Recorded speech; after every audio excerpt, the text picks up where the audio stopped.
Test one, two, test one, two. Okay, and we are live. It's been a while. But there's a lot of news to catch up on. The whole Trump documentation on how he was going to bomb Yemen got leaked. That was hilarious. Ethan Klein is mad that Noah Samson released a video. Noah Samson made another video about it. And now Ethan's trying to sue him. So that's fun too. And I don't know what the hell is going on with this podcast, but is he now actually saying that he's suing Noah Samson? Noah Samson is fucked. H3 show number 127. So one thing that I wanted to... Hey, how's it going? One thing that I wanted to kind of cover on this is Noah Samson's first video. So we watched Noah Samson's first video, but we actually never watched Noah's second video. And I don't really know how it was perceived. I know that Hassan did a reaction to it, but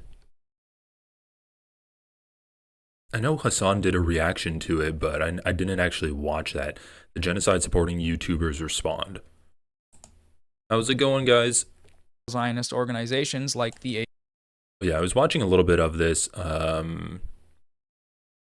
And the reason I was watching this is because Ethan Klein's community was accusing Noah Samson of taking him out of context or like clipping him out or doing like a call to violence, which I thought was kind of interesting. And I wanted to just watch this to get more context for that. Because there was that whole thing with like LonerBox reacting to Noah Samson and LonerBox being like, well, actually, you see that Noah Samson is actually calling for terrorism, and he's trying to get senators to be murdered by pro-terrorist leftists. This is Hassan talking about the anti-Hamas protests, living at home at age 26. What is this? Chimp clipped of Mudahar on being attacked and his identity being questioned by Hassan for not having the exact same takes as him. Bro, this Reddit is so cursed. This subreddit is so cursed. It's literally like all anti-Hassan. Oh yeah, this is what I find in this Oh wait, no, that's not it. I was trying to find like LonerBox reacting to Noah Samson's video. But let's just play this a little bit first. ADL and genocide. Since I released my video, The YouTubers Who Backed a Genocide, there have been some developments. Ethan Klein responded to the video with an Instagram story shortly after its release, where he wrote, "God, these bread tubers are such pathetic fucking rats. When the fuck did I ever support a genocide? I criticize your idol Hassan, and you all resort to straight-up character assassination and horrific lies. A campaign which resulted in the CPS call and harassment like I've never experienced in my 15 years on YouTube. Fuck you and fuck your movement. Socialism deserves better representatives." Soon after this post, Ethan brought my video up during his live show where he threatened to sue. One thing that I think is funny about that is that okay, let's just continue playing this. Me. So this fucking little scumbag here who put me and Mudahar, Turkey Tom, and Destiny in a thumbnail and said the YouTubers who backed a genocide. This is fucking disgusting, and I'm not okay living in this world where these little fucking punk ass scumbags can just say this shit and get away with it. Like accusing people, usually defamation can be all different types of things. Someone supporting genocide, we throw this term around a lot. That's one of the most, I mean, can you say something more fucked up about somebody than that? Sounds pretty defamatory.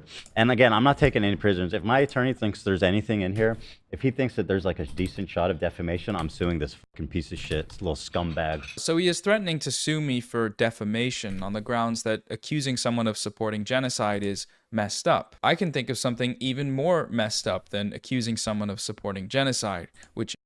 Okay, one thing that I wanted to comment is that I think it's hilarious how back in October when all of this started, Ethan got butthurt because someone put him in a meme that was, "I hope they commit suicide squad." And he's like, "What? Why? Why are you guys accusing me of supporting a genocide?" And then he's like, I'm gonna go through this whole like basically it's like been half a year now. He's like, I'm gonna go on this almost a year-long tirade against Hassan and against people in Hassan's community that are accusing me of supporting a genocide. And what he's not actually trying, he hasn't really disproved the idea that he is against it, or like that he does support the genocide. Oh, hey, thanks for the super chat. I wish I were Ethan's lawyer. Oh my god, Ethan's lawyers must be just having a real fun time with this. But it's like, you do what is the point of this crusade? There is no point to the crusade, because Ethan's not changing anyone's mind. He hasn't actually educated himself about this subject.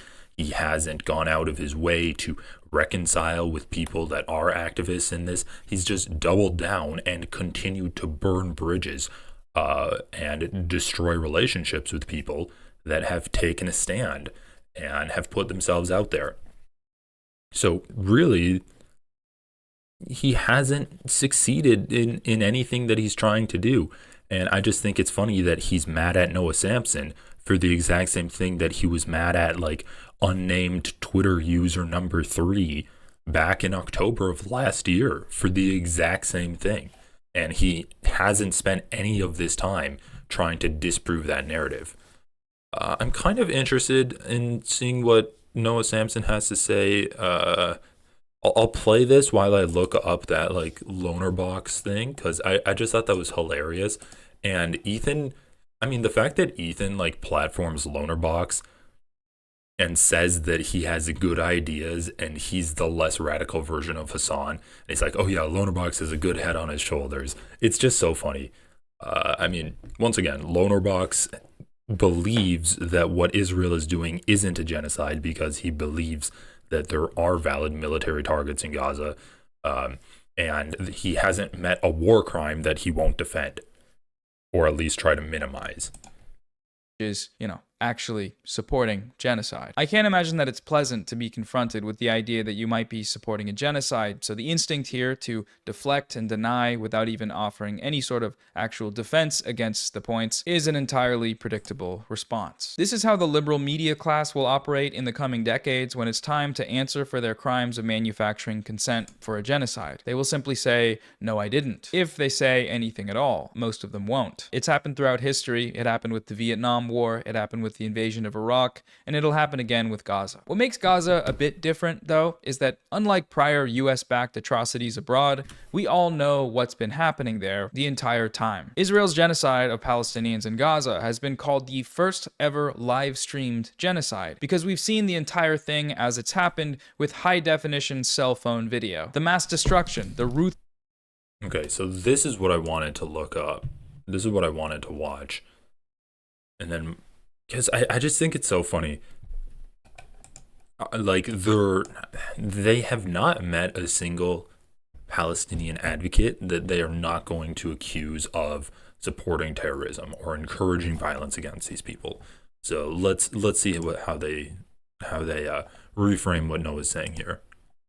People living in the West have the most power over anyone else in the world to stop the genocide. We are living in the belly of the beast. We have direct geographical, physical access to the politicians, the propagandists, the weapons companies, and the supply chains that are facilitating this genocide. Protesting He's getting the notepad out, guys. Is great. We should keep doing that. But also, I feel like we have to be honest with ourselves. 17 months in, and what is protesting actually accomplished? Raising awareness, sure. Divestment, yeah, in some places. But really, politically, materially, nothing. Israel just killed the most children in its history in a single night with total impunity, with a deafening silence among the Western media. If we want this genocide to stop, it's time to escalate. That's all I'm saying. So anyways, yes. You can lay it out very easily. People living in the West have the most power over anyone else in the world to stop the genocide. We are living in the belly of the beast. We have direct geographical, physical access to the politicians, the propagandists, the weapons companies, and the supply chains that are facilitating this genocide. Protesting is great. We should keep doing that. But also, I feel like we have to be honest with ourselves. 17 months in, and what is protesting actually accomplished? Raising awareness, sure. Divestment, yeah, in some places. But really, politically, materially, Actually, nothing. Israel just killed the most children in its history in a single night with total impunity, with a deafening silence among the Western media. If we want this genocide to stop, it's time to escalate. That's all I'm saying. So anyways, yes. See, you can lay it out very easily, one sentence at a time.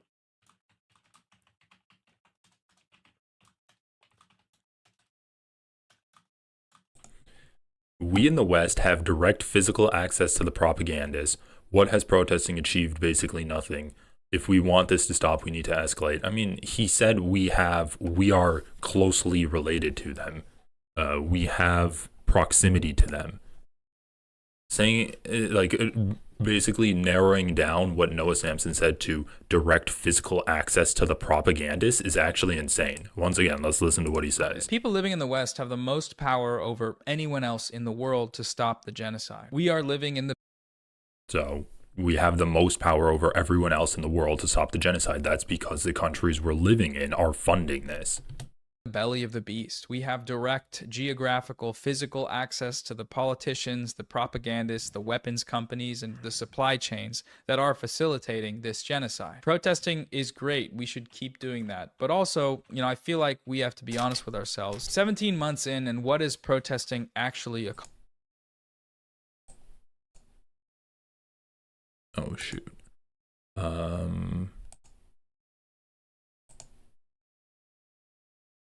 Hello? Hey, how's it going? It's going okay. Do I sound all right? Yeah, you sound good. You're Okay, in the awesome. voice channel. I don't... Maybe it'd be better if we just did a call, and then you can be on camera that way. Okay. Yeah, however you want to do it, bro. Yeah, all right.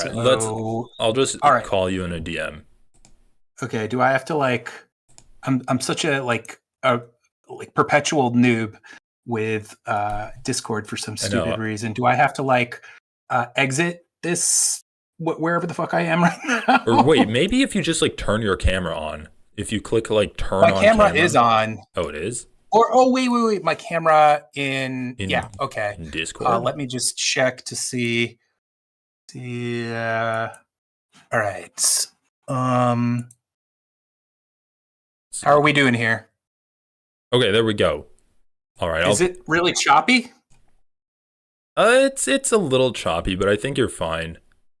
Okay. For some reason, sometimes let me know, I guess, if my camera just freezes, because it tends to do that every now and then, and I just hate to have some ghastly fucking expression, just I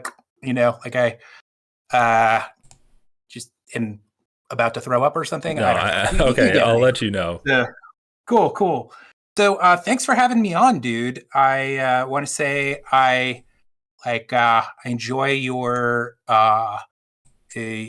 streams, and had a couple of questions for you, actually.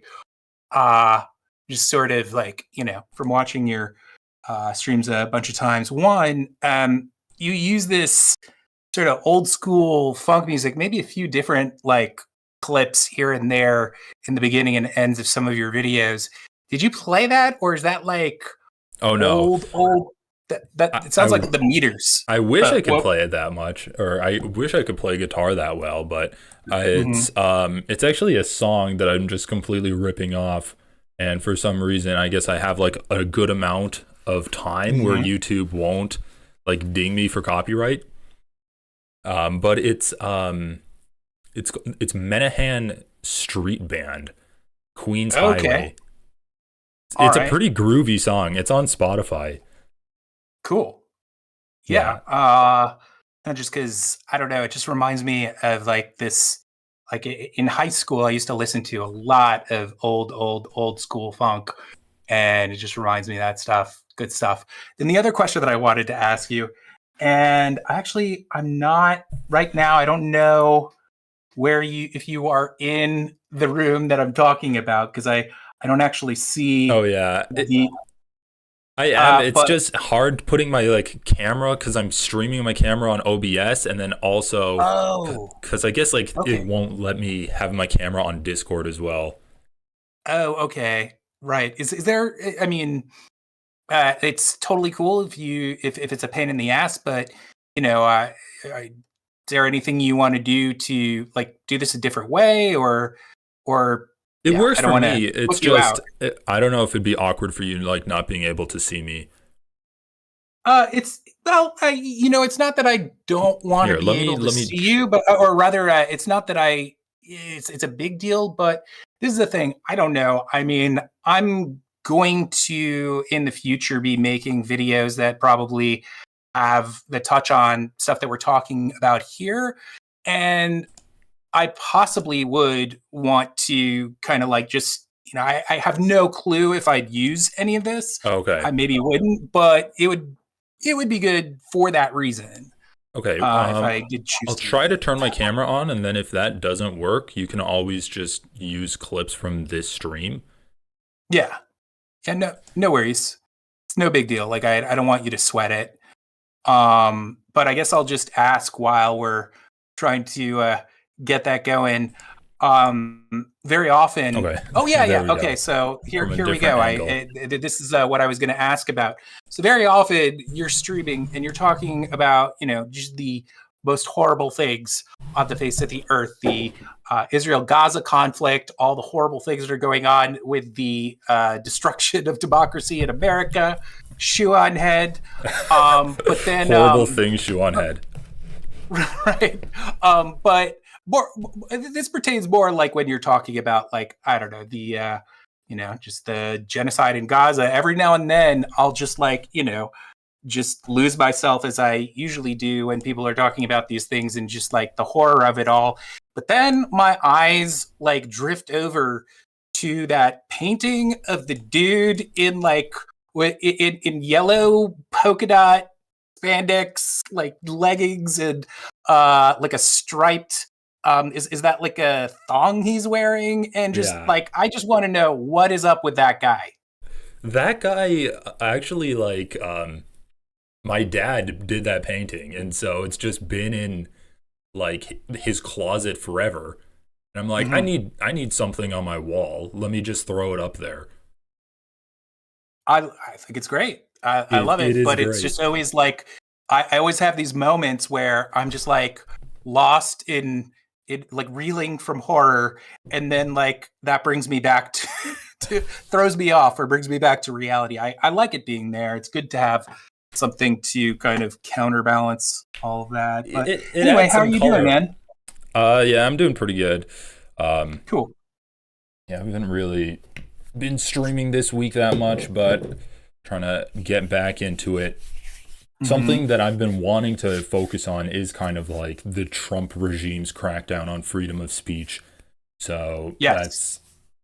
that's something that like I've been thinking about a lot too, in terms of what I'm covering today, which is Ethan Klein, and how he will basically just continuously like say that people that are speaking out against what's happening in Gaza right now are basically like doing it for like brownie points almost, and they're like getting some kind of monetary value out of morally grandstanding about this issue. And it's almost like he has a sense of resentment, like you are morally pure because you're not like letting me be in that like anti-genocide front just because I like ethno states. It's not just that. I mean, yeah, you're tapping into some things that I definitely want to talk about, and not that we can't kind of brush on them right now, but I did think that kind of like they might be good, that it would be more appropriate towards, as I kind of mentioned some other things. But I will say that one, I have a huge worry actually about kind of the space that he inhabits and his ability to kind of push all of that along. A lot of people, when the content nuke video came out, I think a lot of people were like, that thing didn't do jack shit, and hopefully it won't. I mean, don't get me wrong, it's abominable. It's abysmal in a billion different ways. Like really, factually bankrupt and whatnot. But it's just, we're at a point where a lot of dishonest assholes and total pearl clutching idiots can take things that are really disingenuous and just use them to their advantage. And and I think that there's a lot of people who are connected to him that, like, if he doesn't, if he is not actually aware of how like the danger of it all, of like how he's gambling with this stuff. I don't know if you even agree with me, but I can kind of kind of mention more about what I'm talking about here. But just basically, I think that there are other people who are like a lot of people involved with Destiny, and kind of just people who are very just want to see the pro-Palestine movement taken out of they really are enjoying all the horrible things that are happening right now. And a lot of them don't realize how it will eventually come back to probably bite a lot of them in the ass. And then some of them don't care. Some of them are just they, just hardcore fascists, and they know what they're going for. But anyway, sorry, I'm just kind of maybe. I think that's interesting. Like when you say, I don't know if he really understands what he's gambling with. Are you kind of talking about just like taking this stance that, while maybe not explicitly pro-genocidal, it's definitely facilitating that talking point, and it's kind of giving ammunition to people like that are discrediting pro-Palestinian voices, or like what I'm talking about? I mean, yes, I think like that. What you just said is true and valid, but also just what's the word? Just validating or just reinforcing this idea over and over that practically everyone who criticizes him is either a terrorist or like terrorist sympathizers. It's dangerous because that's the pretext under which people like I'm bad with names, but the Columbia student, I'm sure you know who I'm talking about. Oh, Mahmoud. Remind me. Mahmoud Khalil. Yeah. Like these sorts of narratives just manufacture consent for things like that, for the perception that people who are just merely pro-Palestine are genuinely like terrorist sympathizers and whatnot. And so I think that someone like him is doing a real he's putting a lot of that shit out there.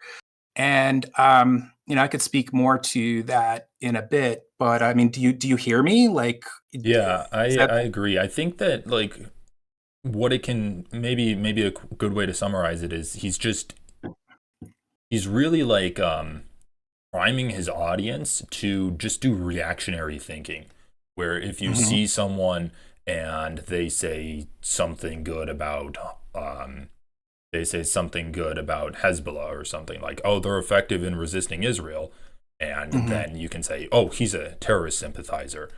And then something else was like, he's really taken this like anti-communist, anti-socialist stance recently. He's been like anti-China. He's like, oh, it's not good if China owns TikTok. I'd rather have Mr. Beast own TikTok. And it's really just like essentialist reactionary thinking that he's kind of encouraging his audience to start using. And I really don't think that's obviously it's not a good way to view the world, but I think that this is the audience he's starting to cultivate.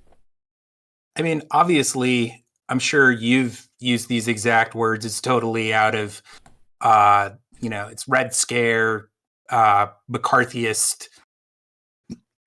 Sorry, got a little gas there.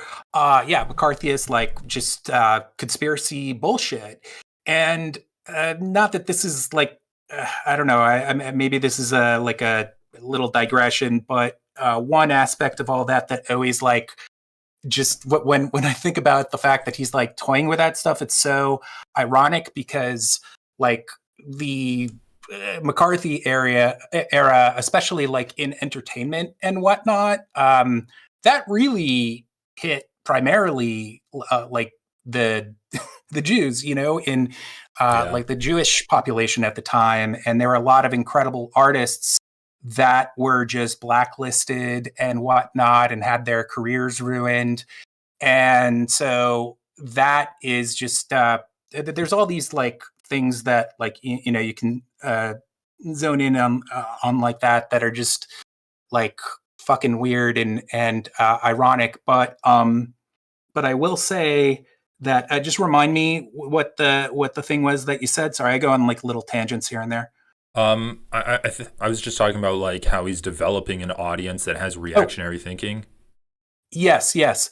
And actually, another big thing that I wanted to talk to you today is about, and like in a second, I'd like to maybe give your audience a little bit of background on like my history with him and some other things. But I do want to say before I go into that, maybe I'll go into that right after I say this, is that's another of the very big things that I wanted to talk about, which is I think I understand where all of this like crazy obsessiveness with both Hassan and, you know, a great part of why he's been flipping out in the way that he has and just talking endlessly about Marxism and socialism and completely misunderstanding it and misrepresenting it in a billion different ways.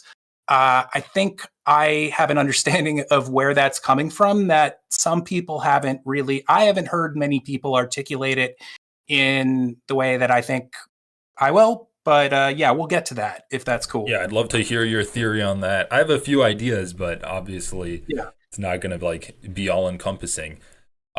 So yeah, what is kind of your background on Ethan Klein? And I think you were talking before about interacting with other like liberal Zionists that have kind of gone a similar path to what we've been seeing from Ethan. Sure. Well, you know, I just want to say real quick, I want to give like just like a quick 60-second like history of like how I came across Ethan back in the day, because it kind of like all like basically like, you know, there's a lot of haters and then also Ethan himself who will often when somebody says that they were a former fan or something like that, he'll just ridicule them and just be like, oh yeah, you were a fan.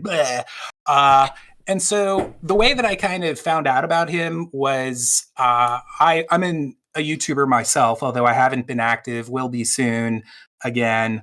But back in the day, I did a bunch of stuff with the Needle Drop. You know Anthony Fantano. Oh yeah.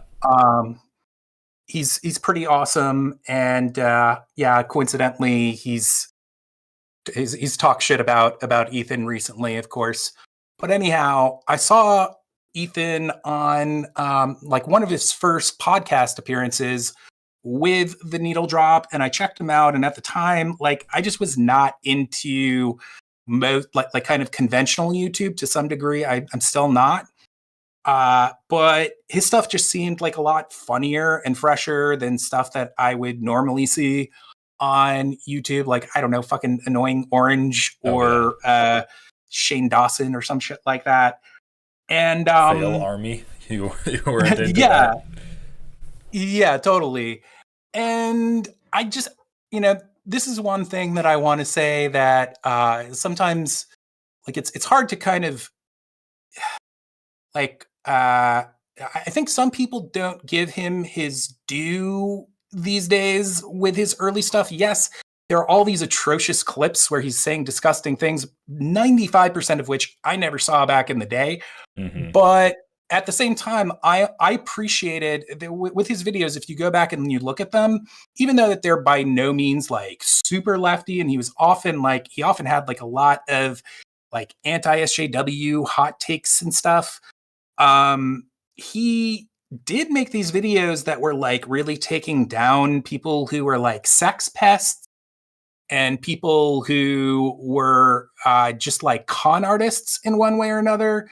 There's, I don't know if you know Joey Salads, but he's like this far right douchebag who is known for, among other things, urinating in his own mouth on video. Oh my God. But there was a video that he did where he like basically, this is around like the leading up to the first Trump presidency, and he did this video where he like basically left a car unattended, so he said, somewhere in Queens or the Bronx, and he said that he set up a hidden camera, and these black people came over and started trashing the car. Oh, and by the way, it had a bunch of Trump signs in it as well, okay. right? Yeah. Isn't that exactly what Tyler Oliveira just did like last year?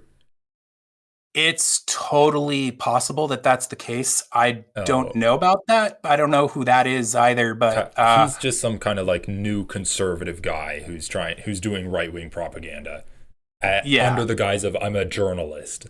And then he goes and interviews Nazis. Oh, is he the guy? Is he like one of those like poverty porn guys who just go to like really bad neighborhoods? He went to what was it? Was it Springfield that had all of the Haitians? And he was interviewing people about he was interviewing the apartments that were supposedly taken over by Trente Aragua. He's just like doing all of these like right-wing memery but the reason I made that connection is because I think he just got exposed for having a car with like a PlayStation in it, and then having a hidden camera where someone broke in and stole it, and it was like and it was exposed as I don't know what it was like. I don't think that it was actually someone. I think that it was that he said he had just walked upon the car being stolen, but it was actually like set up to try to lure people to steal from it, but something like that. So anyway, Ethan's like targeting and was that era when he was making videos, or is that like part of his that was when stuff? he was making videos, and basically he tracked down the people. Like, I don't know how he found them, but he basically tracked down the people that were in the video, and they were like, whoa, we were paid like $50 to do this, and we weren't told that this was how it's going to be used. And so he exposed that and just made Joey Salads look like the douchebag that he is.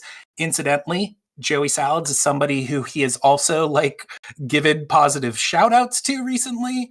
Been doing a lot of that He's been giving shout outs to Keemstar like never before. What? He's been giving shout outs to Keemstar. Yep, Keemstar. A lot of people in that, he's totally he's way more right wing than he's ever been, in my opinion, in like a very real way. But I guess just the reason why I wanted to mention that right there is that, he rightfully gets a lot of shit for a lot of stupid stuff that he did back in the day. And I kind of, for a few years, I just zoned out, or not zoned out, but just like tuned out completely when I saw that he had Jordan Peterson on his show, on his podcast. But there were things that he did that a lot of other YouTubers, to my knowledge, were not really doing, where he was calling people out. And so I'm just saying that there was an aspect of like him doing something genuinely good, and here and there standing up for what I would call left-wing principles, right? And is there something you wanted to ask? You look like you did. Oh no, I was just agreeing. And would you say that kind of continued until Leftovers, like peaked at Leftovers? Well, no, because I mean, basically, see, the thing is like I sort of tuned out. I was a fan, but I was not like an obsessive fan. There's tons of shit that I never saw, and I wasn't really into listening to podcasts. So, like, really, the Jordan Peterson thing was the first thing that I saw that kind of like had to do with that, and I saw that, and I was just like, okay, this guy's fucking ignorant, and having somebody like this on his show is just, he's working for the enemy, or that sounds weird, but you get me. So I didn't really pay attention to him for a little bit, but then I started noticing he did a video on or like he had this thing called Content Court, which was a really great bit where do you know what I'm talking about? Yeah, basically, I've seen like the screenshots of him and Hila like dressed as judges. Yeah. And I actually have a video on my channel that I'm super proud of. Gotta check called that where I like went in depth about this video. It's called The Quartering versus Ethan Klein versus or wait, it might be Ethan Klein versus The Quartering and his 5 gay black dads. Something like that. The Quartering is this lolcow on YouTube. I'm sure everybody's heard of him. He's just like kind of like sort of like incel energy and like just thinks that like, video games are woke because they have flat-chested women in them or some shit like that, right? Yeah. And so he made a video called Content Court where he took all of these claims to like he just the way that it's done is he is in this like judge's outfit, video. Like an old school with have you found my video? The Quartering versus Ethan Klein versus the Quartering's 2 gay black dads. No, that's probably not it. Here, let me find it. No, okay? It's on your channel. Did you find it? Yeah, I'll link it. I'll link it to you. Yeah, you can. I mean, if you want to, just like it might be fun to just the whole video is pretty kind of like I don't think that there's any one place that feels that's better than another, but maybe just go to like a random minute within the video and just people can get the vibes of what it was. Unless, is that cool for you? Can you do that? Yeah, sure. Well, let's play. I'll play the most replayed part. Okay, go for it.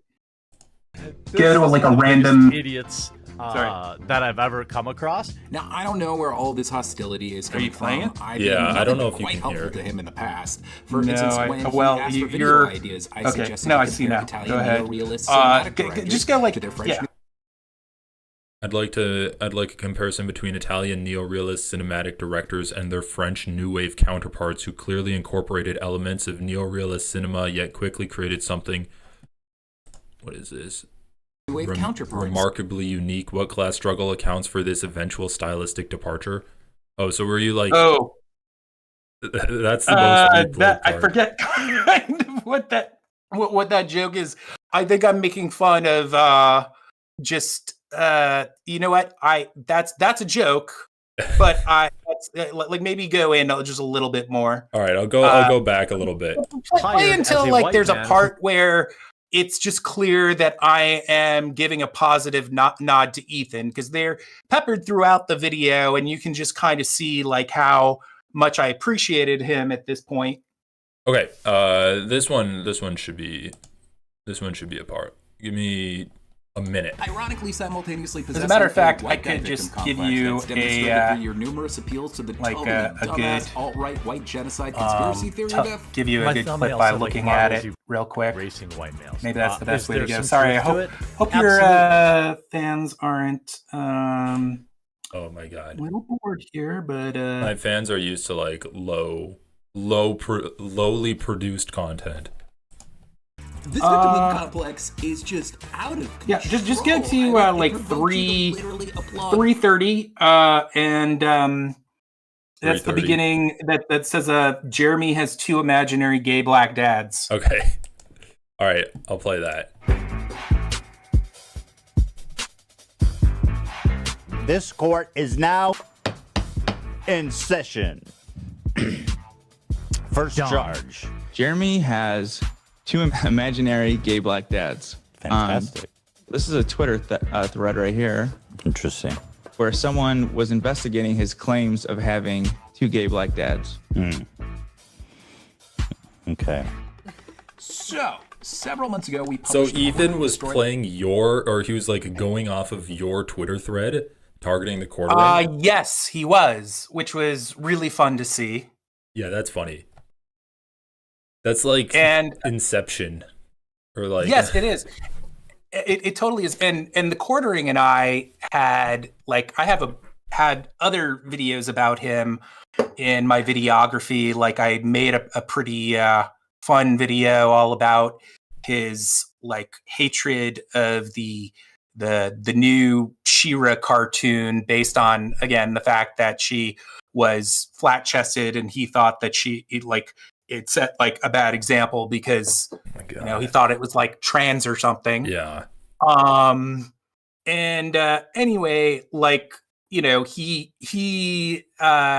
like it was just really fun to not only see that Ethan was doing this and see myself in it, but just like there's a lot of Inception stuff going on. So anyway, you don't have to watch any more of it. It's kind of like maybe I don't know, like we're getting a little off topic here, but I wanted to show a little bit of that because you can kind of see just like, I'm like totally appreciating what Ethan is doing there. He was exposing him not just on this, but like a lot of other things in the actual video that he did. And, also around that time, I started noticing that I don't know if this was before or after he removed the Jordan Peterson videos and whatnot, but I just saw like here and there, I saw that he was really putting what seemed to me to be a very genuine foot forward to being a better guy. It seemed like he had realized that a lot of the stuff that he did back in the day, some of it just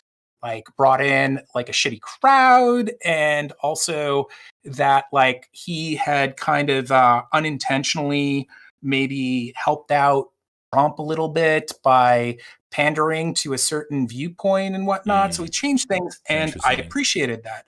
Then the leftovers came, and I just really loved the leftovers. I like, aside from the fact that I just enjoyed that,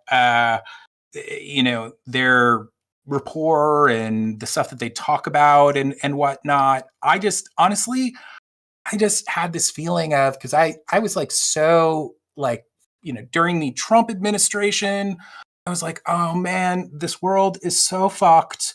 And just very like sort of how I am again now, very down in the dumps about the state of the world. But then Biden got elected, and not like I thought that he was like some sort of super commie or anything. Not that I'm a commie, but that all sounds weird. But think you get what I'm saying. Like basically, like I saw that and I was like, wow, this dude that was kind of on the fence, but was kind of a dick, but bettered himself. And this other dude who seems to have like pretty solid politics, they're coming together. It just felt like, and it was a big show too. What's that? It was a big show too. Like I think that was a big part of it. It was like what, 1 million episodes or 1 million views almost every episode. Yeah, it was a big show, and I thought the dynamic was incredible because it's like they're both entertaining, or at least Ethan is when he's not like all brainwashed and we'll get into that. He used to be at one time super fun, funny, and just, immaculate vibes, in my opinion. But basically, like, yeah, I had not watched his, any of his like show for a very long time without Hassan. And I actually, just so you know, like I didn't know much about Hassan going in. Like I'd seen him around, but it's not like I was, yeah. Anyway, so I started just really like listening to the H3 podcast, like whether it was the leftovers or not, practically every day. And just would always have it on in the background. What was the schedule like? Because I What? What was the schedule like? Was it because I know now it's like Monday, Wednesday, Thursday for members, Friday. Was leftovers on like a Tuesday or something, so you could listen to it every day? I mean, I'm not saying that I listen to leftovers every day, but like, I'm just saying that I would tune in. And when I say every day, of course, I'm like, you know, probably like a lot less than that, but what felt that way, right? I'd often tune into it when I could. And I'm not talking about leftovers per se. I'd always, once I found out about it or like really started listening to it, I would make sure that I watched those episodes. But I'm just saying that like that's when I started listening to Ethan's like off the rails and other Ethan stuff just like all the time, right? And yeah, super entertaining, super fun, and we actually became friends around that time. And I don't want to like over sell that, because like we've never actually like chilled IRL or anything. How many picnics have you been on? What's that? How many picnics have you been on together? I've unfortunately 0. Or maybe fortunately, because is that real friendship then? Yeah, well, that's what I'm saying. I don't want to make it sound like I'm kind of making too much of a deal of it, but basically, like what happened is that I realized that he followed me, and I, you know, just wrote him and just said like, "Yo, dude, like I'm not like you know, don't want to be weird. Just pop into your DMs and shit, and like I'm sure you got a lot of shit to do." Or I didn't say all that. I don't know why I'm kind of prefacing it with that, but I basically just said like, "Yeah, it's really cool that you follow me, man." And he's like, "Yeah, I saw your quartering video, and I love that." And then I saw that's cool. Like he had seen a bunch of videos that I had done, and I'll just like be honest and say that like, you know, I have had like a rough few years, a lot of shit been going on. And so it was just like really great to see someone as successful as him, as fun as him, and yada, yada, yada, who genuinely dug what I did and whatnot. And after that, there were several times where, you know, again, like I don't want to oversell this, but there were like at least 3 or 4 conversations that we had where we were DMing, and it was the like throughout the day, like pages and pages and pages. And I'm not saying that to at all to kind of like say like, oh, I was a super good friend of Ethan's, but it's to say that I got an extremely just positive like view of him.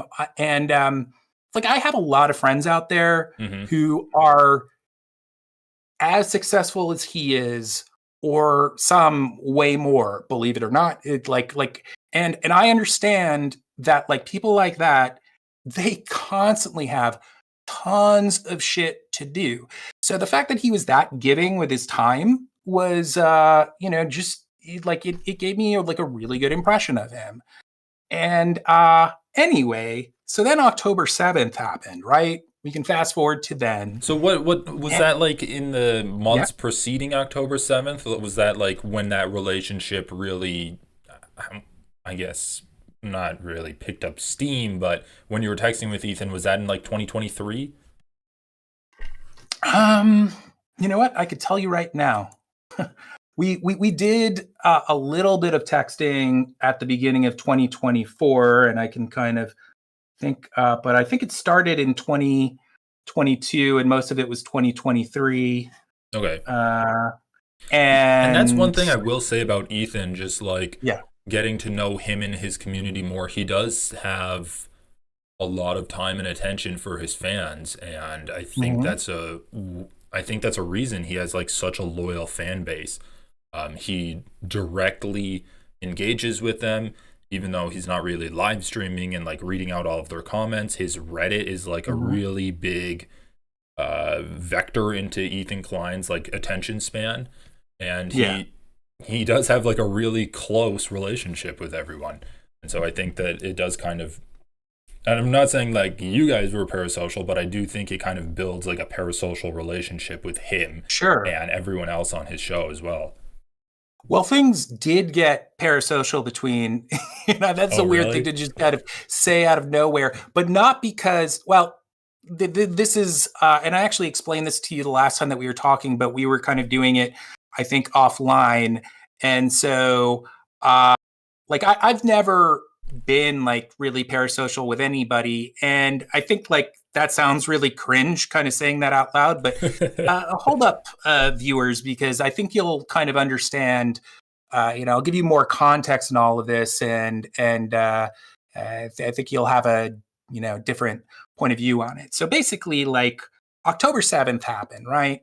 And of course, what went down between both, what went down on the leftovers between he and Hassan happened. But right at the beginning of October 7th, or like a few days into it, I had a really strange experience. Everything was fucking weird at that time, of course. But basically, I was watching, couldn't have been more than like 2 weeks into the whole thing. And I was watching The Majority Report, which I love to watch, and kind of probably my favorite news thing, period. And Sam was talking, and, he was just talking about just how there was a lot of pro-Israel / Zionist people online who had never like really shown that aspect of themselves, coming out of the woodwork and making total asses of themselves and just coming across like idiots, right? Yeah. And he stops for a second and he says this name, which I'm not going to say who it is, but I will explain in a second. This will all kind of make sense for everybody in a moment. He says, have you ever heard of blah, blah, blah, blah? And what's his name? Who's the male co-host who's like, does the behind the boards? It's like Bradley or Matt. Matt. There's so many Matts and Bradleys on that show. Yeah, there's like, how many Matts are there? There's at least like 2 or 3, right? Yeah, I think there's. Matt Binder. There was 3, and then 1 just left as a producer. Okay, but Matt Leck is the one that I'm talking about. Yeah, Matt Leck. Yeah, and he says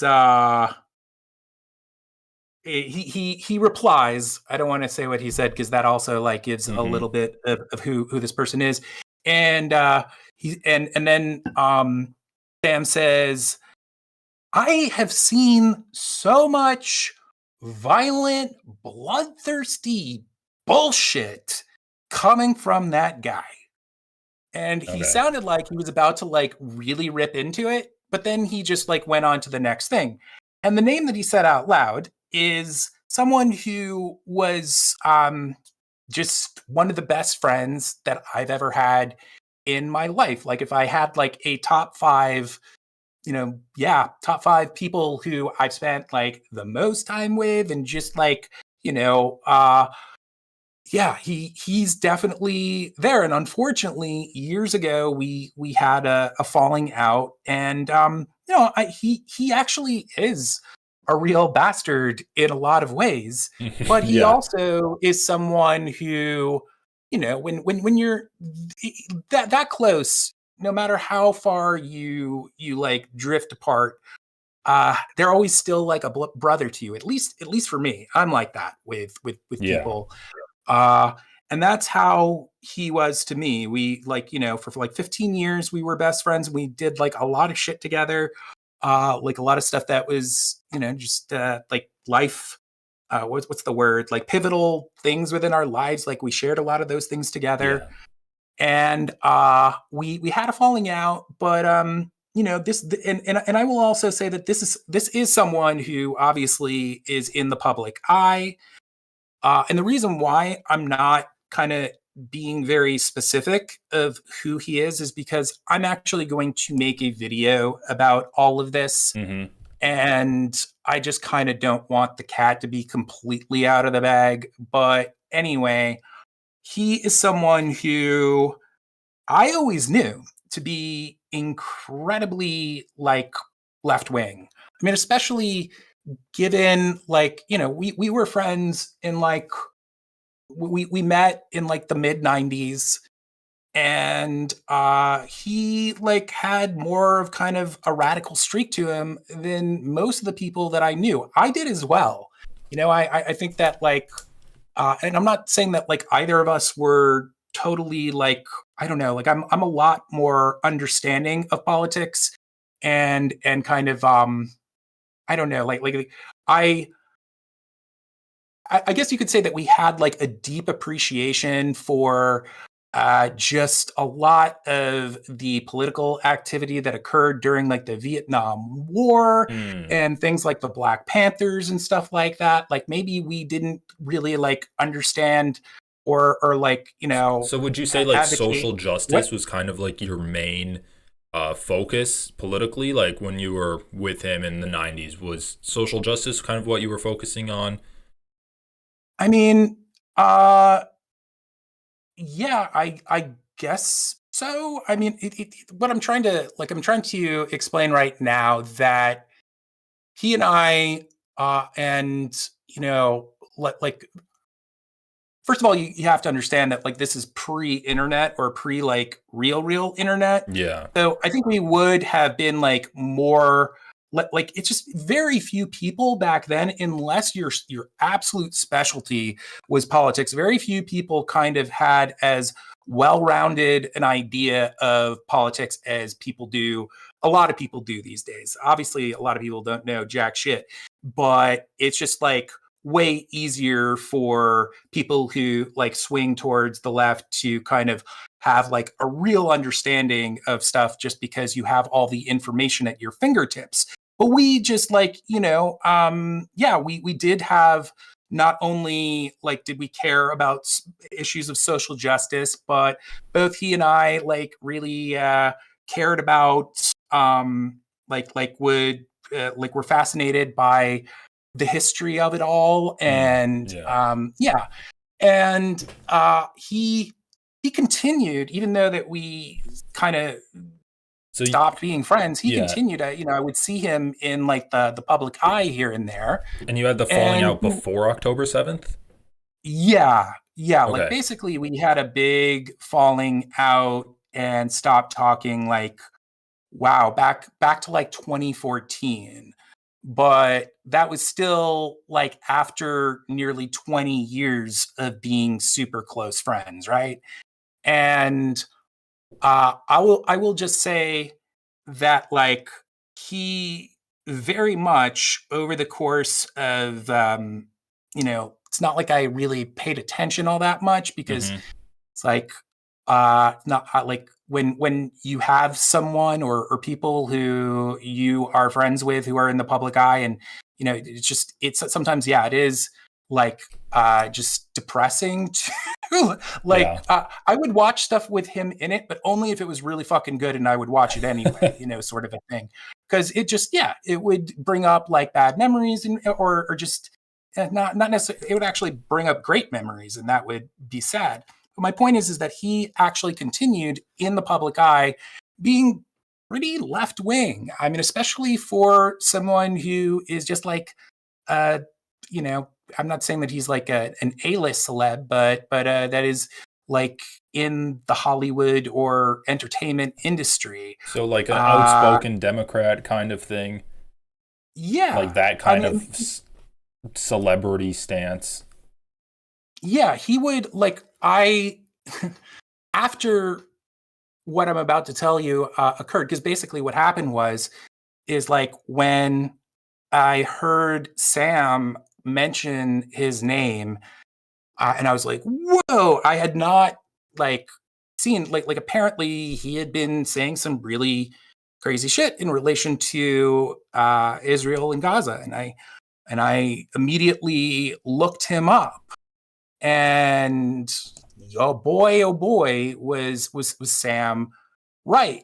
And I'll go into that in a second. But what I was about to say is that, like, basically, once that occurred, he, for a very long time, and he still, to a great degree, continues to do so, he was just making, in my opinion, a total ass of himself, and just went down this route that just, like, he gave him his heart over to fascism. I mean, I'm sure he doesn't look at it that way at all. He's extraordinarily misinformed on all of it.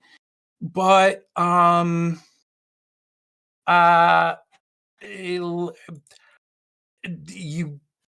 sorry, you asked me a question here in the chat. Oh, yeah. You can ignore that. I'm ADD, so ask me any of those questions after it. Like, you guys can speculate as to who this is. I'm sure people have their, it is somebody who people, are probably have some awareness of, and he's the sort of guy that if you don't know his name, you'd be like, oh, that guy, I've seen him in blah blah blah blah blah. Okay. And so that sparked, like, I became hardcore, like, obsessed with seeing what he was doing, because he was just like, it was crazy. This person was it's one thing at that point to be advocating for Israel. I mean, that in itself is terrible, but he was just like bloodthirsty against Palestinians. What's that? Just like bloodthirsty against Palestinians. Yes, and he didn't realize, like, he was very much doing the, like, the lib thing, and saying things like, I want the best for the Palestinian people, but then everything that he was saying was so contrary to, like, he didn't realize it. Yeah. Which I'm gonna expound on that a little bit more, but basically, I looked around that time, like, I just, because I was also learning so much about the the whole situation between Israel and Gaza. I knew some stuff about it, but there was so much that I didn't know, and my mind was being blown by a lot of the things that I was learning, and just how, really, like, I always knew that the dynamic was the way that it was, but I just didn't realize, like, how, to anyone who I think doesn't have like an emotional tie to the whole thing, and anyone who isn't a fucking idiot, people should be able to, like, look at all this and say, this is absurd. Israel is fucking lying their asses off 24/7, and the like, moral, ethical arithmetic of it all, like, should just be obvious to anyone. And I know that the friend that I'm talking about, if, because they are Jewish, and I know if they did not have that proximity to the whole thing, that in a second, because dude, one of the first conversations that we ever had at a party was, and I deserved, like, I deserve shit for this, definitely. I was so stoned, and we were at, like, a party, and I somehow revealed that I didn't know what the Trail of Tears was. And he was like, dude, you don't know what the fucking Trail of Tears is, man? That is a fucking worst thing. They completely genocide. He totally, like, in a way that was, like, kind of jerking my chain or whatnot. He like, really, like, let me have it for that. And and I get it. And so he is someone who, like, was always in tune with all those things up until, like, a few years ago. He was, like, tweeting out things having to do with, like, yeah, like we live in a white supremacist society and, shit Yeah. like that. And so all of a sudden he was just, more and more just this person that I didn't recognize. This is a guy who used to have like a pretty great, in my opinion, like fascist detector. Like he could he just really could really sniff that stuff out. He was not like, like he's kind of a genius when it comes to performance, and also has an amazing knowledge of just like theatrical history and comedy and whatnot. But like he still like politics wasn't his bag, but he could speak very proficiently about it. Okay. And he would just, when it came to any sort of like real injustice that he saw, he just had this like fire in his heart. He would like get so fucking angry, which is why he like kind of pour into me at that point. I remember, I don't know if you are familiar with the filmmaker Errol Morris, but he's a really great documentarian, and he made this movie called The Fog of War, which is about Richard McNamara, I think his name is. He's one of the architects of the Vietnam War. And I remember after I saw that movie, and I was having a conversation with him. And again, this is him like kind of busting my balls, but kind of being real here. I like said to him, I said, like, it's really interesting because Richard McNamara is a piece of shit, but like they really humanize him. Like you can see like, aspects of him that superficially seem like kind of nice and whatnot. And he just, he was like, dude, are you kidding? That guy is, again, he went into the whole like, that guy is genocidal, yada, yada. So that's the kind of guy that he was. And so basically, as I was looking into him, I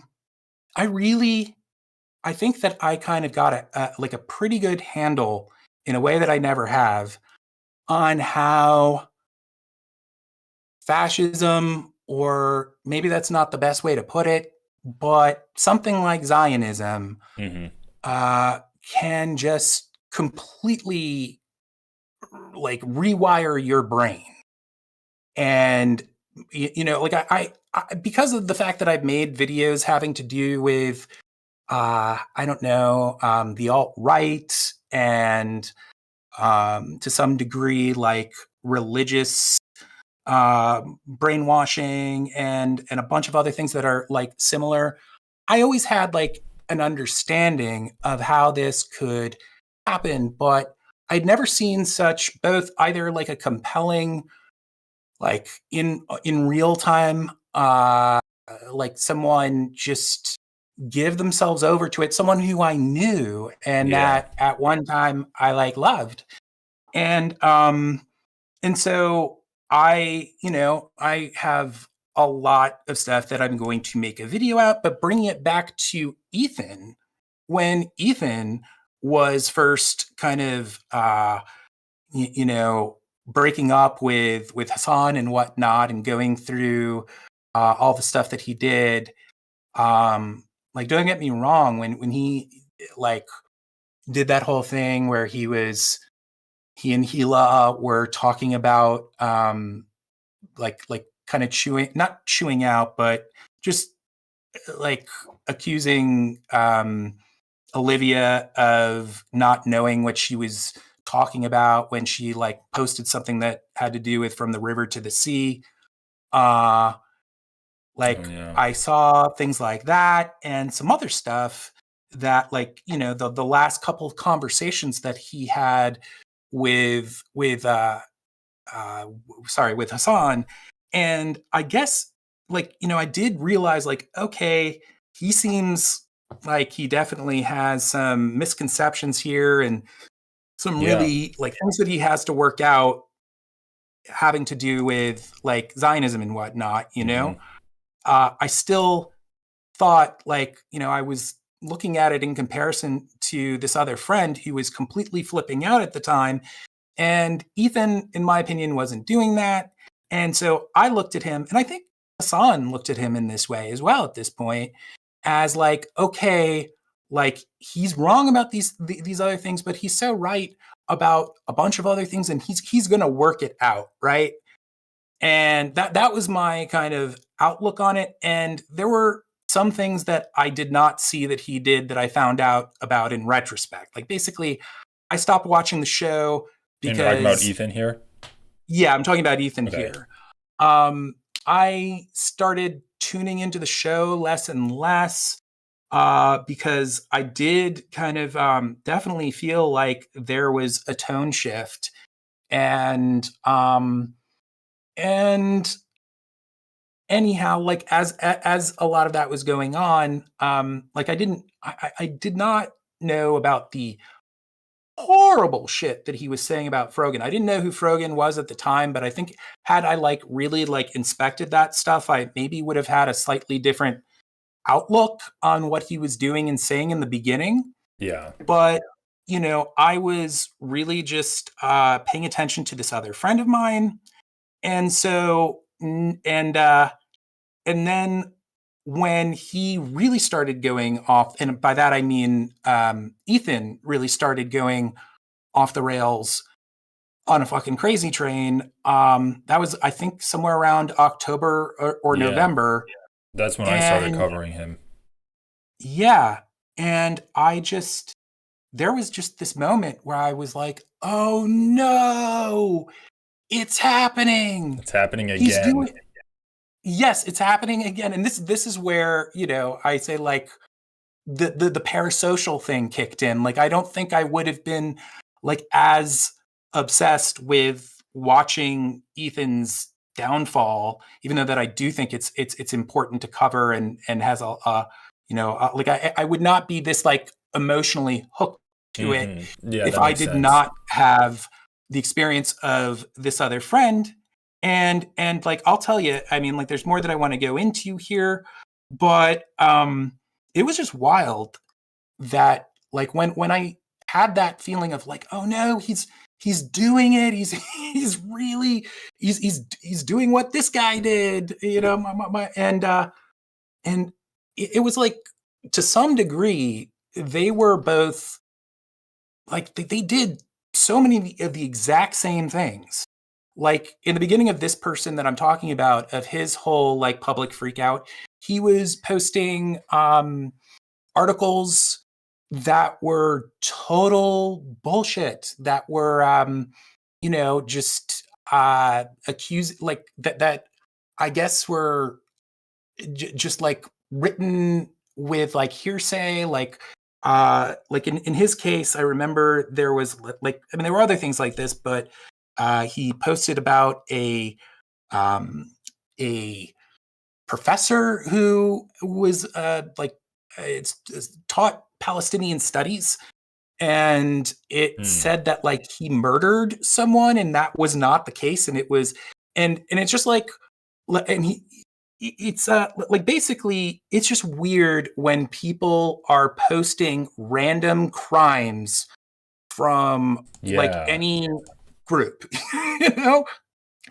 And there were just like tons of similar things like that where he like, I remember there was an episode where he started out in the beginning, he just like was talking about something completely unrelated, and then he just said like randomly, hey guys, you know what I just found out the other day? I found out that in Egypt the rate of female genital mutilation is like extraordinarily high or something. And I looked it up, and it actually, like, that is the case. And I don't know that much about it, but it's just like such a fucking weird thing just like out of nowhere say. It's like that comes from a place of you want people to be spooked, right? Do you get me? Yeah. And I don't know necessarily if it's you're purposely trying to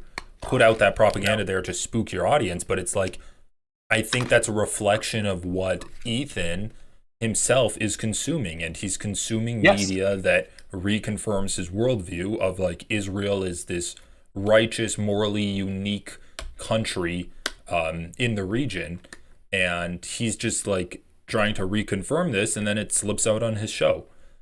I think now you can kind of say that he's purposely doing propaganda for Israel, especially when he says that he wants to go to Israel specifically to show how multicultural and enlightened Israel is, which is insane.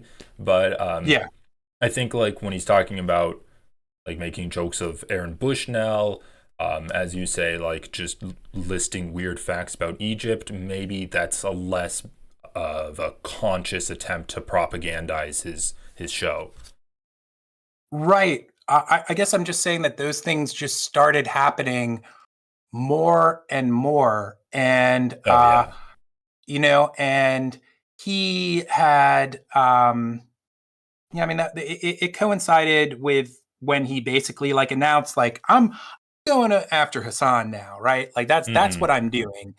And, it just, like, yeah, I wish I had more kind of, like examples of what my friend did and what he did, but just like as it went along, I was like, that's what he did like a month in. That's the kind of shit he would do, and yada yada yada. But basically, so the person who I was friends with, I realized that, and here's where I'm kind of like a clumsy segue here. But here's kind of where I'm going to give you a little bit of my perspective on why Ethan has been so obsessive with people like Hassan specifically. Okay. And with this person that I'm talking about, and a lot of other people who have been in the limelight who have been similar, like, for instance, you probably may have heard about Amy Schumer, the comedian. You probably know that there was like a certain point. I mean, she did a lot of really weird ass, shady, racist shit. But one thing that she posted was an article from like a really right wing website that alleged that basically, more or less, that academia and the social justice world had been like co-opted or like bought out by Qatari billionaires. You know what I'm talking about? Yeah. And that is that sort of sentiment. I mean, first of all, that sort of thing is just classic fascism to begin with. Of course, like that's similar claims were made and to this day are made about Jews. You know, the whole I forget the name of that school, but things having to do with cultural Marxism and stuff. Yeah. It's like that reappropriated, but you know, to like Iran and Palestine and whatnot. And that sentiment, those conspiracy theories are huge in that, like, you know, in the Zionist world. Zionist isn't a word that I really love saying. Like, it's like, but just you know what I'm saying when I say that. But just I guess the reason being that just sometimes people like are really bad faith when people use that term. But basically, one thing, like I saw this actually more than one, numerous clips with this person where he was talking about this sort of thing, and you know, and he said things to the effect. It was really like, man, like almost InfoWars level of conspiracy bullshit. He was like, yeah, I just think that there's this slow and steady trickle of terrorist propaganda seeping into our schools and yada yada yada. And so and he also, as I told you, is super lefty. He started very much like just talking about like woke shit and whatnot. This guy was like the wokest motherfucker in most people's eyes just like a few months before October 7th happened. And it just blew my fucking mind. All of it blows my mind. Sorry, I'm getting a little manic here. But the point is that, he was looking at a portion of the left all of a sudden. And he was saying things like, I used to kind of stand for all these things, but now like I look at this and this is just happening. Was he doing the classic "I haven't changed, they've changed" type of yes, thing? He did. Yes, and I could give you some details about it that are so hysterical and so just like almost too on the nose. Like if you saw it in a comedy sketch, kind of just roasting that sort of thing, you'd be like, "Oh, come on!" We'll save those for your video because I think that would be like great content. Yeah, no, I'm definitely going into that. Absolutely, believe me. Which is like one of the reasons why like I don't want to get specific here because anyway. So bringing that back to Ethan. Yeah, someone that we can name. Yeah. So from here on, by the way, like, we're really just talking about Ethan. I don't have much else to say about that other friend of mine. I mean, I can't wait for your video. I'm definitely going to be watching it when you put it out. Yeah. So bring it back to Ethan. Think about things from Ethan's point of view. Okay. He's someone who, I do believe that like when he was doing the leftovers, he was genuinely left. Like there are probably a million ways in which he was hypocritical, and there are real things that people like bring up that are like, look at this is bullshit. And I'm not saying that those things aren't bullshit, but people are complex, right? Like people can be like hypocritical and still be genuine about things. Some people say that like his whole like lefty arc was a total grift, and I just think that that's I think that that's really like a reach. Like I don't think you go to that like like the level that he did, or without really in your heart kind of feeling like, oh, this is good. But think about it from the point of view of someone like him, who is still somewhat of a noob to like a lot of aspects of leftism, and definitely like, he was more than skeptical when they had conversations when it came to socialism or like, just things that he thought were communism, whatever. But think about it from his point of view. He's getting all of this bullshit or whatever from people within his circle with on his algorithm and whatnot, kind of going into just saying like, hey, there is this horrible stuff coming in from the left. And the thing is that like they're also simultaneously thinking to themselves like, why do people like hate me all of a sudden? Like I was or am left wing, I think, and all these people that used to like love me, all of a sudden they're like, they hate me, and then also another thing that they think is because of the fact that for years, like everybody who's watching this knows this, the Gaza, or rather the Israel-Palestine conflict, it's there's never been so much support for Palestine, period. So they're also kind of like, whoa, like why is everybody all of a sudden like on Palestine's side, right? And they probably do. I do think Ethan did recognize that there was shitty stuff going on, from the point, from Israel itself.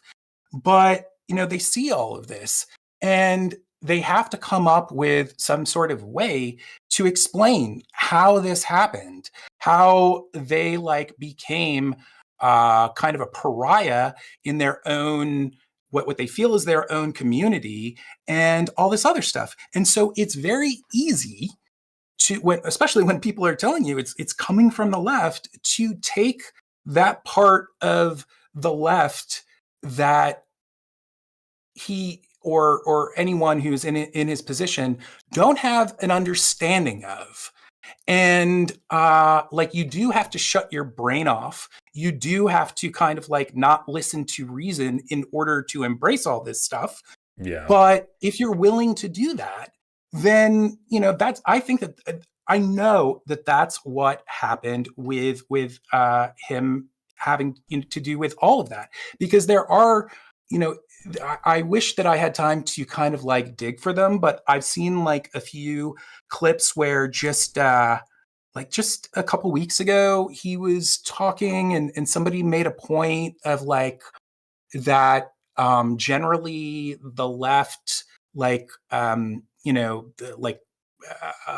social justice and the left, like the youth in terms of social justice overall has been like a positive force. And he like said something like, well, I will say, here and there they can be like I forget what it was. Sometimes I'm really bad at quoting things, but it just the general vibe of they go too far kind of thing. And not just they go too far, but he was kind of getting into like the idea that they like now they're getting information from bad people or something like that. I'm sorry, okay. I'm mangling what he said. I can't remember it, but just he said things that kind of connect to exactly what I'm talking about here. And it's just when it comes to this sort of thing.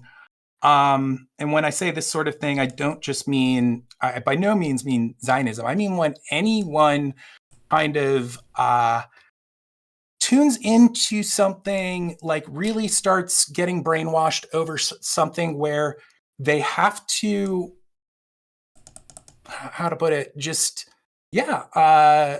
accept some really big lies. And just about always, sometimes maybe this isn't always the case, but very often these sorts of things, like, I mean, it could be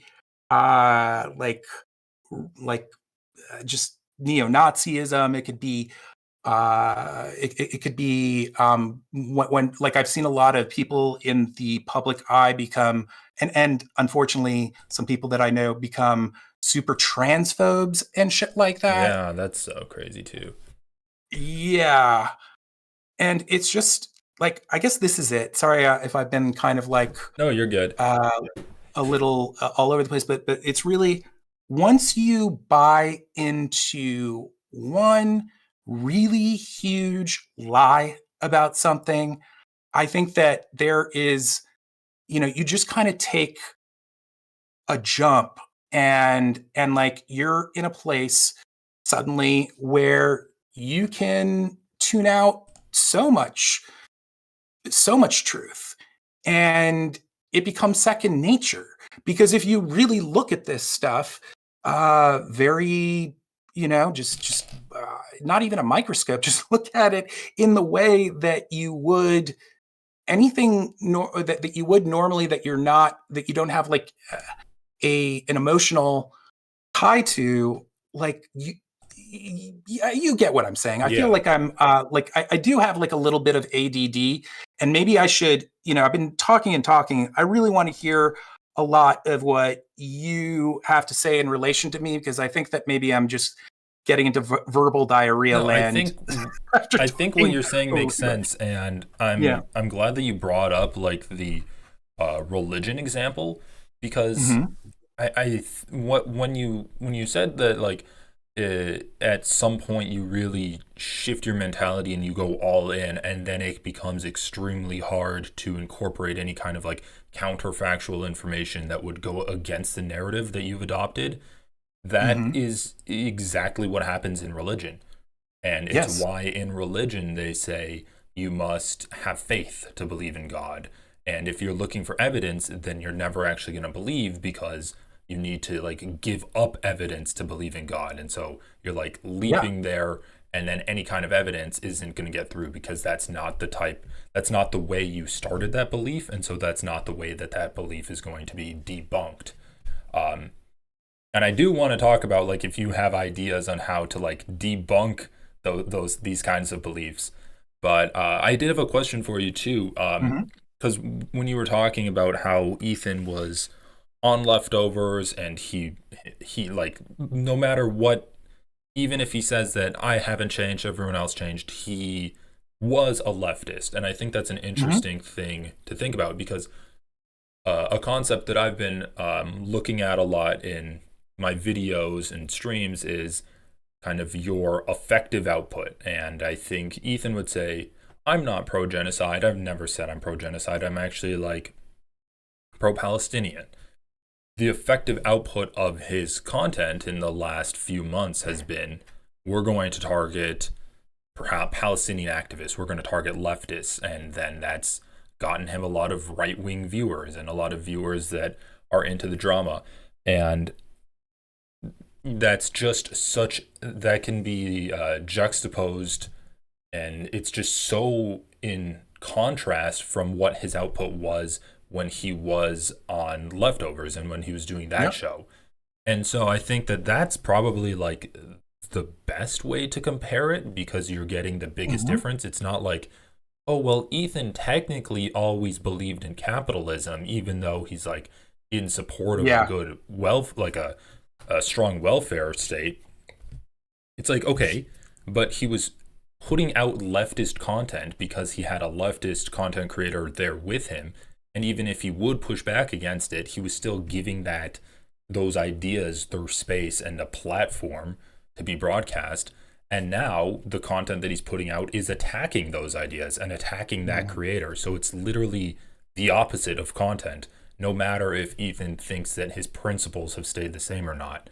It's almost irrelevant. Yeah.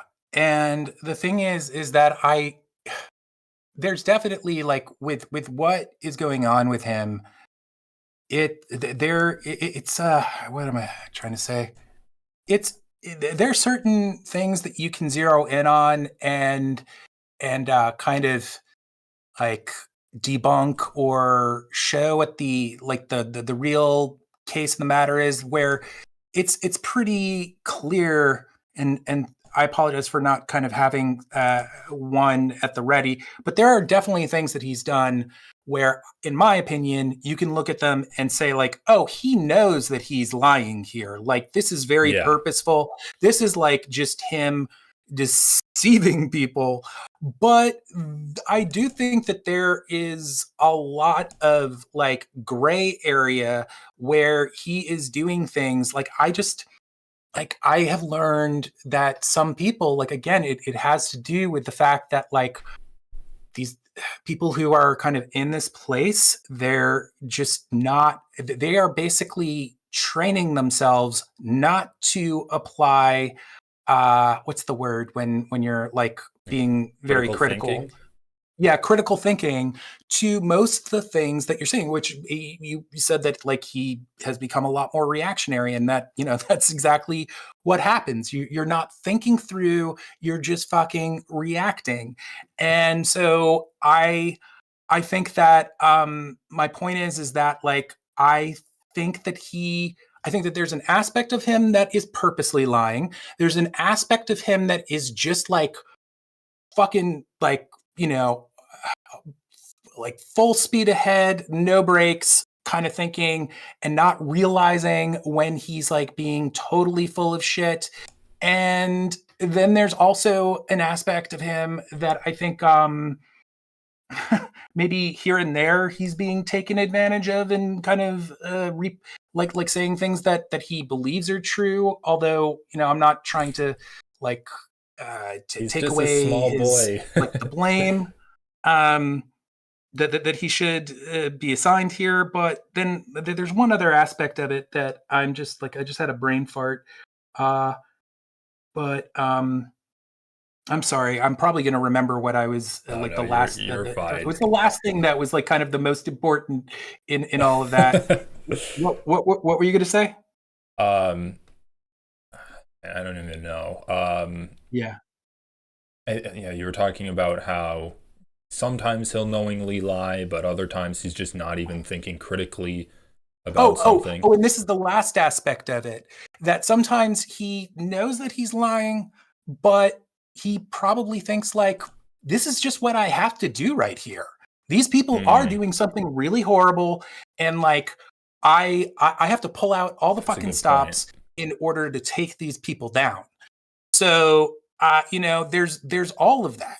Yeah. And it's just it's so hard to tell people. Like, I don't know if you ever watched him much before all of this happened, but it's like one of the most awkward things is talking with someone about Ethan who didn't actually like see that he was like genuinely like a funny, fun guy before all of this. Like, I watch Bad Empanada, and he's great, but crazy and great. But he so often he'll be just like, why the fuck did anybody ever watch this guy? This is so cringe. And he is 95% more or more of the time these days super fucking cringe. But that's another thing about this stuff. Like the person that I knew, like I'm not saying that they are completely talentless now, but like I could just see various ways when they were attempting humor that had to do with this whole situation. It was like the cringiest shit I'd ever seen in my life. And you have to understand, this dude that I'm talking about is actually one of the funniest dudes I've ever met in my life as well. So, I guess what I'm saying is that, fascism or just giving your heart away to stuff like this can really wither the soul and your kind of like artistic, like whole, that's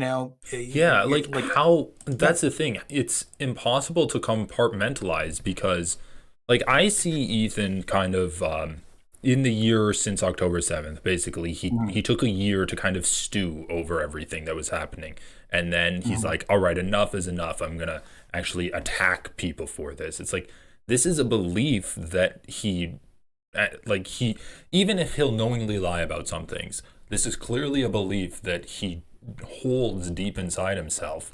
And he sees it as an existential problem. He sees people criticizing Israel as them going into fascism, them becoming conservative and not realizing it. And it's like, this is an existential battle that he's fighting. And so how can you be comedic at times like that? How can you put that on pause and like make a joke on your show when the only thing you're thinking about is Hassan and how he's like criticizing Israel too much? Well, I'll say one, it's not easy. Yeah. But I mean, comedy itself is like, a tricky thing. But Ethan is someone, and people who didn't watch him very much before all this will be like, really, bro? Really? He does have really good comedic instincts. And in the same way that, like, when leftovers, like, discussed any really disturbing like topic, or we're talking about like, I don't know, Matt Walsh or Jordan Peterson, any of like, the just goons in the, like, you apply that same sort of thing to it. Now, like with an issue like an ongoing, that has to do with an ongoing genocide, that becomes even more difficult, but it can be done. Like, I mean, like, there's fucking, and I'm not saying that this is necessarily the best example, but I do think that Bad Empanada, maybe I'm like really asking for it by You're gonna saying get that, me like, canceled. No, just kidding.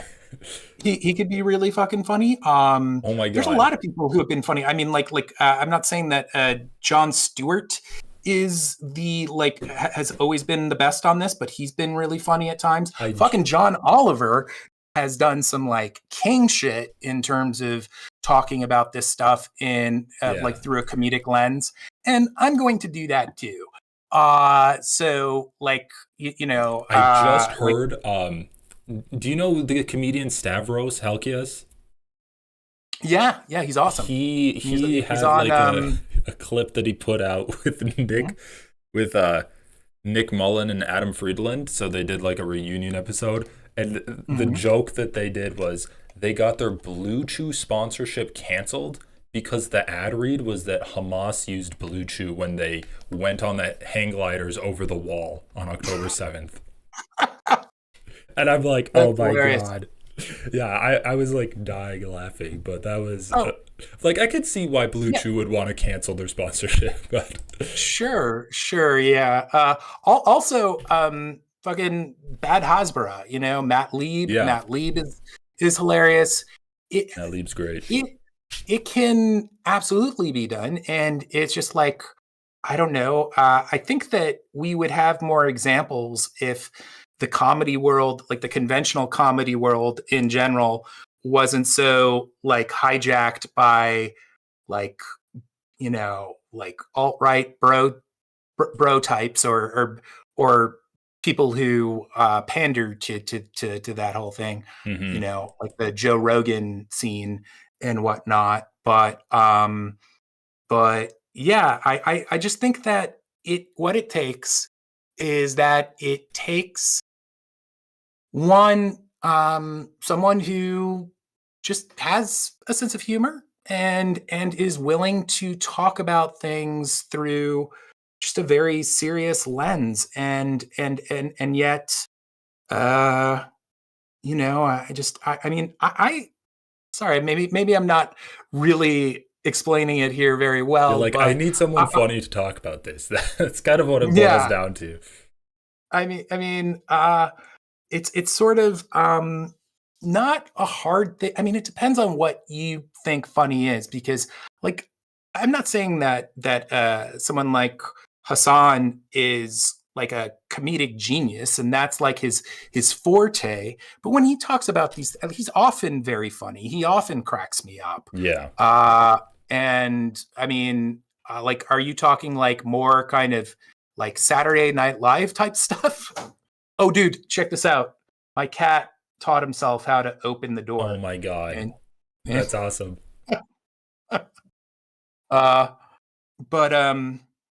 But yeah, like if you're talking about like just laugh out loud, like Monty Python or you know, just really out there comedy, it's not easy. But I am going, you know, I'm going to be attempting to be doing that. Like when I get back to making videos, I'm going to be like throwing everything at the wall. Like I'm going to be both making videos that are meant to like, you know, make people laugh, that are at times pretty silly, but then I'm also going to do some serious stuff. But I think it's just a matter of like, you know, talking about things and it's truthfully. Important. Talking about things truthfully, and then two other things: knowing when to draw back, and you definitely, I mean, you don't have to necessarily, but it is good to kind of like chill out for a bit and maybe have like points that are like a little more serious.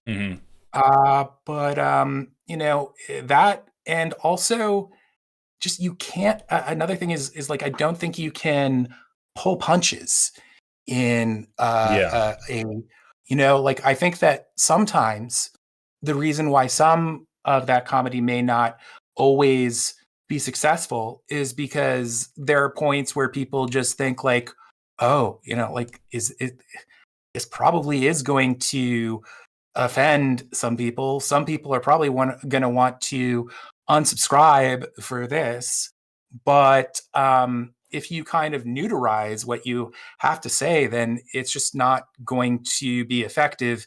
And I think people should do that who are interested in doing that, because for every person that you lose, I think you'll gain some more. So that's kind of my answer to that. If that's if you hear me. Yeah, I hear you. And I think that content like that definitely has its place. Do you do you see that kind of just being as a function of time? And I think that kind of gets me to what I wanted to No, talk about before, but like I how think to, you can be funny about it pretty fucking quick. I mean, yeah. the Onion. I mean, the most classic example of this. I was in New York City, and as a matter of fact, funny enough, that person who I was talking about. This is like a little off topic, but you'll find this interesting. The morning of 9/11, Oh my God. this is like how good friends this person was, like we were. How did they not get radicalized by 9/11, but October 7th radicalized them? That's a good question. Which I don't know if I can really go into adequately, but basically the day that occurred, I got a call from my roommate saying like they worked at a hospital and they were like, we just got word of this. It was like when the first building got hit, and she said like something might be going on, and I just want you to know, maybe you want to contact people. And so the first person that I called was my mom to tell her that I was okay. Second person was my girlfriend to check in with her, and then the third person was that guy, and he was in Brooklyn, and for some reason he had lost his like his cable or something like that, so he couldn't tune in, and he was like, tell me what's going on. So basically I ended up giving him a play-by-play of both Tower 1 and Tower 2 falling in real time. That must have been it was a a lot of experience. It was like 25 minutes of oh my god, what, oh my god, like that back and forth. Sorry, that's really grim, but it's just the what it was. But my point, why did I bring that up? You were talking about like comedy can be funny fast. Yes. So like when it happened, I remember, because all my friends were, in the comedy world and whatnot. Like we were that night we were hanging out, and a bunch of us, and we were just like one of the things that we did talk about was like, how is this ever going to be funny? And then literally the next day, this is back when the Onion was actually like, in a newspaper that you could get on the New York street, and the cover of have you ever seen what I'm talking about? The 9/11. Yeah, it was like something like the headline was 9/11 jihadists surprised to find out that they're in hell, or so. It was much like it was worded way funnier than that. Maybe you can like bring it up on the screen. Yeah, I'll look it up. But it wasn't just that one article. Like the entire paper was about 9/11, and every headline. I mean, find it right now and read the various headlines to the to the articles. They're hilarious. So read it. There's this article called "Revisiting the Onion's 9/11 issue 20 years later." U.S. vows to defeat whoever it is we're at war with. Hijackers surprised to find selves in hell. We expected an eternal paradise for this, says suicide bombers. American life turns into bad Jerry Bruckheimer movie. Not knowing what else to do, woman bakes American flag cake. Hugging up 76,000%. Jory Falwell, is that guy a dick or what? Rest of country temporarily feels deep affection for New York. Oh my God. These are brilliant. So it's like everybody who saw that, like, I mean, all of us, we were just like, oh my God, they nailed it harder than, like we did not think anybody could pull that off. Yeah. But, like there is an immediacy to comedy, and I think that it does, again, if you're being like very truthful, it does lend itself. Or if you're but then on the other hand, if you're like just like if you're just coming from like a place that is either uninformed or just like, I don't know how to say it other than just kind of like a bit demented, like I believe someone like Ethan is, then you get things like those really gross moments in his content nuke video where he was like, going after Hassan for supposedly shielding himself with genocide. Remember, yeah. like when it like he would say they would have a clip Yeah, of he's just whispering genocide. yeah, genocide. I mean, it's like you, and that's another thing that happens with people who like get brainwashed like this. They start like he has amazing comedic or he had amazing comedic what's the not skills, but just just senses. Mm-hmm. And someone like him should be able to just detect that is just like tonally like fucking weird and gross. Feels like a little like serial killer-ish almost. Like I don't know how. Did you hear me? Like that was a really like tasteless Yeah. part, and he was trying. He knew, he's like, okay, I'm gonna try and be edgy here, but there just was not hitting it, but yeah. So the last thing that I just kind of want to go into is what we sort of started talking about, which is just your, the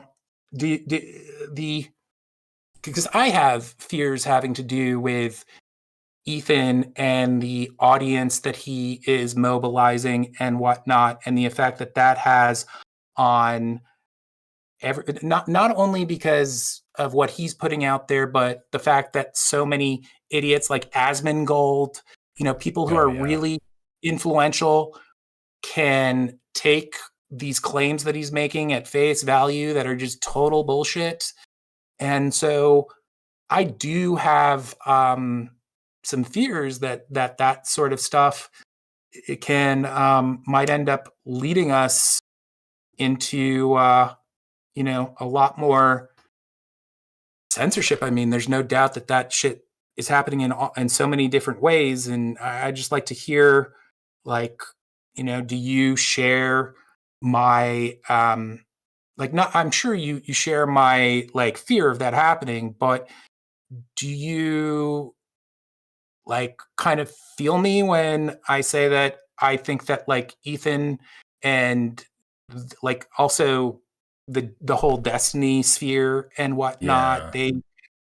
It's so like, weird because it feels like in some ways it feels like classic internet drama, because it's like since people have been talking on the internet, there's been like back and forths and communities fighting each other. But in other ways it's completely different, because obviously it's like a real political issue that's being dramatized online and playing out between these different personalities.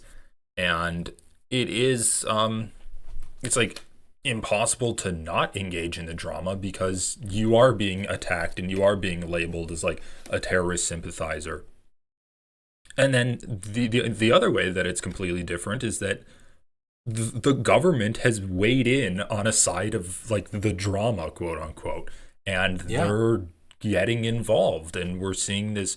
We saw it a little bit while Biden was in office, obviously, with like corporate news media firing pro-Palestinian voices, Richie Torres writing a letter trying to get like Hassan banned from Twitch for spreading anti-Semitism. You saw a lot of like media falling in line behind the American narrative of we have to support Israel, and we feel for the people of Palestine, but we really, they come as collateral damage because we need to get rid of Hamas.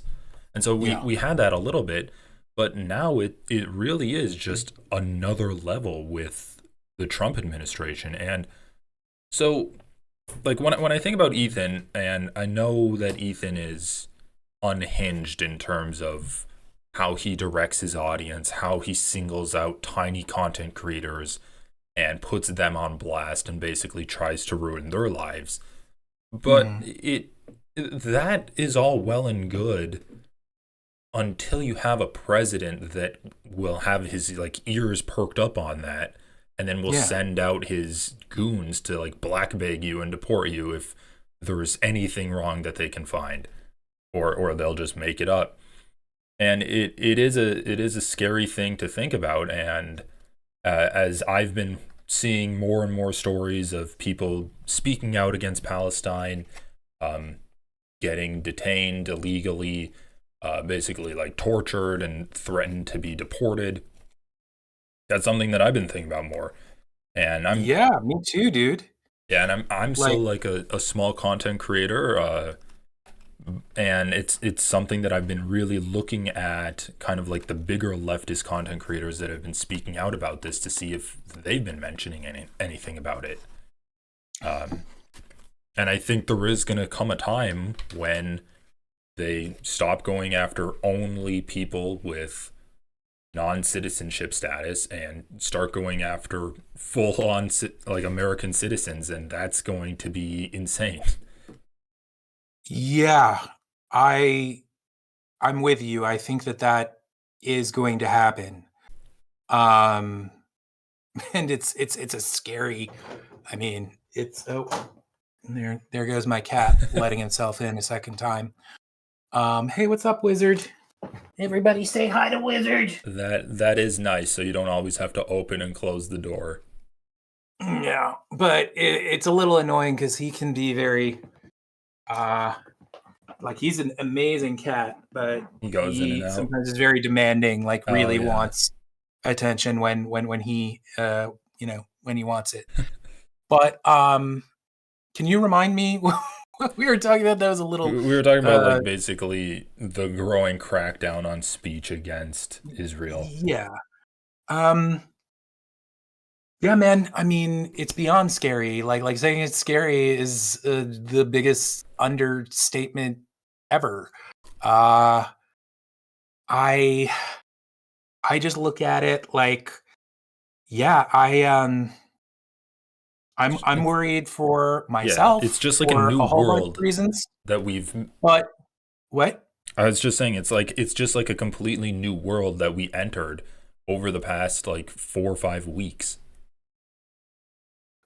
Yes, it is, and like, I wish, and it's, I don't know, I don't know how to kind of make this moment happen, but I just fucking wish that like everybody would just like, because everybody wants to fucking scream right now and say like, this shit is bad, and like, on one hand, I've thought about this. On one hand, if we do that, you're going to have like a million right-wing dipshits like saying like, oh my god, could you believe these the woke left is like having a nervous breakdown.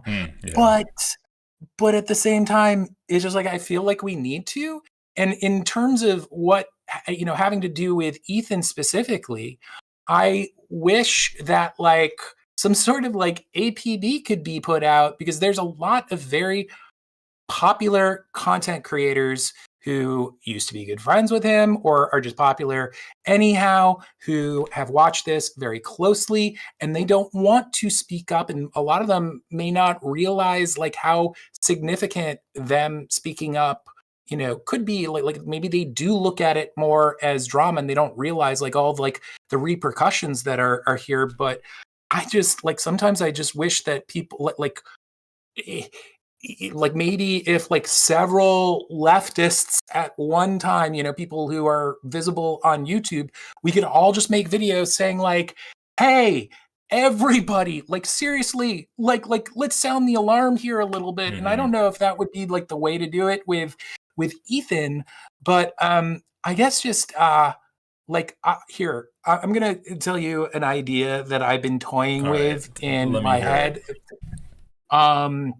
which is very like kind of half baked, but like I've thought of with when I'm back on YouTube, just having one of like the second or third videos that I post, this would be 5-7 minutes max, I think, where I'm aware, where I just, and I would do this in a very like in your face kind of like very comedic way. Not, this is the sort of thing that you have to do like in just like a ridiculous way for people to not think you're being an asshole or whatnot, but just basically make a video where I like draft Sam Cedar to like I'm just basically like Ethan Klein, you like I how can I put it? Like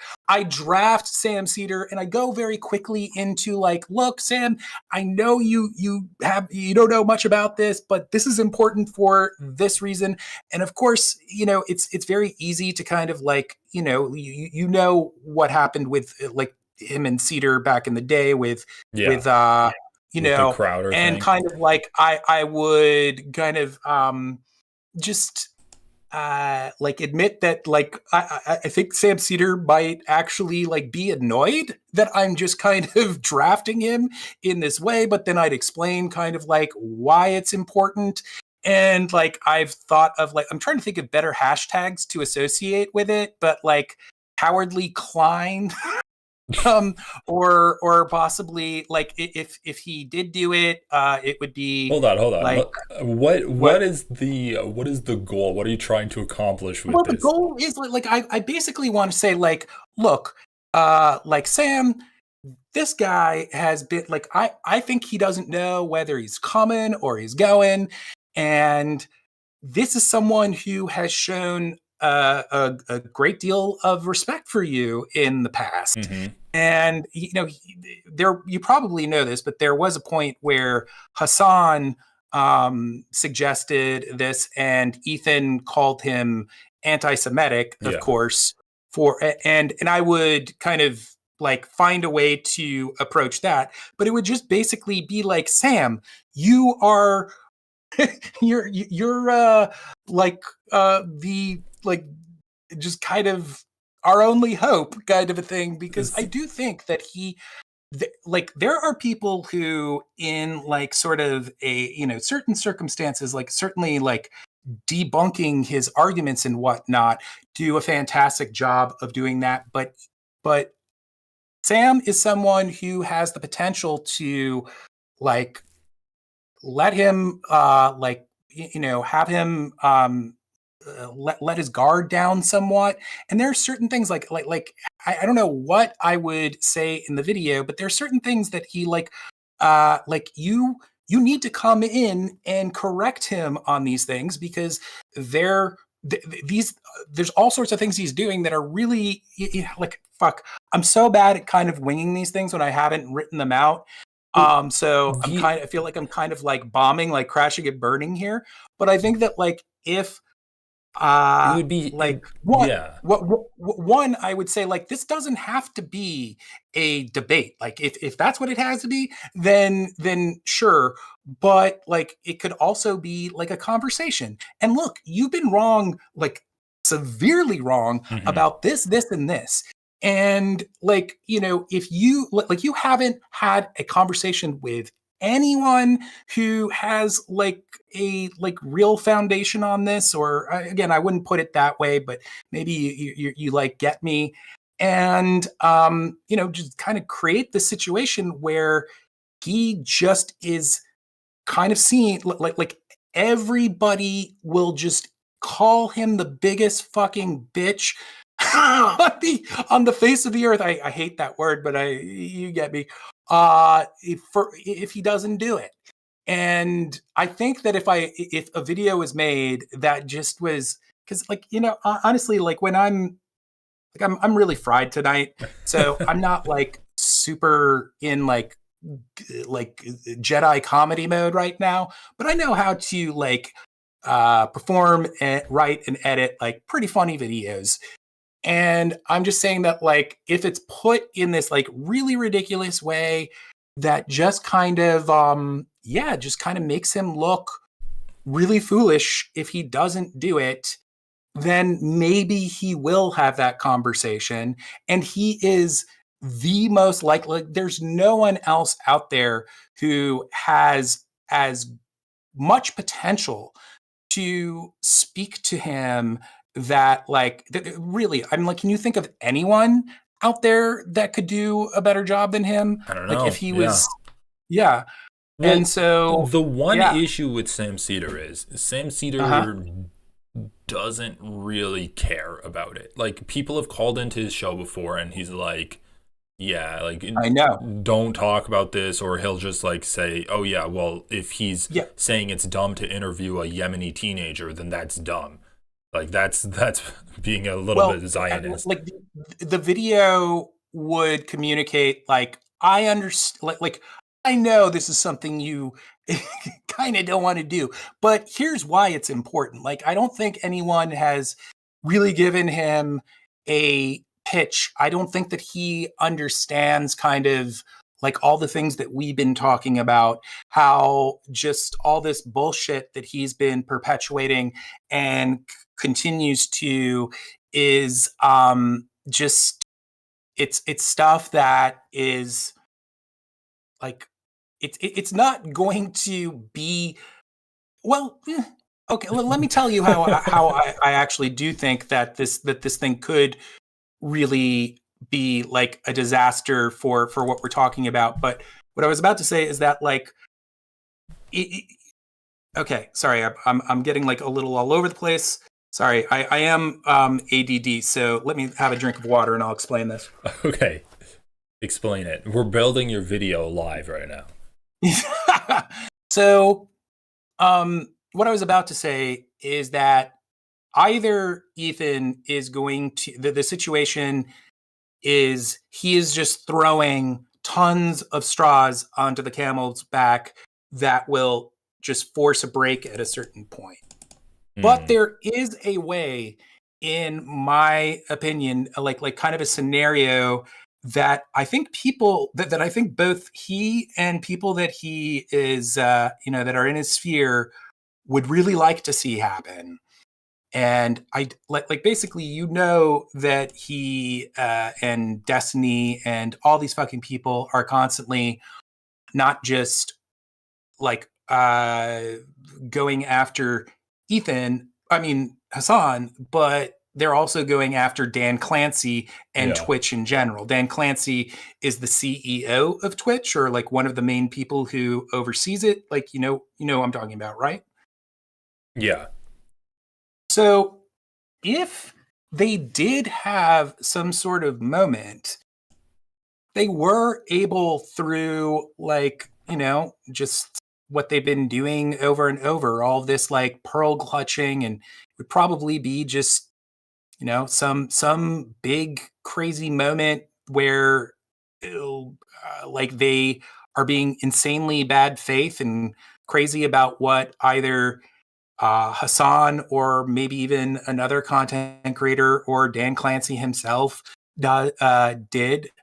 And if there is some sort of moment where publicly Dan Clancy is actually like just like they want, that's exactly what they want. If he was like fired, that would become potentially a really bad or I guess a good opportunity for them, and those who kind of want to usher in more like want to stifle people who are talking about Palestine and whatnot. A real nuisance could be made over that whole thing. Like they would say, like, people would write about, like, oh my God, like the anti-Semitism is so bad on this on this site, that like this horrible thing happened and it took all this crazy stuff for this person to get fired. And then the natural thing from there is like, this is just one company. Like, we have tons of places where this is going on. And, I think that becomes like a moment where, depending on kind of how it's handled by media and it's handled by like people like Asmongold and Ethan Klein and just all other sorts of dipshits on the internet, it can just be a real tipping point, where it could be like just a really big domino, like a witch hunt almost thing. It's like we have success in this one area. Do you think that I'm being like, I don't know, that I'm being conspiratorial, or I'm kind of like making a mountain out of a molehill? I don't think so. Here? I think it's like just an example of precedents being set. And sure, maybe people will be mad about the first time that someone gets canceled or like arrested for anti-Semitism, but are they going to be as mad the second time it happens, as mad the third time it happens? Yeah. Like, I think that's why the Trump administration is going after all of these student protesters like right now. Yes. And they're doing it in like large numbers. People were pretty mad at the first time, and now it's just like, how many people now have been taken or have been like, are getting hunted down by ICE? At least 3 or 4 that I know of, probably more. Yeah. So, and I also heard, I don't know if this is, I only saw like the headline about it, but I also heard that they're starting to go after Chinese like students who don't have like, who aren't naturalized citizens. And yeah, it's scary shit. Like I mean, I did kind of see this stuff coming in the years leading up. Like, at least I was aware of the possibility of this shit happening. Like, maybe around 2021, 2022, I started really getting clued into how, things could be with a potential Republican win in 2024. But still, like, I mean, the overwhelming majority of my life, and I'm sure you as well, I never thought this shit could happen. It's just, it's nuts.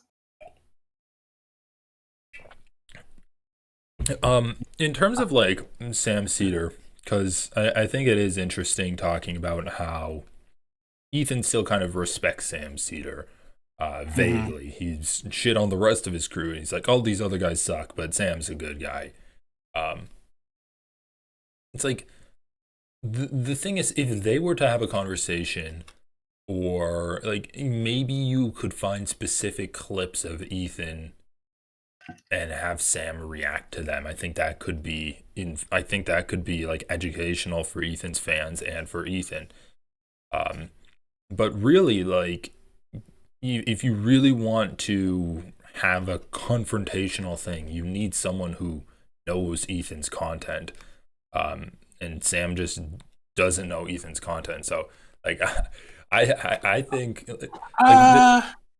I think you're correct, but if there are, like, the idea would be, like, at one point to just kind of do a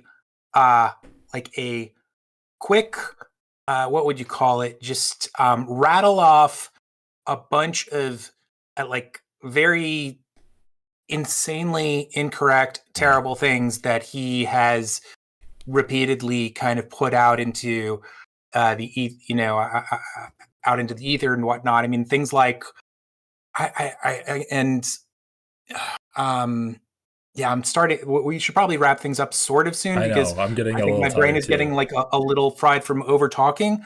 But things like, he is really distorted. Like, he's made claims that are just total bullshit when it comes to the like the levels of apartheid within Israel and Israel proper. They're basically like things that I think that could be rattled off, and hearing them all together would sort of like just kind of in his mind, and it's not like this would be the only type of thing that I would say in there, but I think that the goal would be to throw out enough there where he just got the impression like, okay, these are some like these are absolutely bullshit things, and he could bring those things up with him, but I think that there is just a way to like speak about these things in a manner, and also another thing is that I could also accompany this with a message like I've like Sam Cedar has covered my videos here and there back in the day, and he actually I used to have this character called Creationist Cat on my channel as a talking cat, and CC interviewed Sam Cedar. That's actually like a pretty funny episode. I'd check it out, guys, if you're just curious about weird shit Sam. that I've done. Yeah, it's called Creationist Cat Chat with Sam Cedar. No, yeah, Sam's a pretty good sport about going on to other people's shows. Yeah, he was so much fun to riff with, and he really enjoyed it. But yeah, I the last thing I'll say about it all is that I totally I'm kind of regretting bringing this up because I feel like I've kind of given the worst pitch ever for what I think it could be. But you're just setting people's expectations low, and then you're going to blow them away. Yeah, I'm the kind of person who, if I have not like all these things that we've talked about today, like I have kind of just I've written all this shit out, so I kind of like have the like once I do that, I kind of can speak about things competently or maybe like remotely competently. But when it comes to ideas that are just half baked that I haven't like really like fleshed out, I almost always do like just not a great job explaining them. So I believe in myself, and I think that I could potentially do this in a way that like makes sense. But I understand your skepticism is what I'm saying. No, the only reason I said that is because it's like if like I think that in that type of format it would work out. I was just joking, thinking to myself, you could, because have you seen that Ethan's challenged like a few like random TikTokers to debates on his show? Like I have. Yeah, I have. So I was just yeah. I was just thinking like you could make a TikTok and be like, oh, Ethan Sig hailed on his show, or oh, like I'm happy CPS was called on his kids, and then Ethan will reach out with an invite, and then you can like funnel Sam Cedar in through the phone call and do the I reverse. have totally thought of that. That would be the most amazing thing ever. I mean, Ethan does know me, so I think that he would be. It's like I'm not even. Oh yeah, that's true. Really, I'm not Someone a stellar. else would have to do it. I'm not a stellar debater myself. I have had some moments where I did a good job and some moments where I absolutely floundered. But that being said, I still don't think that he would, like, he knows the type of stuff that I've done, and I don't think he might be aware because he looks all over the place at shit that people are saying about him. He might be aware that I have been like talking about him a lot, but I don't expect that he does. He still follows me on Twitter. So I think he'd unfollow me if he knew like really got a taste. So my point is that I think he'd be reluctant to have me on. Now this is out there, so maybe somebody would show him this. I think you're fine. You know what? It's so weird. Yeah. Like I've like basically my channel has been covering Ethan Klein. I've done some other stuff here and there, but it's like he hasn't talked about me at all. Like one person posted a clip of my interview with Matt Lieb on his Reddit, and like I'm in the corner and they're just like, wow, Matt Lieb is so awful or whatever, and like it's still no mention of me. It's just interesting. I know people have theories about it, but yeah, I mean, I think it's just a matter of time. If it like some of it is just sort of coincidence, like if he just happens to come across you saying like a clip thing, and but yeah, or you could just go like I do think that there is a great deal of good in covering him these days, and you know, like I'm not saying that you should do this, but if you were to make a video that was self-consciously like I'm gonna kick like a hornet's nest right now with Ethan, I'm just gonna go ahead and do that. uh I think, I mean, it depends. Maybe you are just like, I wouldn't want to fucking deal with that. That would be like really a pain in the ass. But if you were willing to deal with it, you've seen a lot of people go through that, so you know what Yeah. what it entails.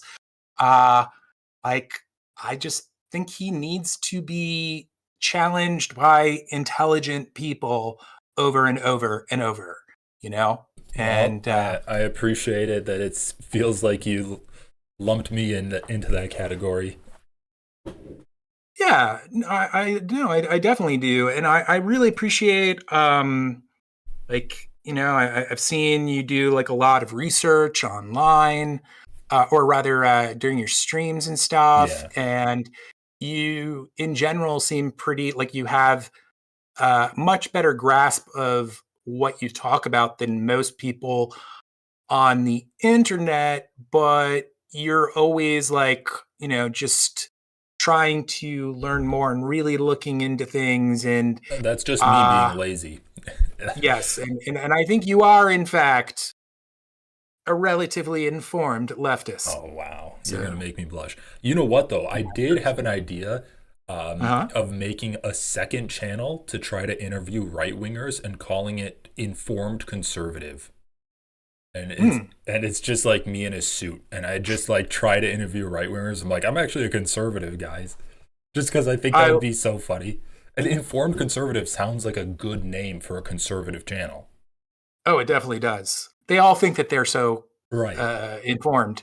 And another thing about like right wing people is that they love putting in things like that because it's overcompensation. Yeah. You know, like Like, that's like why like the fucking like the 9/11 conspiracy movement was the truth movement and things like that. Like, yeah, they kind of have to really tell you, oh, we're truthful, to kind of, you know, succeed.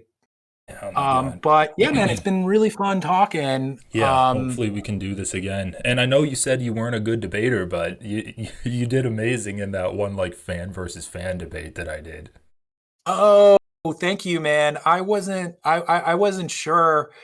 Like, you know, I feel like I overtalked and didn't let a lot of really good people who were present at that you know, that thing kind of like have the floor, but some of those people were just too fucking stupid. Oh my And God. or maybe they're not, maybe outside of that thing they're no, they were fucking stupid. Sometimes I like to give people more credit than they deserve, but yeah, That's the like thing. I mean, Like what were you saying?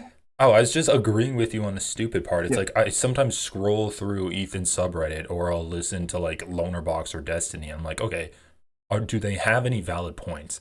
And it's just every time it just comes down to being uninformed, being ignorant, being just downright stupid and not being able to like accurately contextualize this and pick up information. It's just it's almost disappointing to me in a way that I feel like it's such a struggle and the other side is completely empty. It's just completely nothing. Like I see posts and they're like, I mean, obviously like posts about Hassan, they just say the opposite of stuff that he believes, but it's just, I don't know. I don't like dealing with it. Destiny is another perfect example of how you know, kind of giving yourself over to this type of shit, as I was talking about before. In this particular case, Zionism or being like super pro-Israel can just melt your brain completely, because he is someone who, I mean, maybe we could chat more about him in the future because Yeah. I have so much to say, but I know, I he wanna let is you go, someone too. who genuinely, for a long time, what had very informed opinions and really kind of, I mean, that's why for many years he was just roasting right wingers left and right really effectively.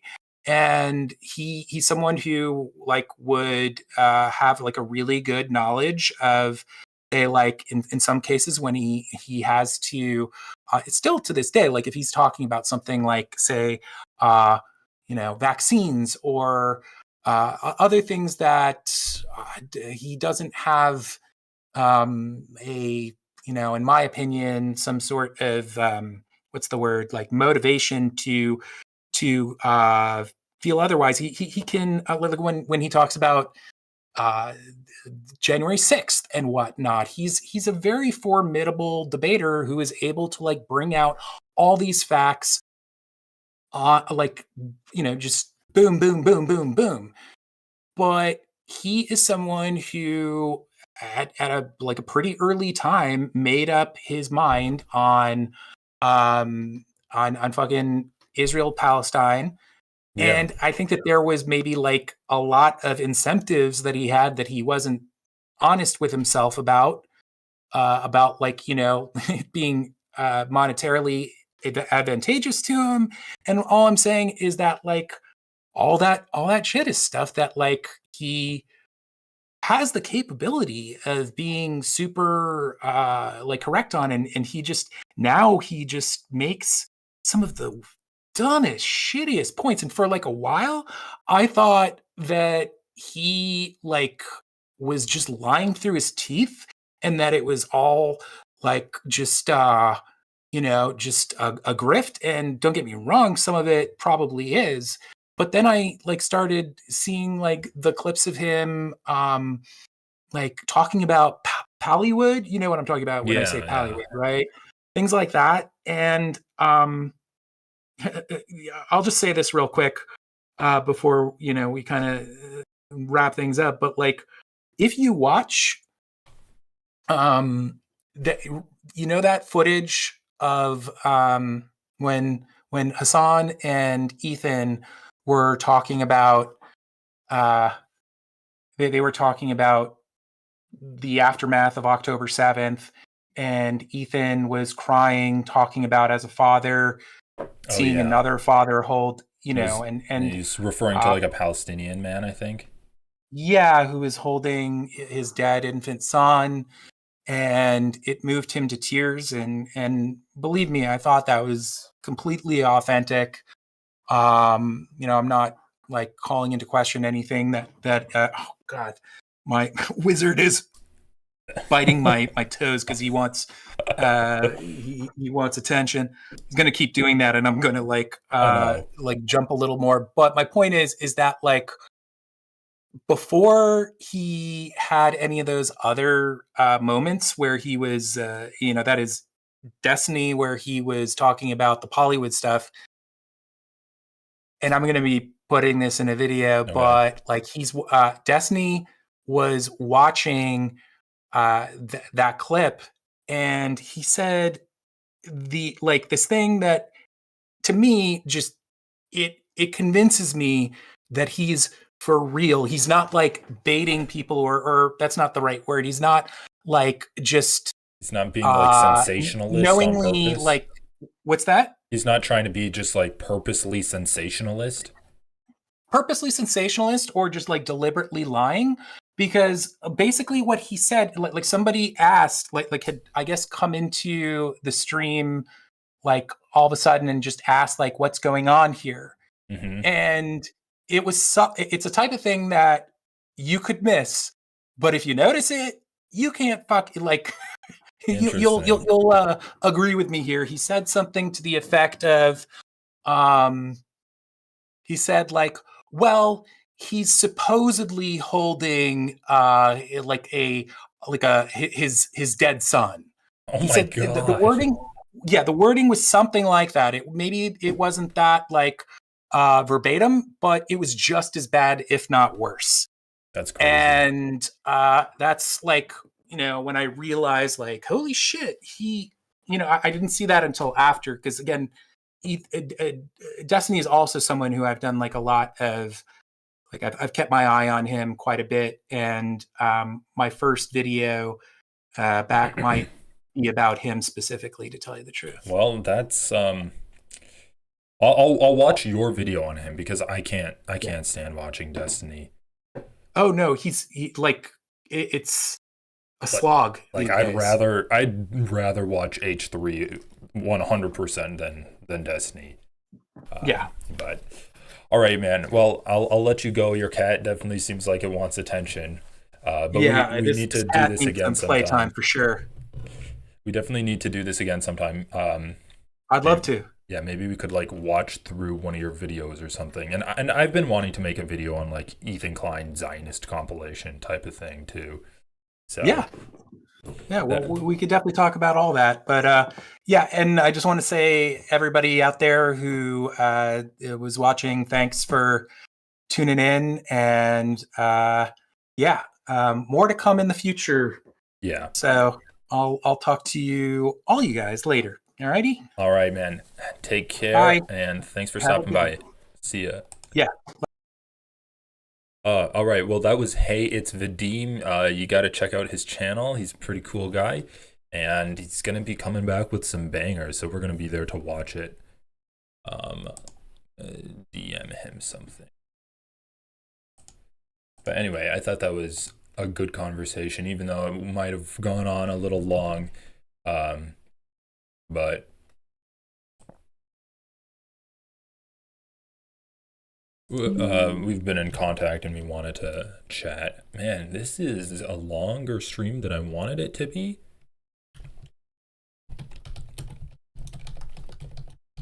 But let's try to like wrap this up. So the one thing that I wanted to do is obviously like look at this most recent podcast, which is the name of this stream, which is Noah Samson is fucked. The other thing that I wanted to do was find this LonerBox video. Oh yeah, this one, because I think that this is so interesting. So he says that like Noah Samson is trying to do a call for violence in this. So I just want to look at like the actual video. So I'm just gonna go down into the transcript. Yeah, Wizard was the MVP of this conversation.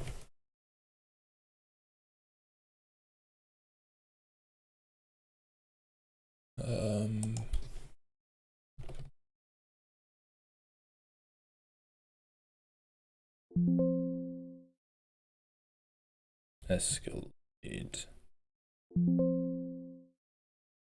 Been an escalation in the trend of crackdowns over free speech. I wonder, did Noah like edit this out? Let's search for protest.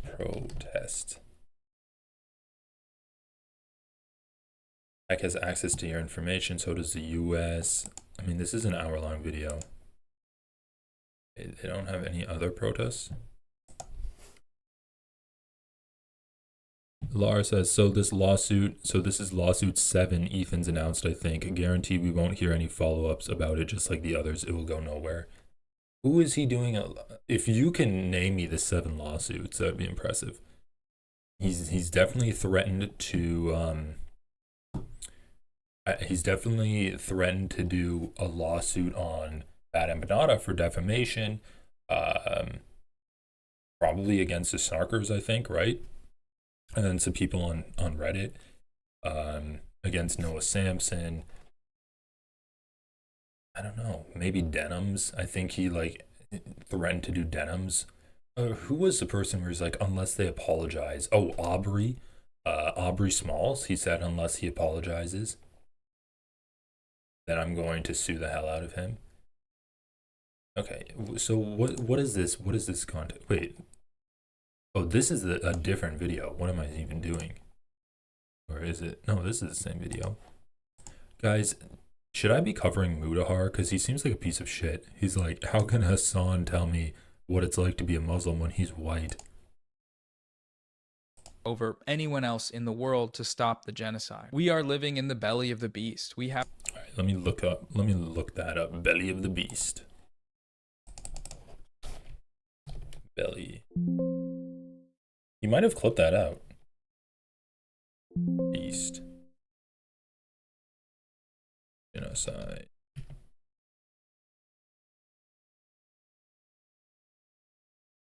Come on, this is an hour-long video. Is this not working? What's the timestamp on this video? Rogan, Denims, the Do Not Worry Pod, H3 Snark, Reddit Mods, Bad Empanada, Hassan, Denims, Matt Lieb, Aubrey, and now Noah. I think that's all of them. Oh my god, that's so crazy. H3 Snark, Reddit Mods, Bad Empanada, Hassan. What did he... Am I just forgetting, like, what did he threaten to sue Hassan over?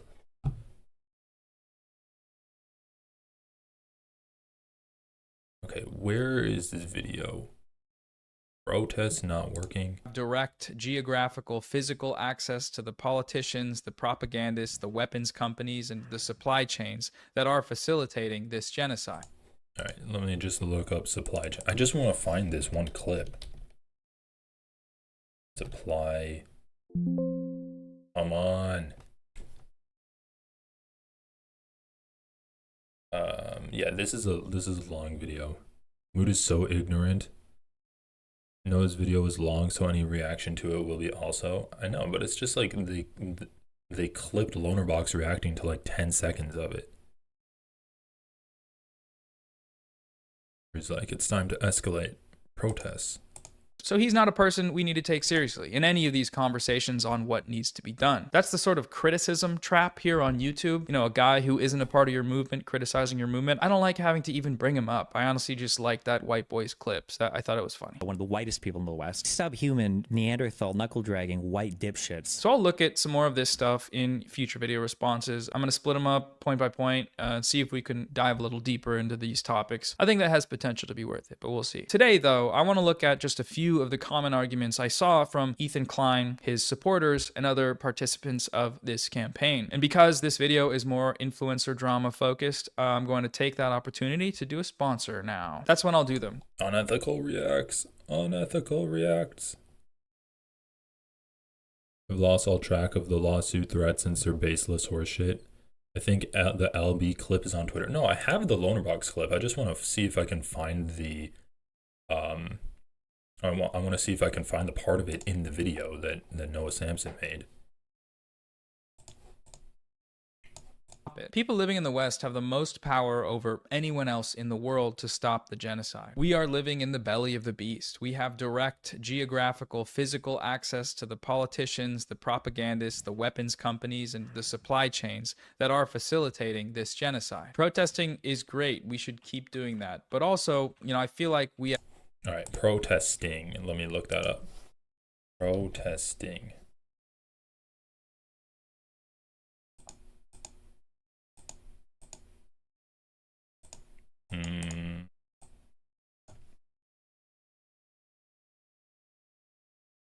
Escalate.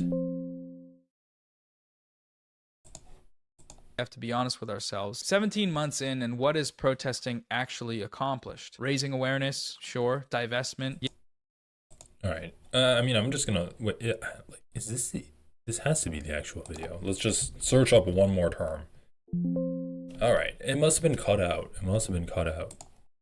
Yeah, in some places, but really politically, materially, nothing. Israel just killed the most children in its history in a single night with total impunity, with a deafening silence among the Western media. If we want this genocide to stop, it's time to escalate. That's all I'm saying. So anyways, yes. See, you can lay it out very easily, one sentence at a time.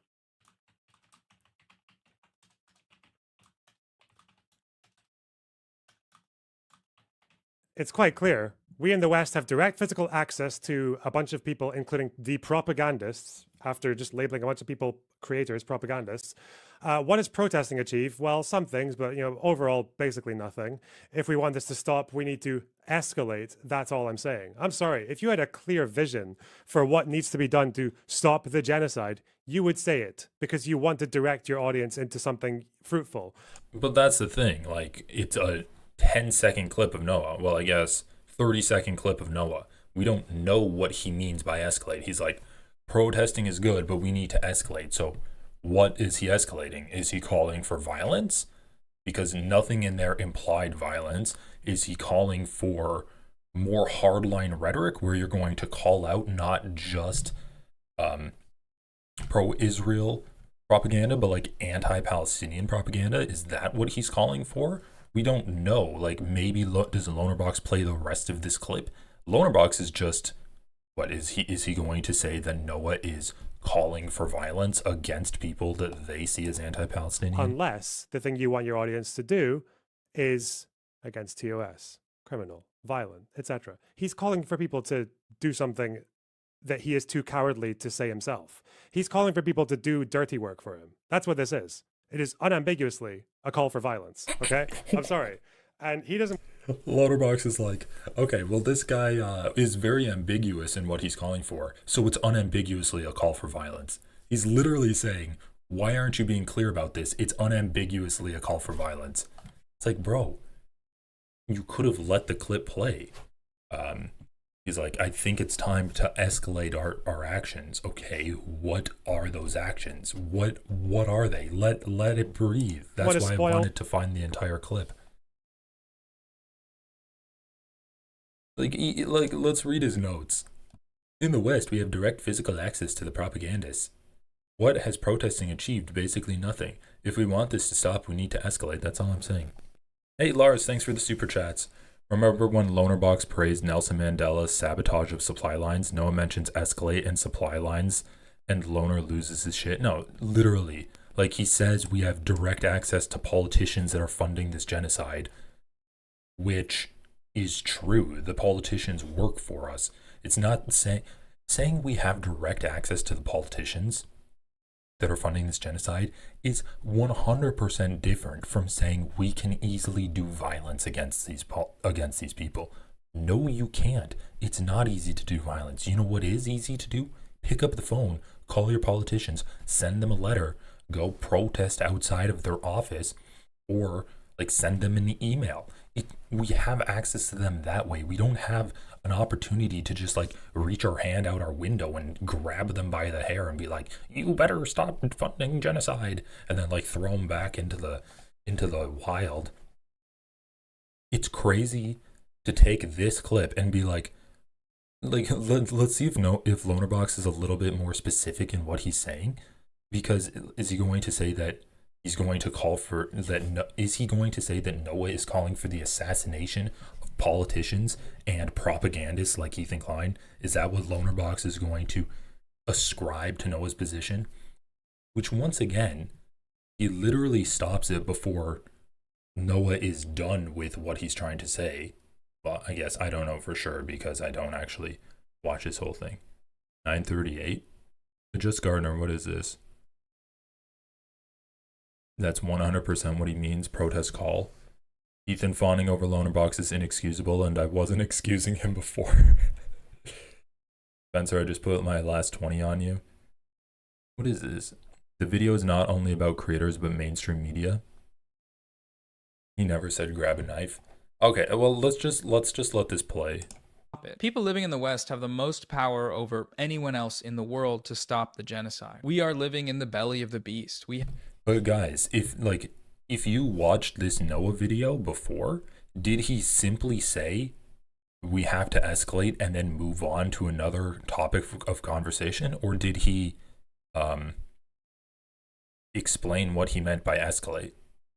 Because those are like two completely different things. Also, I think saying we have to escalate and then just moving on isn't implying violence. It's not implying we need to do something, but it's against TOS, so I can't say it publicly. I think that's a completely different thing. If you continue to gesture vaguely and be like, okay, well, we need to, I'm not even gonna like walk close to that line. I'm not gonna tread close to the line of TOS, but it's like, if you continuously gesture over and over again, that's completely different. Or if you say it like as a dog whistle that you've repeated in other videos, that's completely different. But if Noah's just like, okay, yeah, like protesting isn't working, so we need to escalate, and then he goes on to demonstrate what he means by escalating in the rest of his video, where he calls out the media and propagandists, like that is a completely different scenario than just continuously dog whistling about doing violence. Have direct geographical, physical access to the politicians, the propagandists, the weapons companies, and the supply chains that are facilitating this genocide. Protesting is great. We should keep doing that. But also, I feel like we have to be honest with ourselves. 17 months in, and what is protesting actually accomplished? Raising awareness, sure. Divestment, yeah, in some places. But really, politically, materially, nothing. Israel just killed the most children in its history in a single night with total impunity, with a deafening silence among the Western media. If we want this genocide to stop, it's time to escalate. That's all I'm saying. So anyways, yes. See, you can lay it out very easily, one sentence at a time.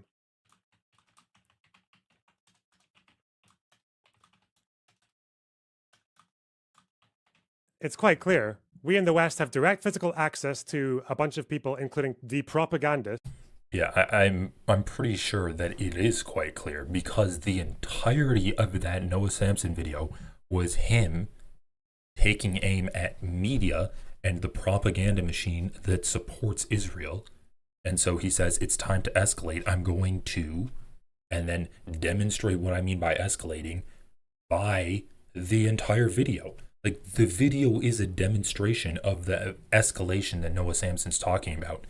It's no longer good enough to just protest. You need to call out the propagandists when you see them. I mean, he specifically mentions, oh yeah, Israel just killed the most children that it has since the beginning of this genocide, and the media hasn't done anything about it. It's time to escalate. And LonerBox goes back and he says, oh, well, you say that we have geographical proximity to politicians, so when you say it's time to escalate, you're implying that we must murder them. To escalate. That's all I'm saying. So anyways, yes. See, you can lay it out very easily, one sentence at a time.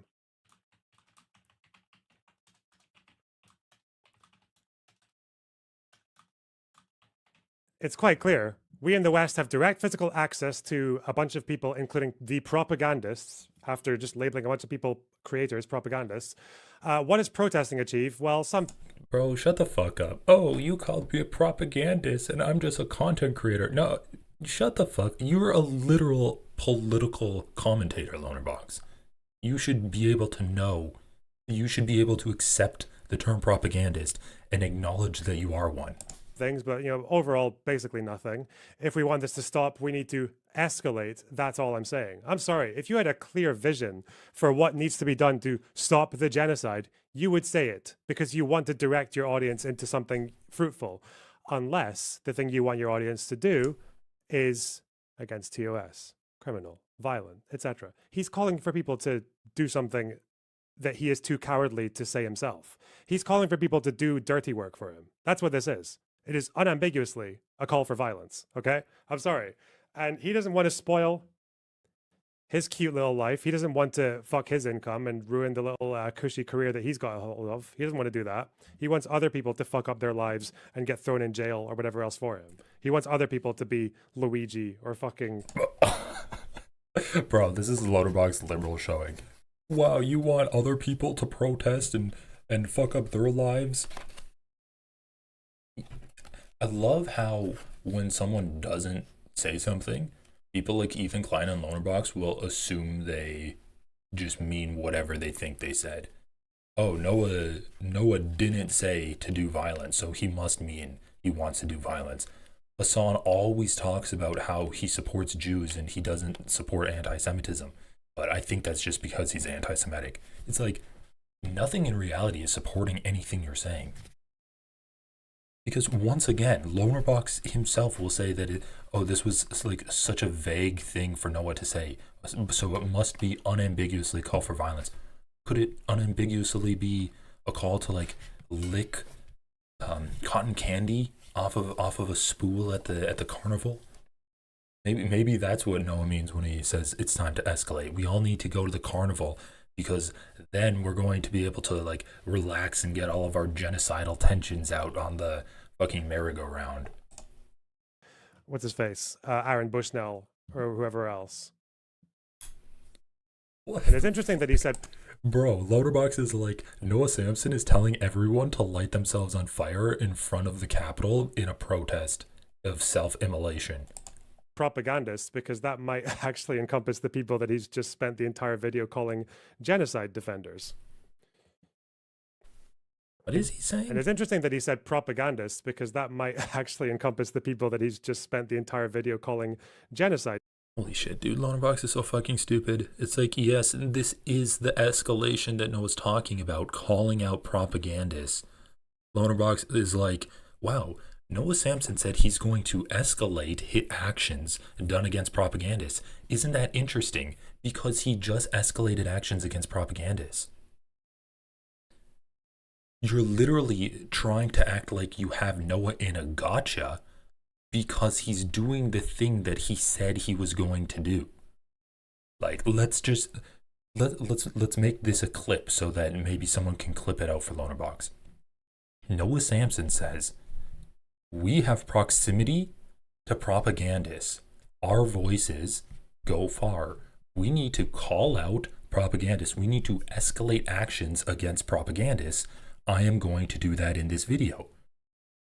LonerBox says, wow, isn't that interesting that you say you're escalating actions against propagandists when you just made an entire video on propagandists? LonerBox thinks he's so much smarter than he is. Like, if I was as smart as LonerBox thinks that he is, I don't know. I want to be doing YouTube, I'll say that. Defenders.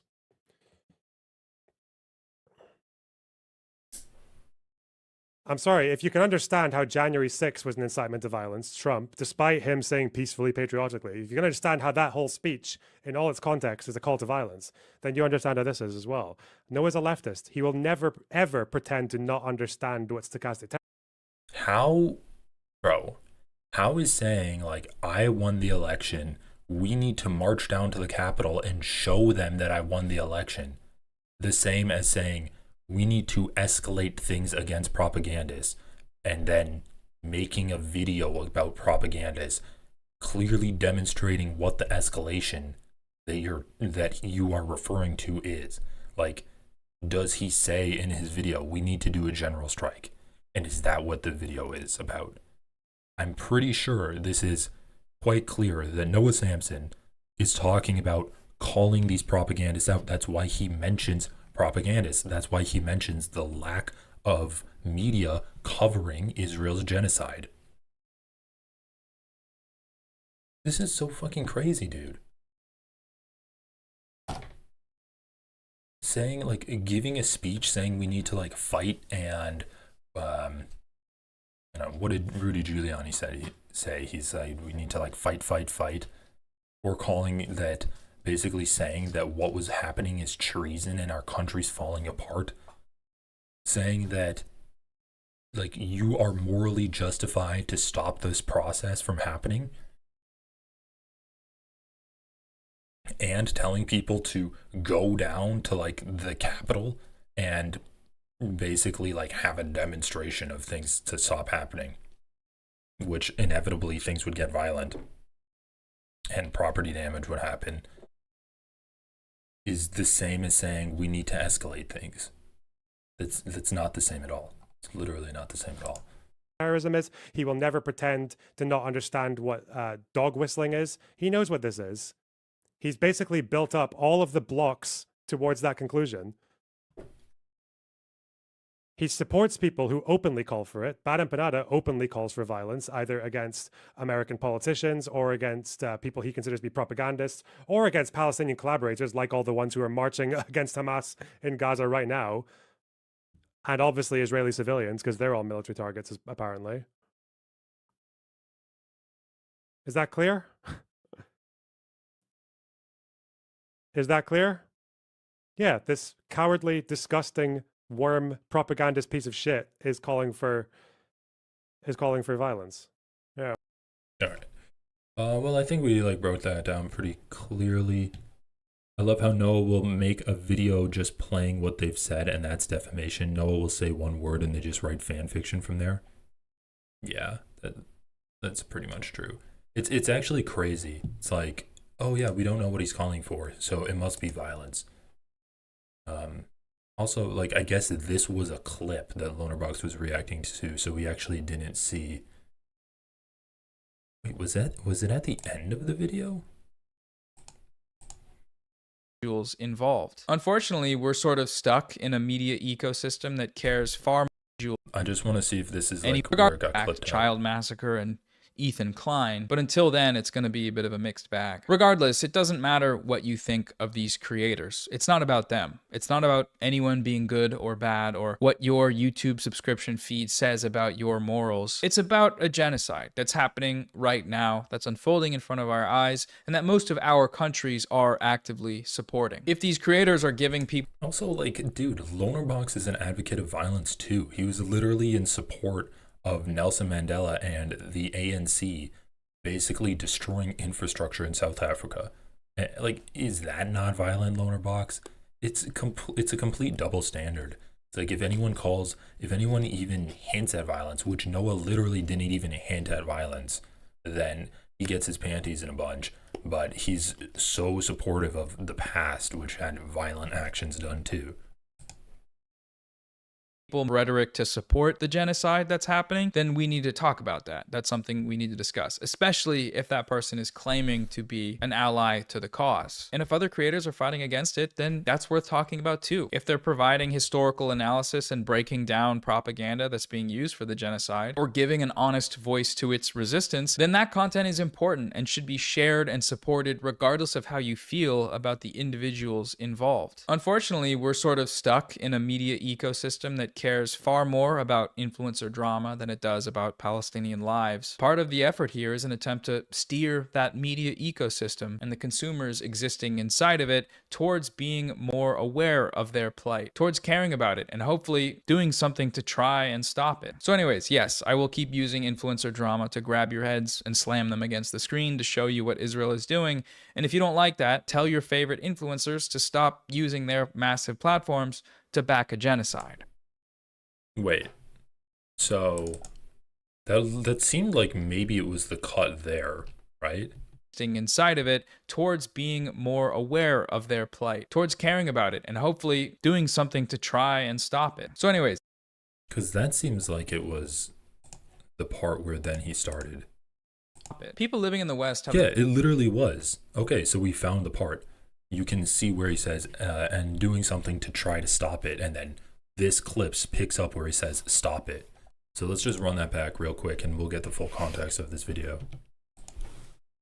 Of their plight, towards caring about it, and hopefully doing something to try and stop it. So anyway. Hold on, shit, I wasn't paying attention.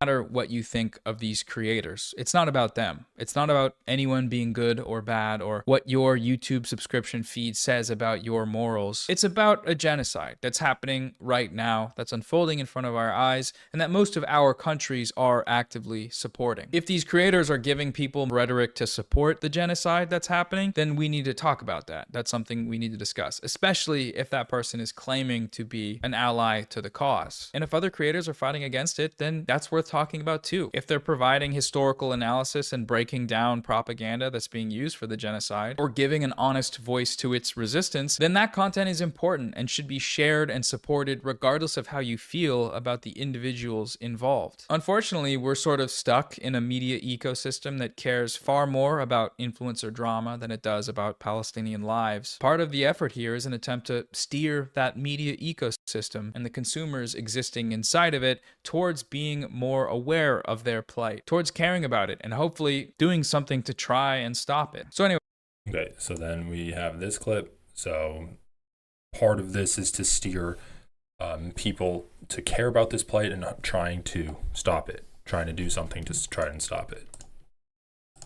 Most power over anyone else in the world to stop the genocide. We are living in the belly of the beast. We have direct geographical, physical access to the politicians, the propagandists, the weapons companies, and the supply chains that are facilitating this genocide. Protesting is great. We should keep doing that. But also, I feel like we have to be honest with ourselves. 17 months in, and what is protesting actually accomplished? Raising awareness, sure. Divestment, yeah, in some places. But really, politically, materially, nothing. Israel just killed the most children in its history in a single night with total impunity, with a deafening silence among the Western media. If we want this genocide to stop, it's time to escalate.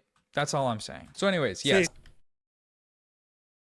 It's time to escalate, that's all I'm saying. Anyways, yes, I will keep using influencer drama to grab your heads and slam them against the screen to show you what Israel is doing. And if you don't like that, tell your favorite influencers to stop using their massive platforms to back a genocide. Tell them to stop spreading genocide.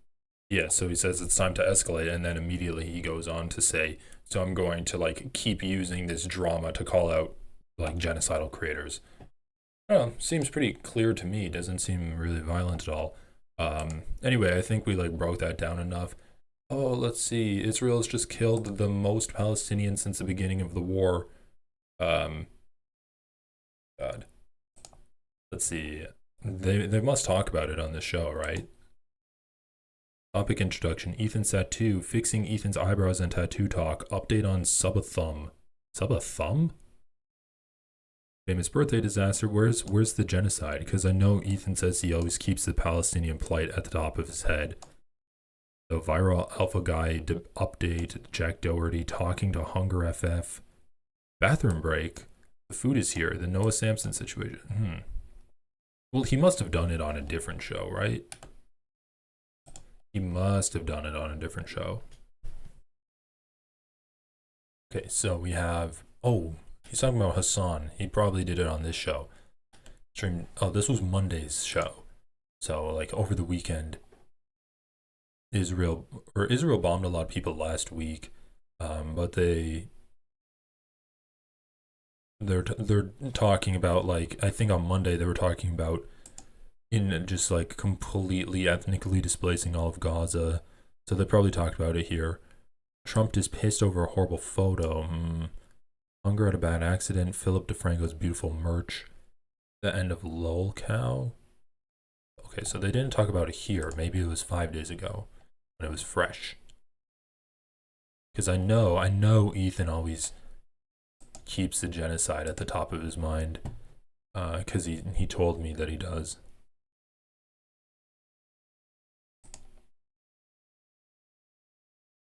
Okay, my computer is completely dying. Okay, here we go. Ooh, a lot of stuff. For someone who claims to watch enough of my content, I find it rather I didn't claim that. shocking. Ethan's new tattoo. Teddy was student of the week. Calling Ian because we miss him. Fat Love is going to cancel. Teddy for a shout out. Ethan's real height. Political TikToker exposed.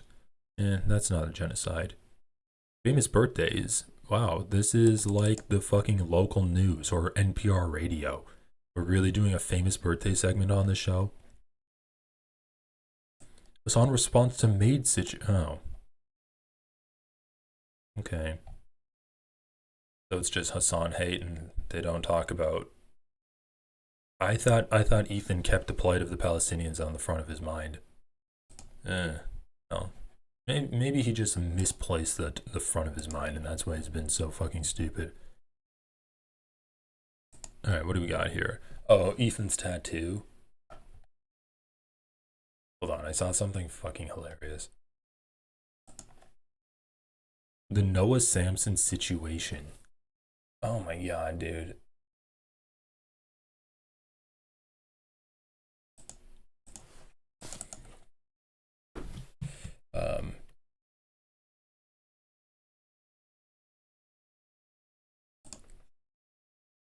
All right, what, dude? Okay, before we get into the serious stuff, this tattoo is so fucking stupid.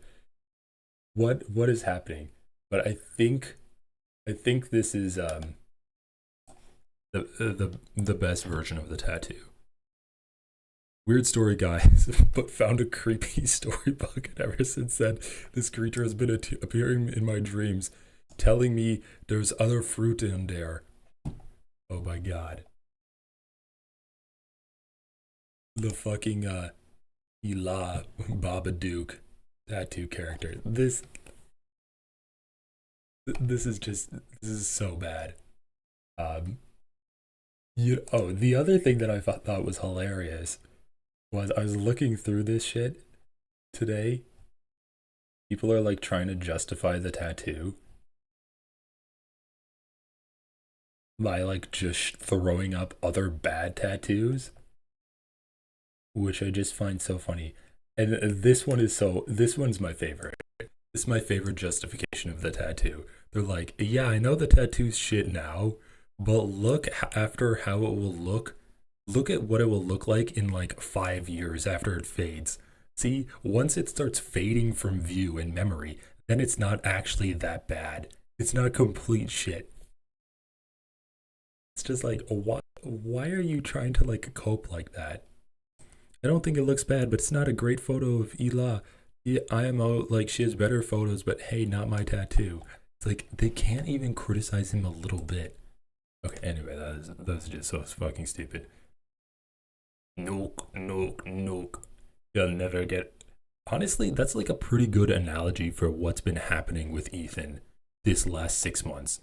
Like, the Babadook of Hassan is just in his fucking head. Everywhere he looks, it's like a guy in an oversized jacket and a small head standing there, and he's like, oh no. And it's just like a manifestation of Ethan's depression. Okay, what do we got here? Let's do this stupid shit. I'm gonna put it on 1.5.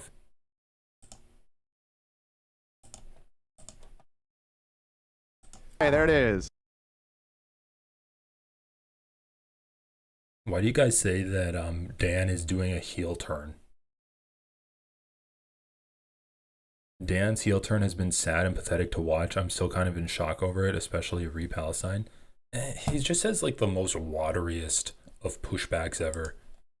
Let's talk about it one thing at a time here. Let's just go down the list. Oh god, bro, the tattoo's even creepier when you see it on his arm. Holy shit. I saw someone wrote a comment that like the eyes follow you. That is one creepy ass fucking tattoo.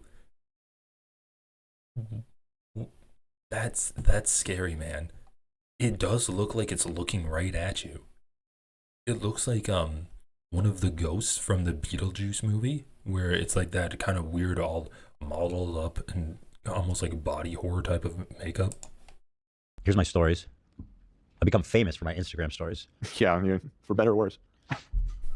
Yeah, I mean, true. Yeah, so this guy, Noah Samson, he made a video last week called YouTubers Who Support Genocide.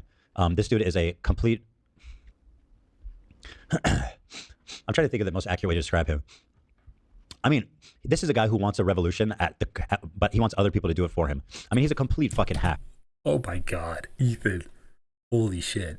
Like, it's one thing if you're hateful and stupid. It's another thing when you steal someone else's hateful and stupid rhetoric and use it as your own.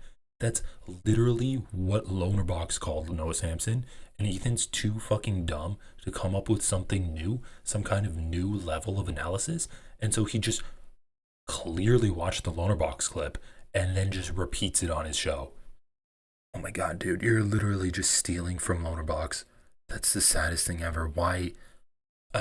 LonerBox does not have good enough content to steal from, and you are. Holy shit.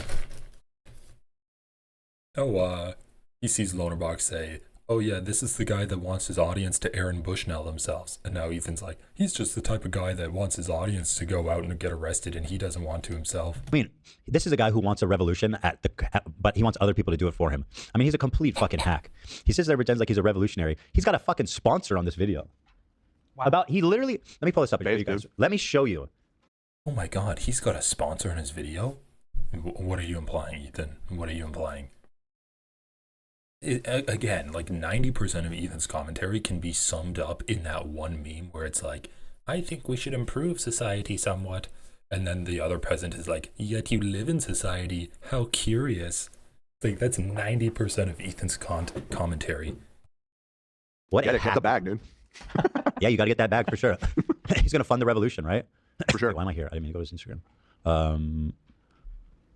Okay, so this man, I'm front and center, of course. I am the king of this shit. This man flipped through a catalog of destroyed images of Gaza till he found the perfect one. He's like, oh, this is. Well, yeah, I did hear that his dad likes to pop beach balls in the crowds. Bro, it's so fucking funny. Like, his parents can't even stand to be with him. Like, didn't he just call out his parents for always leaving early? He's like, my parents don't want to be at my house. They always say they need to beat traffic, and so they drive home early. BE's thumbnail of blackening Ethan's hair after the dye was everything. All right, I might have to look that up. The one that I can utilize the most. And then added a fucking, the genocide support YouTubers respond. And this fucking guy, join Proton Mail. Use my free link. That's fucking advert right at the top, man. Like, if this, they say it's a Holocaust, it's a genocide, it's the worst thing, right? It's horrible. I'm not disagreeing. But if he did feel that way, I would, like, if you were like, hey man, I'm doing a video about the Holocaust, would you really put a link? Fucking like ad? Me personally, yes. Yeah, you would. That's why I love it. But like, some topics are too serious. But yeah, I don't know. I love the idea of him just flipping through the rubble of Gaza to look for a fucking good thumbnail. Like, that's kind of callous and weird. You did a fucking VPN ad in your Hassan content nuke video. What are you talking about? Some topics are too serious for links? Yeah, so when he doesn't make a video basically defaming a bunch of random YouTubers, he gets no views. His video from 9 days ago has 120,000. The YouTubers who backed the genocide, which was the first one, he has me, LonerBox, Tom, Dark, Muda, and Destiny in the thumbnail. And once again, he's flexing on the rubble. Bro, your video has 200,000 views. You have 70K more views than Noah's video. Well, oh, he gets no views. He's like, yo, look at this rubble. Ethan's pointing at it. If Destiny was my roommate, I get him late all the time. I know it, man. So he got 800,000 on this one, which is a lot of views for him. He's not a very talented creator. You'll see if you watch his videos. So, and then he's continued to. I found out he's a great editor, though. He's a terrible editor, in fact. Actually, he has no. That's my. I'll leave all the rest of this to you. This is your fight. But when we get to the editing section, you can. I have things to say. Yeah, you can contribute there. Denial and deflection. So his new one came out, and it's getting him more views, which is good. This guy, anytime it comes to like cite an actual source, he goes, "Watch Bad Empanada for more details." Like, he consistently sends it off to like the most deranged lunatic on the left as like a trusted source of information. But he essentially, he does the Bad Empanada doctrine. He just says the most inflammatory thing, the most inflammatory title. And the thing is with these leftists, the truth doesn't matter. Hypocrisy doesn't matter. Nothing matters. All they want. What are the titles? Denial and deflection. The genocide supporting YouTubers responded. So what? Saying that you supported genocide is too far now, Ethan? But he essentially, he does the Bad Empanada doctrine. He just says the most inflammatory thing, the most inflammatory title. And the thing is with these leftists, the truth doesn't matter. Hypocrisy doesn't matter. Nothing matters. All they want is to feel righteous and angry and to point, like I mean, at the end of the day, let's say that I do back a genocide. Let's say, I mean, I don't. There's no evidence I don't. I do. The only evidence he showed in his first video, by the way, that I back a genocide, is that he said I collaborate with Destiny. I'm a collaborator with Destiny because I pulled a few memes from his subreddit. That's literally all he had to justify me being a fucking genocider. I mean, I'll watch the clip where he lays out his whole argument. Actually, in the beginning of this one. But like, even if that's true, let's say, watch that which video. It's not, it's not just one clip where he accuses you of it. It's like the entirety of the video, and then Destiny and Mudahar are like in the background. How does this help Gaza? Like, how does this help the fucking people in Gaza right now who are under a 2-week blockade, who haven't had like resources or food or water or anything sent in there in 2 weeks from this blockade. How does this help them? Like, and the answer, of course, is that it doesn't. And and of course, the answer is that this is a drama slop video that he's doing for attention and money, because it doesn't materially help the people of Gaza. He's not donating any of them. Bro, America supports Israel. Israel is single-handedly like bringing death and misery to Gaza. The best thing we can do as American citizens is try to change public opinion on this so that maybe our politicians will listen to us. There's really nothing else we can do short of like dismantling the entire military-industrial complex, which just straight up isn't going to happen without politicians getting involved. So, I mean, I think it's just so telling where Ethan's like, oh yeah, I have no agency in this situation whatsoever. And that's like, it simultaneously is demeaning to content creators that are putting their lives online, or protesters, or like their livelihoods on the line, or protesters that have been gotten arrested for this issue, trying to like raise awareness and change policy on these subjects. It's like, would Ethan Klein look at Martin Luther King's like Million Man March and be like, oh yeah, how does this help you exactly? Like, it just seems like you're trying to get attention and raise money for yourself. You're just protesting. What's the issue with that? It's like he has a complete lack of understanding of like the basics of civic engagement and the output that content, like the impact that the content you output can have on people. And it's simultaneously like demeaning what these people are doing, while also freeing himself of any kind of responsibility to speak out about this issue. Because just once again, the only time he ever brings up the plight of Palestinians is when he's trying to address pro-Palestinian creators and be like, yo, I always talk about them. Like, they're suffering really bad, but why are you talking about them? You're a piece of shit. Like, you shouldn't be talking about them. Like, okay, Ethan, then why do you feel that it's so important to talk about anti-Semitism and do a whole content nuke on Hassan because he's being anti-Semitic and he's spreading anti-Semitism? Why do you think it's so important to do that?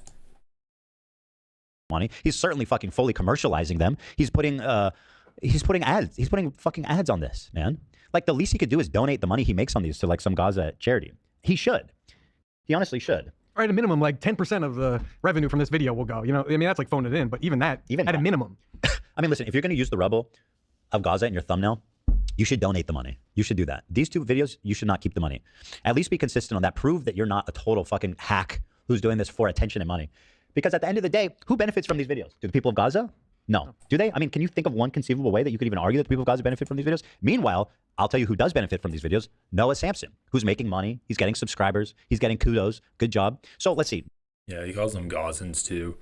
Yeah, that was something I saw Comrade Casey make a comment on, which it is true. I haven't really considered it, but it is true that like if you call them Gazans, that is another form of like just like cultural genocide, because you're not referring to them as actual Palestinians. It just plays into the whole idea that there is no such thing as Palestine, and there are no such people as Palestinians. There are Gazans, or there are Arab Israelis. And you'll notice that even though Ethan Klein is so insistent that Israel is this super diverse, multicultural place, and you have Arab Jews, and so it's not cultural appropriation to say that hummus is Israeli, because of course there are Arab Jews in Israel. Even though he'll say that, he'll also differentiate between the Jews and the non-Jews of Israel by saying Arab Israelis or Jewish Israelis. So he will differentiate between Arabs and Jews, and that's another form of like just discrimination. Like you're basically saying if you're Jewish, you're not Arab, and if you're not Jewish, then you are Arab. You're like a different class of people. Noah Samson came up huge. He put sponsors. He got paid. Great. Gaza still fucked. Does nothing to help them. So I mean, just like in terms of just looking at what's been accomplished. I mean, like, bro, this is so ridiculous. What if Noah Samson did donate all of his money from this? then would Ethan Klein be okay with the videos? Like if let's say Noah Samson donated like $10, would he be okay then with the videos? Like, bro, it's about the content that you're outputting. It's not about like the monetary value, because at the end of the day, no single person can really have any impact on this at all. You need to have systemic change on this. Ethan knows that. I mean, there's a reason why Ethan's like, I did more for Gaza than Hassan, because I voted for Kamala Harris. He knows that it's a systemic issue too. He doesn't say that. He doesn't tote, I donated $6,000 to a Palestinian charity. He doesn't tote that as doing the most. He says, I voted for Kamala Harris and I campaigned against Netanyahu in Israel. He knows this shit. It's such a fucking like tired argument. Oh, you're just virtue signaling and getting money because you're being like against genocide. Wow, look at you, morally superior leftist, but as usual, completely ineffective. It's like, bro, yeah, it's his job. He gets money from his job. Like, I'm not gonna sit here and criticize Ethan for running ads or making money off of this and not donating every single dollar of the content nuke to the ADL or something, or to some other anti-Semitism organization or charity. I'm not going to sit here and criticize him for doing that, because I'm a normal person and I have an understanding that the point of his whole anti-Semitism crusade that he's been on, and of course anti-Semitism in quotes, is the rhetorical output of his content. It's not, I'm gonna like generate $1.5 million through the views that I've garnered over the past 6 months and then donate that all to anti-Semitism charities, and that's going to be my output. Normal people understand the impact that you're trying to achieve is your rhetoric. It is your propaganda to try to change people's minds on these things. Like, how is Ethan so obtuse? He's literally doing the exact same thing as Noah. It's just pathetic. And we'll get into that, but yeah, just to give a little background. So in his new... Now, it was funny, like at around Christmas time, Ethan came out and he's like, all of these people are like trying to make money off of my name. Well, it's not happening anymore. No one's going to make money off of me anymore. And then he just turns into a lol cow. And then in the following months. Video. Hey, congratulations, HK.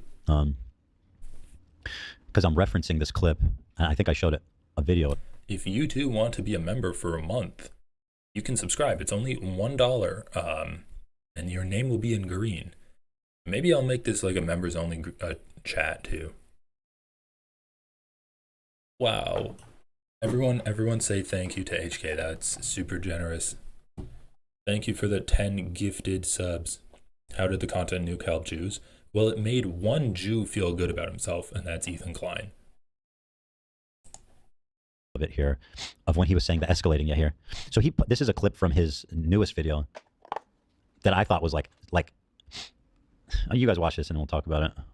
People living in the West have the most power over anyone else in the world to stop the genocide. We are living in the belly of the beast. We have direct geographical, physical access to the politicians, the propagandists, the weapons companies, and the supply chains that are facilitating this genocide. Protesting is great. We should keep doing that. But also, you know, I actually wouldn't be surprised if Ethan retires in like the next couple of years, because it just feels like he's not having fun with this shit anymore. He's probably made enough money off of this, and he'll just like invest it in the stock market. Like maybe once Israel completely ethnically cleanse Gaza and the West Bank, then he'll feel like, okay, well, I have nothing left to defend. So, but yeah, he's just like completely tanking his reputation, and he's really just existing in this drama space, and that's like what his audience is. So I don't know, it's gonna be like a really deep pit to climb out of if he wants to like change the direction of his channel and actually make it be like a feel-good show. I feel like we have to be honest with ourselves. 17 months in, and what is protesting actually accomplished? Raising awareness, sure. Divestment, yeah, in some places, but really politically, materially, nothing. Israel just killed the most children in its history in a single night with total impunity, with a deafening silence among the Western media. If we want this genocide to stop, it's time to escalate. That's all I'm saying. So anyways, yes. You can lay it out very easily, one sentence at a time. It's quite clear. We in the West have direct physical access to a bunch of people, including the propagandists, after just labeling... Me in the thumbnail, by the way, being labeled specifically. Hey, real quick, I was laughing because I thought that was a Zach's sound drop. Who was the little guy in the corner? That's LonerBox. And shout out to LonerBox. He's been doing really good coverage of this. Bro, Ethan's literally covering LonerBox. That's kind of hilarious. You're playing LonerBox's clip, stealing LonerBox's like reaction to Noah, and covering his covering his fucking camera with your video feed. And the only reason you mention his name is because this fucking MMA fighter bro is like, who's that little guy in the corner? I think he's a very measured and great voice in this conflict. Bro, measured and great voice? LonerBox still thinks there's some valid military targets within Gaza. That's crazy. That's like, he's literally just not even, like he's literally just a genocide enjoyer, so. I mean, that's fucking crazy. Again, I don't like to do the whole thing of like, oh, well, Ethan Klein talked to Steiny, so, and Steiny is like, sucks off Andrew Tate, so Ethan Klein's basically a fascist because he platformed Steiny. Or Ethan Klein platformed a sniper expert, so he's kind of like a fascist. But, I mean, bro, you had a conversation with him, and in the conversation, LonerBox is like, yeah, I still think that, that the IDF has a lot of work to do in the West Bank or in Gaza. And then Ethan's like, well, like, that doesn't have anything to do with truth at all. That's not in the realm of truth at all. And LonerBox is just like, oh, yeah. And Ethan still is saying this motherfucker is a good and sensible voice on Israel.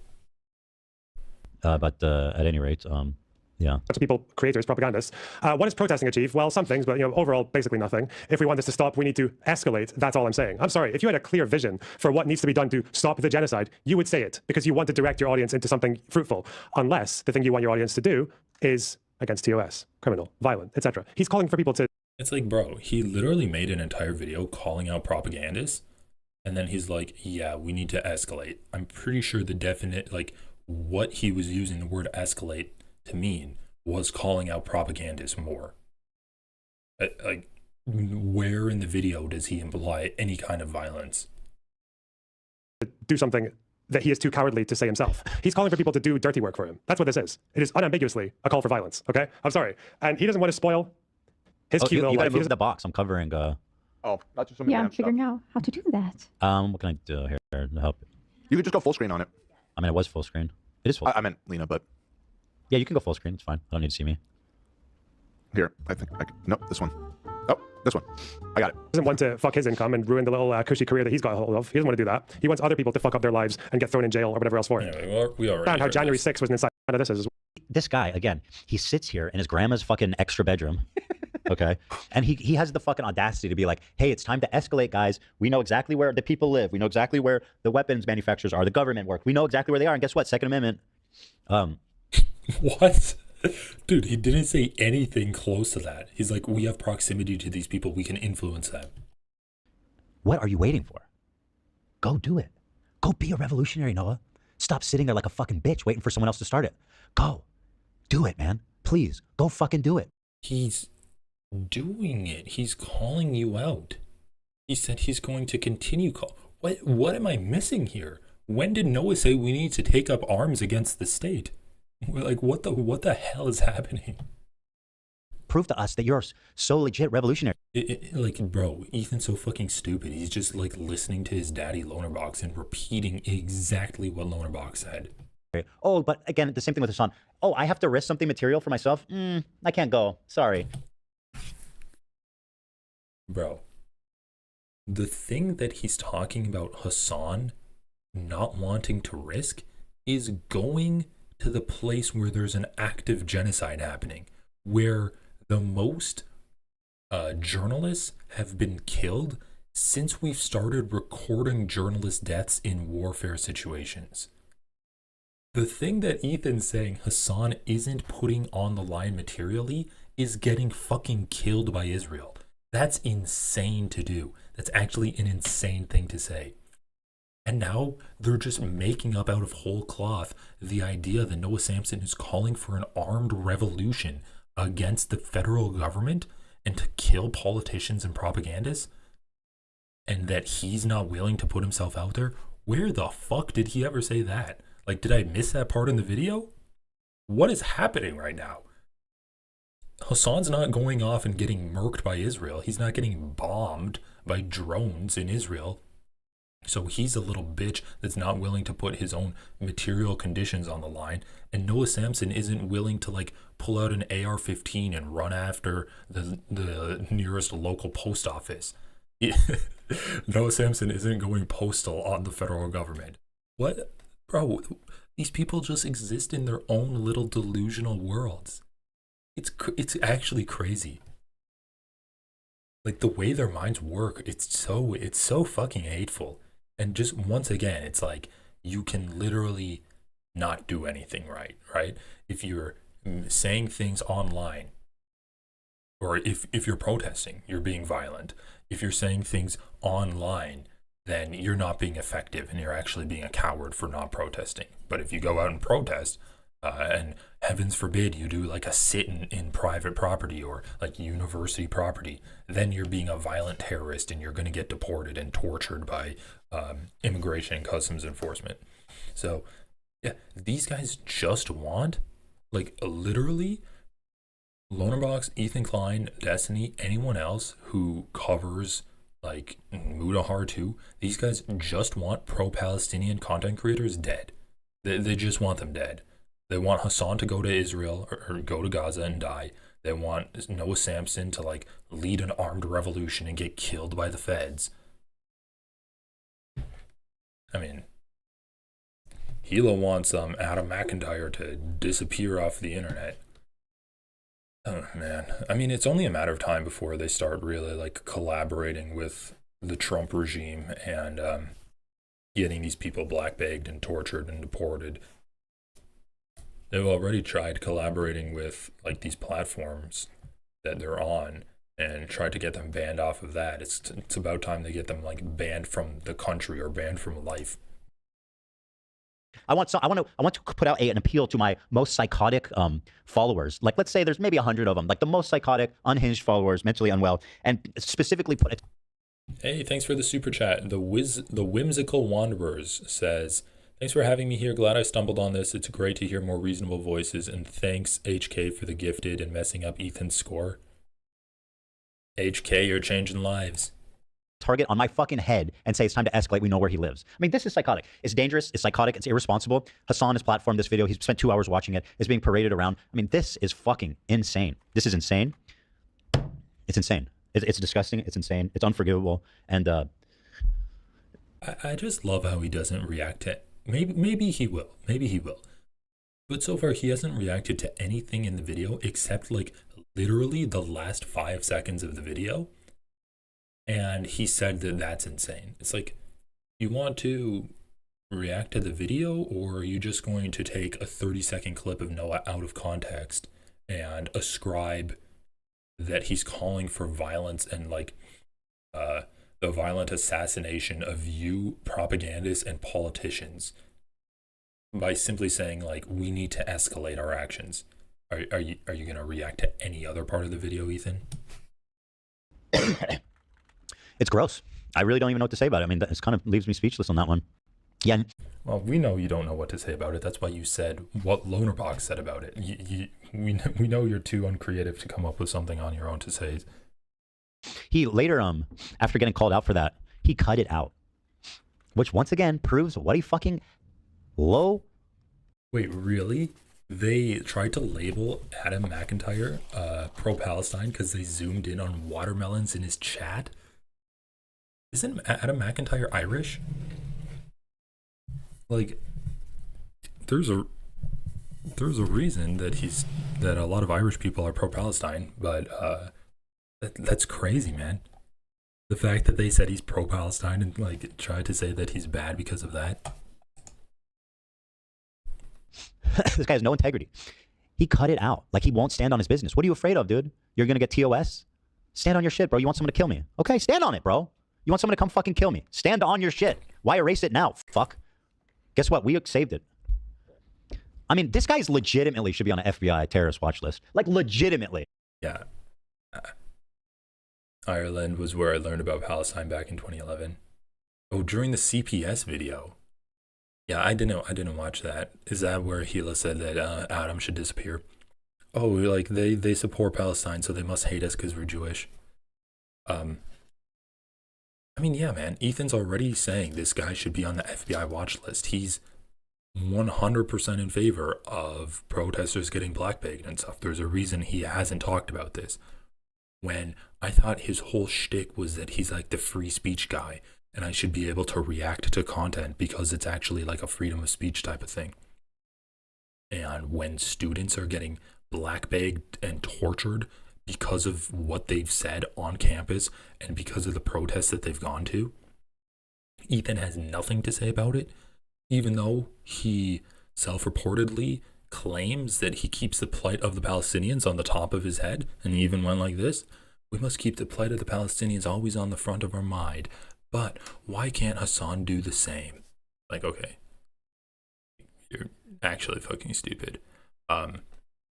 Anyway, where was I going with this? Oh yeah, he wants this guy to get like completely blackbagged by the FBI. So yes, like Ethan Klein's just a fucking scumbag, and I'm sure he's aware of these student protesters getting detained, and I'm sure he loves it. I think he loves the idea that the Trump regime is going to torture people for their stance against America, against Israel, in favor of Palestine, and Ethan's aware of it. There's a reason he hasn't brought it up on this show, and that's because he fucking supports it. In fact, I genuinely think this dude needs to be fucking tipped off to the FBI. Because that is straight up. He's like, we need people to go bomb fucking and attack buildings, government buildings, people. Like, there's no fucking people living in the West have the most power over anyone else. Bro. Ethan, am I wrong? Ethan Klein is saying Noah Samson is fucked. The thumbnail is I'm suing Noah Samson, right? And he's talked about how he's going to sue Noah Samson because of defamation. Yeah, I'm suing. You're suing Noah because of defamation. The point of this segment is to explain how Noah defamed you. And in this segment, you are saying Noah is calling for the bombing of public buildings and the assassination of public figures? That seems like defamation to me. That's actually like fucking crazy that he can't keep his shit together for 30 fucking minutes to not ascribe a position that is wildly, completely unrelated to anything that the person said. Noah's like, 400 Palestinian children just got killed. Our media is not doing anything about it. It's time to escalate. I'm going to keep making videos and calling this shit out. And Ethan's like, he's calling for assassinations and public bombings and terror attacks. We need to tip him off to the FBI, or we need to tip the FBI off about him. Okay, bro. And this segment was about defamation. All right. Else in the world to stop the genocide. We are living in the belly of the beast. We have direct geographical, physical access to the politicians, the propagandists. He's saying kill the politicians. I mean, There's no way that he can't pretend that that's not what he's saying. He's saying we need to escalate. We know where. We have direct access to politicians is now in Ethan's mind. We have to kill the politicians. Oh my God, dude. Can we have any kind of push? Can we please have any kind of pushback simply for Ethan's legal sake? Simply for them to say, okay, well, he's not actually saying that, but like, we're assuming he's saying that. Or one could reasonably assume that he's saying that. Not that like, he's literally saying that, because that's what Ethan said. Ethan is saying, Noah is literally saying we have to kill politicians and me. We need to bomb me, Ethan Klein. Noah Samson said it out loud in his video that we must kill Ethan Klein. Like, can we have a little bit of pushback so that this isn't like a slam dunk case of Ethan defaming Noah Samson? They are. What does that mean? Go like handle business. Yeah, I mean, you know where they are. The thing is, work. Like, let's be even as generous as possible. And he's saying, "Oh, go protest where they live." Maybe he's saying. However, you know that there's crazy people in your audience that are hearing it exactly the way that you know it sounds, which is go fucking do harm. Because these people are doing a genocide. I mean, what's worse than that? Let me ask you this. I don't know the whole history of the show and everything, right? But have you ever, you know, one of your enemies or your beefs on YouTube, have you ever said like to your followers, like, go show up at these people's house, go protest out, I wouldn't say, or like go take action against them? Like, but not. I mean, Ethan has, right? He's like, oh, it'd be a shame if this one random Instagram guy's mom found out about this. Oh, I don't think I'm going to show his mom. You know what? Fuck it. He said my wife is going to go to hell. So I'm going to like throw his mom up on screen. And my producer's going to say that, oh, actually, like I know the city where he lives because that's a landmark to that city. Looking crazy, bro. Nothing comes to mind, but of course that's something I don't want to flat out deny right off the bat. But I think if I've ever done it, it's not like. I think the lawyers usually say, I cannot recall. Yeah, I can't recall, to be honest with you, Tom. But this is like the way he's framing this, where it's like there's a genocide happening, kids are being murdered, and these are the people responsible. We need to escalate. Like this is a push, this is a call, this is a justification. Yeah. If I ever said something like, I think the closest I said is go to Ted Cruz houses and. Did we cut that part or did it make it in? Well, I don't even know what you're referring to, bro. I was super angry after. I think the closest I came to that is something way worse than that. Naming a specific person, giving this specific address, and being something that I'm like specifically mad about that they're responsible for. No, Samson didn't name a single fucking person. He didn't say go to their house. What the hell is happening? The cognitive dissonance is wild.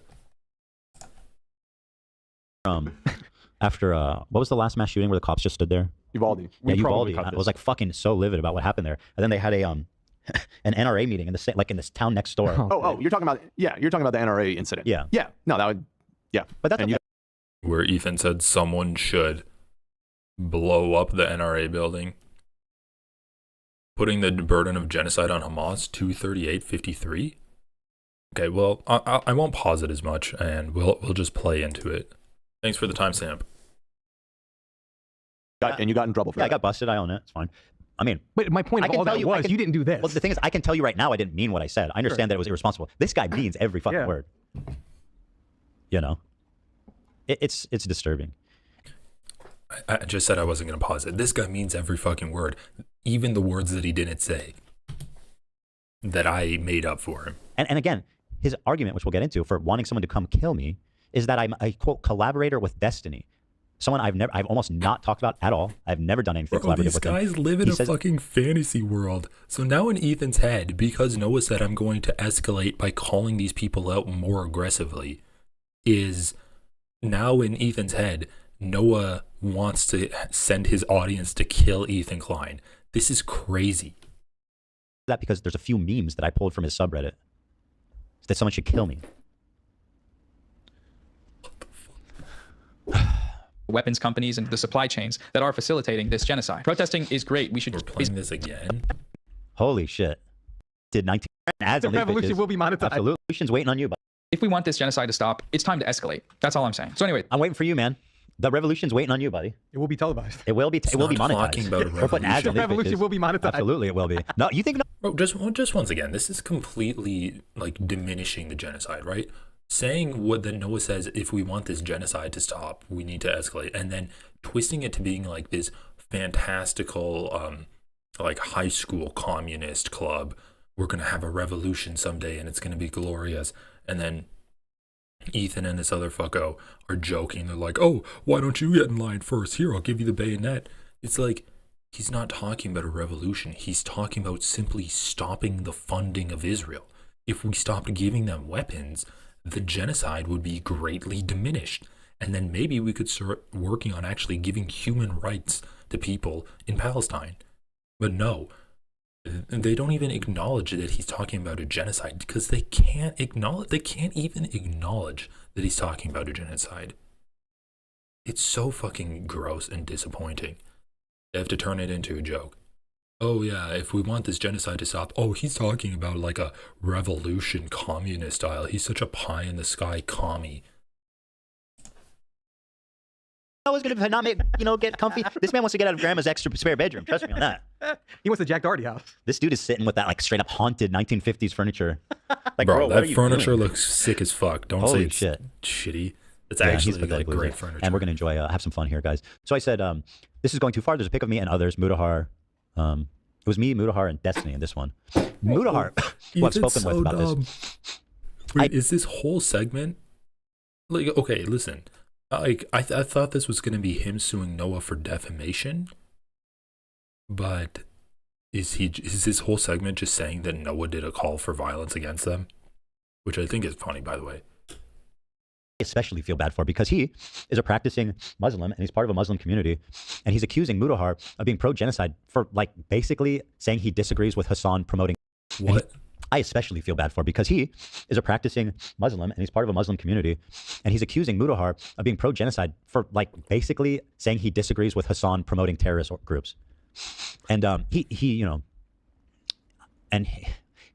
way these fucking bro. Holy shit. So when Hassan says, hey, Ethan, I know you're like experiencing things as an American Jew. You could talk to Sam Cedar about his experiences as an anti-Zionist American Jew. Because like he can handle these issues better than me because I don't have that like personal experience. Ethan's like, you're being anti-Semitic for saying that I need to talk to a Jewish person. What does it matter that he's Jewish and he's against Israel? It's like, well, Israel hates people that are anti-Zionist, Jews specifically, because that goes against their narrative that all Jews support Israel. So anti-Zionist Jews that are vocal and in media do hold like a special power. Whether that's a good thing or not, it's just the truth. Ethan's like, you're being so anti-Semitic for me.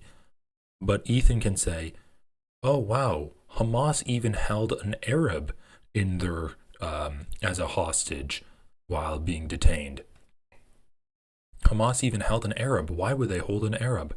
And then he can say, oh, I feel especially bad for Mudahar because he's a practicing Muslim and he's being labeled or he's being like labeled genocidal.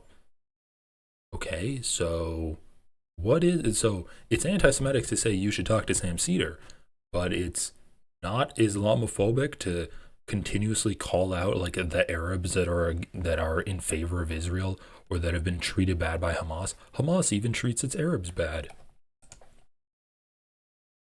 white savior losers, man. They're like all the same. It's like he's weaponizing his own. Oh, by the way, Lars, thank you for the super chat. Genuine question: how do you think AB and Lena, their two Muslim Lebanese employees, stand this type of stuff? Yeah, that's a good question. I think I don't know, because I think it was like genuinely like messing with AB and Lena when they were talking about LonerBox, and when LonerBox was basically justifying the genocide in front of their fucking faces. Like, that was crazy, and that was far enough, which caused them to push back on it, which like obviously is extremely weak and uninformed pushback, but I still appreciate them being there to do even like the smallest amount of pushback possible, or yeah, the smallest amount possible. I really think now it's just them, like, maybe they've given up on this shit, maybe they've compartmentalized it, and they're like, okay, well, I'm just here for my job and I'm not gonna really like mention it or anything. And I think that Ethan has gotten away from explicitly supporting the genocide, like bringing LonerBox onto his show, and where LonerBox explicitly endorsed what Israel was doing in Gaza. Like, that was fucking insane. Ethan hasn't really gone that far ever again, and I think that they just like don't really think about it that much. Maybe that's just putting myself in their shoes. If I had to, I don't know, if I was in a job like that, I'd fucking speak up more, but they seem to just like be extremely fucking depressed behind their eyes and throw on fake smiles or whatever whenever they try to do shit. But I'm not gonna like get into their heads that much. It just seems like they've kind of given up on pushing back on this. Like religion against him, saying he's like a bad Muslim. That's the insinuation. It's like, bro, he looks crazed, by the way. I don't know if you see that. His eyes, he looks kind of crazed. Do mom and dad know what you filming? Or does grandma know what you... Bro, this is... What the actual fuck? Okay. The irony of saying that Ethan... Or the irony of Ethan saying someone else looks crazy during a pause screen and his entire crew giggling is fucking embarrassing. And what is this? What is this? Oh, does mom and dad know what you're posting? Does grandma know what you're posting? So what, Ethan? Are you gonna, like... Once again, if we're talking about implications here, are you implying that you want to, like, dox Noah and find his family members? What the fuck is happening here? Or are you just saying that his parents would be ashamed of him for calling people out for their genocidal stances? He looks crazed, by the way. I don't know if you see that. His eyes. He looks kind of crazed. Do mom and dad know what you filming? Or just... Bro, I'm sorry, like, I'm pausing it in the exact same spot, but that giggle is so disappointing. It's so like, they're literally just fucking middle school bullies. Oh, Noah Samson looks crazy. Ooh, Ethan, you got him. Or like when Aubrey Smalls, when they were doing that whole Aubrey Smalls thing, and he's like, wow, that's such an unfortunate, ironic name of your last name. He looks kind of crazed. Do mom and dad know what you filming? Or does grandma know what you film in her extra bedroom, dude? I bet grandma's a pro-Israel. You know, start with her. Let's escalate against grandma. You know, and I'm talking. We don't know anything about it. And I'm talking. We don't know anything about his about grandma. sending the lasagna Leave the back grandma out of this to warm it up because it didn't come off hot enough. There's a pic of me and others in thumbnail saying I support genocide and direct call for violence against us. Separately, Noah Samson's. Are you still doing debates? I'm willing to participate. I don't know. People didn't really like the debate that I did last time. I mean, it's kind of interesting, but why don't you... Oh man, I need to post my fucking Discord in my... Alright, I'm gonna post a link to my Discord server. Why don't you join that? Just check like tomorrow and see if I have it in the channel description. It's just guys. The people that are defending Ethan Klein, they don't want to do debates because they don't know anything. Ethan doesn't educate his audience, and all they have is like saying random shit that Ethan has, that if you put any kind of light or any kind of scrutiny on it, it falls apart in like 2 seconds. So like, I know debates are fun, but I mean, unless I can actually get people that actually talk for a living, it's not gonna work at all. Like, you're gonna get trolls, or you're gonna get people that are just there and be like, oh well, fuck us on, I'm just here for the drama. It's just like, even when I debate people that fucking do this for a living, like that guy Papa Foolery or whatever the fuck, he still sucks. I don't know. Maybe I could like debate LonerBox without it devolving into a conversation where we're talking about if ethno-states are good or not. Like that's the like, if we're gonna have if there would actually be back and forth, that's the level of conversation that it would devolve to. Giant fucking pussy and calling for other people to commit acts of violence. What are you waiting for, bro? This is the thing that I get all the time with these pseudo-revolutionaries. They're just waiting for... He's a YouTuber? Like, if he is in favor of people calling their congressmen, like let's just say, let's forget about the violence thing for now, just to avoid TOS subjects. Let's say Noah Samson made a video about a bill that's being passed through Congress, and he says, call your senator, call your representative, tell them to vote no on this bill. And then Ethan shows up and he's like, why don't you do that, Noah? You're such a pussy, always telling other people to do that. Like, just let that sink in about how fucking stupid of an argument this is. It's so fucking dumb. Why would Ethan even open his mouth and utter that, or at least like type that out while shitting on the toilet? Bro, you think this is a good argument? He's a YouTuber. He's disseminating information.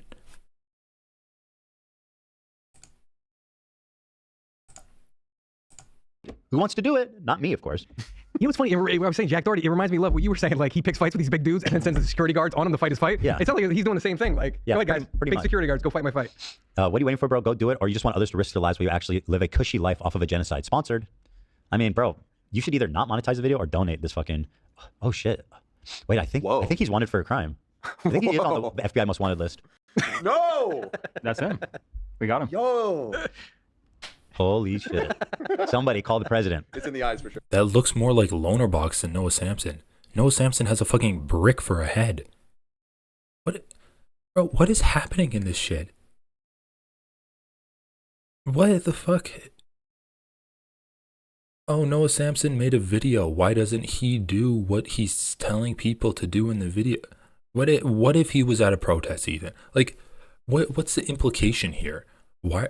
Ethan's focusing on this shit like if Noah Samson picked up a gun and tried to kill Ethan, Ethan would be happy with it. He's like, okay, well, at least he did it himself. I can respect that. What are you why are you picking this argument?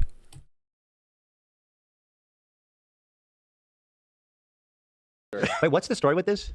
It was like a police sketch, and AB it was just funny wanted because to it was just such a fucking. Well, so hold on. I think the funny thing about this is that it led to the arrest of the guy. Oh, it worked, and he did look like it. Oh wait, I think you're right. It actually looked like the guy. Yeah. Like he was Hold arrested. on. Like Hold everyone on. makes fun of it being a shitty. Yeah, and then when you see it, you're like, oh, that actually. Yeah, this is him. Look. Yeah, here. Ethan got it. Look, they fucking got him. Oh my god. That's him. Shut up. That's him. Oh my god. So you know.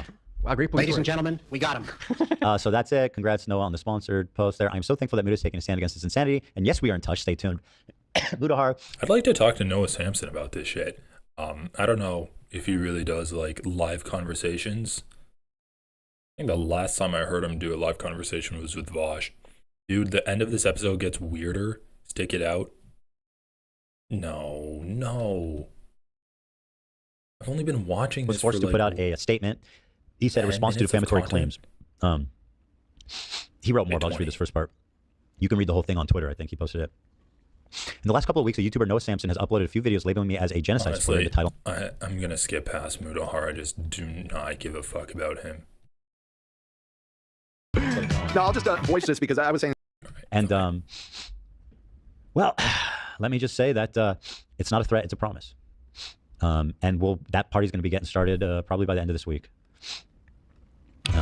So just remember, they are exploring legal action. It's not they're suing him and they're going to start suing him by the end of next week. It's we're going to get a party of lawyers together to start exploring potential legal action we can take by the end of next week.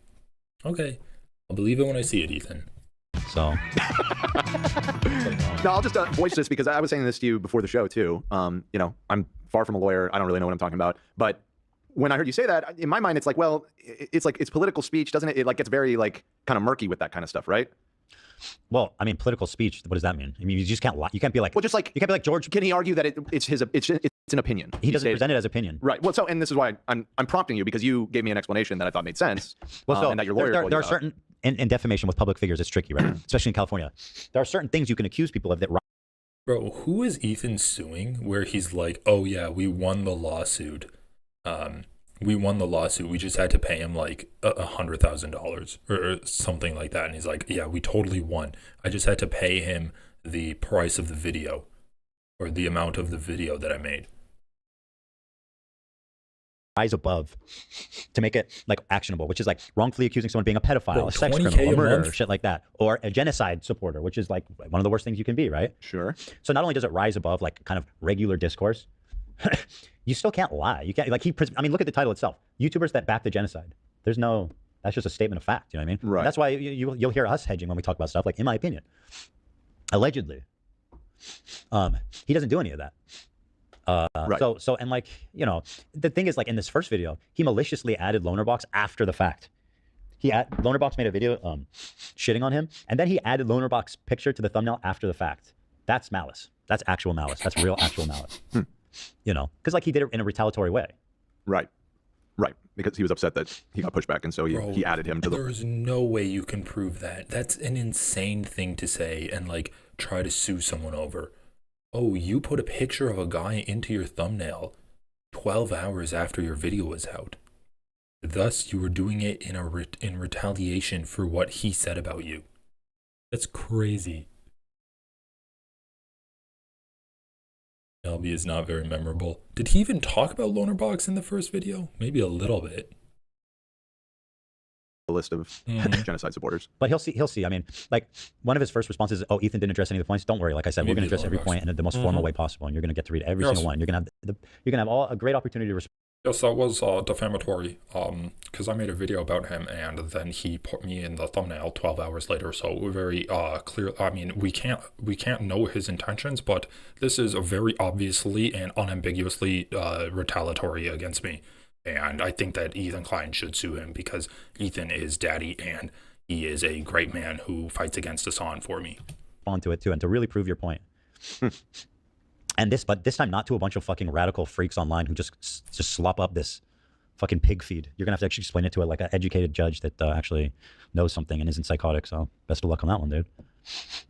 I mean, bro, just once again, you're saying you're going to sue Noah Samson because he says the YouTubers that backed the genocide as a YouTube video title, and he included your face in the thumbnail. You're suing him for that, but it's not defamation to say that he's calling for bomb threats and he's calling for violence against you and other propagandists in the United States and against politicians too. It's not defamation to do that. Ethan never said allegedly in any of these things. He says, no, Noah Samson is literally doing death threats against me. He said it in multiple different forms of media too. He's made Instagram posts about it. He's said it on this now. Let's see if he continues to repeat this. Yeah, Mudahar said it pretty good here. And they said it very good. So that was that. I also saw this yesterday. There was reports of a big protest in Gaza against Hamas, and I thought it was. I love to hear it. I mean, I thought it was fantastic. Here's what it said.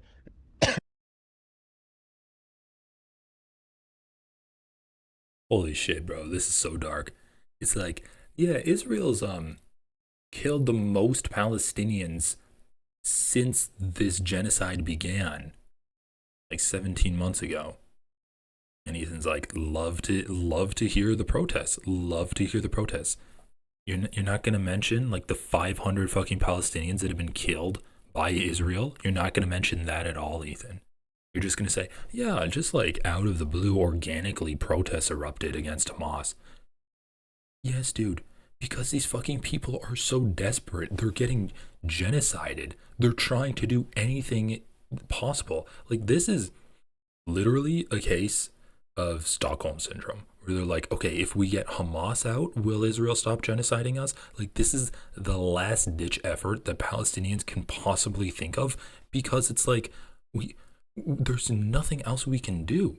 We've tried doing deals with them. We tried like giving them their hostages back. They don't want to do that.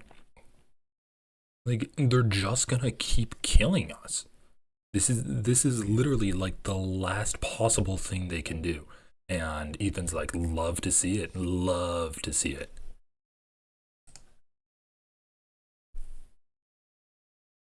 Palestinians demonstrated against Hamas in northern Gaza on Tuesday, what appears to be the largest protest against the military group since its attack on October 7th. Video obtained by CNN.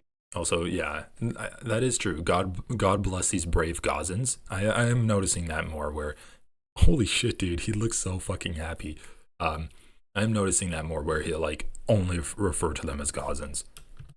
CNN showed large crowds, estimated to be thousands of people by CNN journalists on the ground, marching through the streets of... Hold on. By the way, this CNN article was fucking insane. I was reading a little bit of it. Just reading a little bit of it. I think, okay, I don't know which one it was. I think it's this one. The CNN article like shocked me. And I think it was this one because I read it. Yeah, so it says, Palestinians demonstrated against Hamas in northern Gaza on Tuesday in what appeared to be the largest protest against a militant group since its attacks on Israel on October 7th, 2023. So all of this is like completely letting Israel off the hook. Video obtained by CNN showed large crowds, estimated to be thousands of people, by CNN journalists on the ground, marching through the streets of Bet Lahia in northern Gaza, chanting, "For God's sakes, Hamas out, Hamas terrorists, and we want an end to the war." A message shared on social media appeared to call for 9 anti-Hamas demonstrations across Gaza on Wednesday, with the protest organizers saying, "Our voices must reach all the spies who sold our blood." Must reach all the spies who sold our blood. Are they talking about, like, that's weird. Would love some analysis from CNN here, but like, what is this? Is this like there are like Mossad agents inside of Gaza? Is that what they're saying? Let them hear your voice. Let them know that Gaza is not silent and that there is a people who will not accept to be eradicated. The message continued. Wait, so this is not a protest against Hamas, then? This is a message to Israel. Let them hear your voice. Let them know that Gaza is not silent and that there is a people who will not accept to be eradicated. This is clearly referring to Israel. Why would they refer to Hamas and say, let Hamas know that Gaza is not silent? I'm pretty sure Hamas knows that. That's fucking crazy that they're... Bro, our voices must reach all the spies who sold our blood. This is probably like traitors that are supporting Israel, or at least like that's what they're referring to. And now this is pretty clearly, let Israel hear your voice. Let Israel know that Gaza is not silent and that there's a people who will not be genocided. CNN has not been able to verify the original source of the message. Wow, great fucking job, CNN. Holy shit. The protest, oh yeah, this is where it gets insane.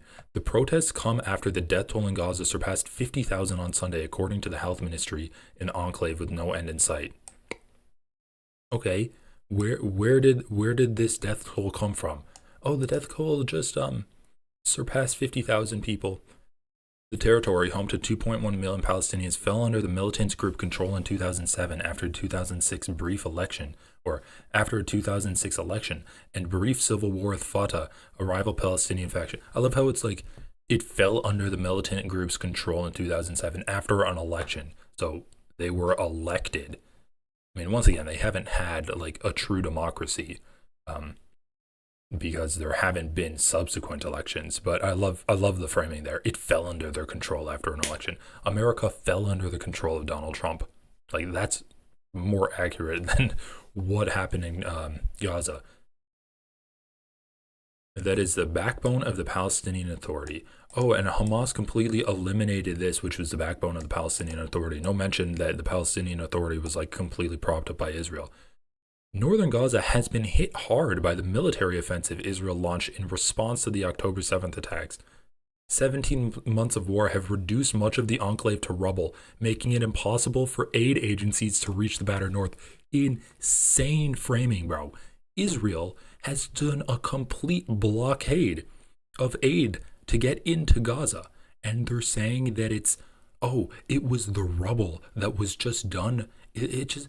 You know, when a war happens, just like the entirety of the country's infrastructure just gets destroyed because it's war. This happens in every war. 17 months of war have reduced much of the enclave to rubble.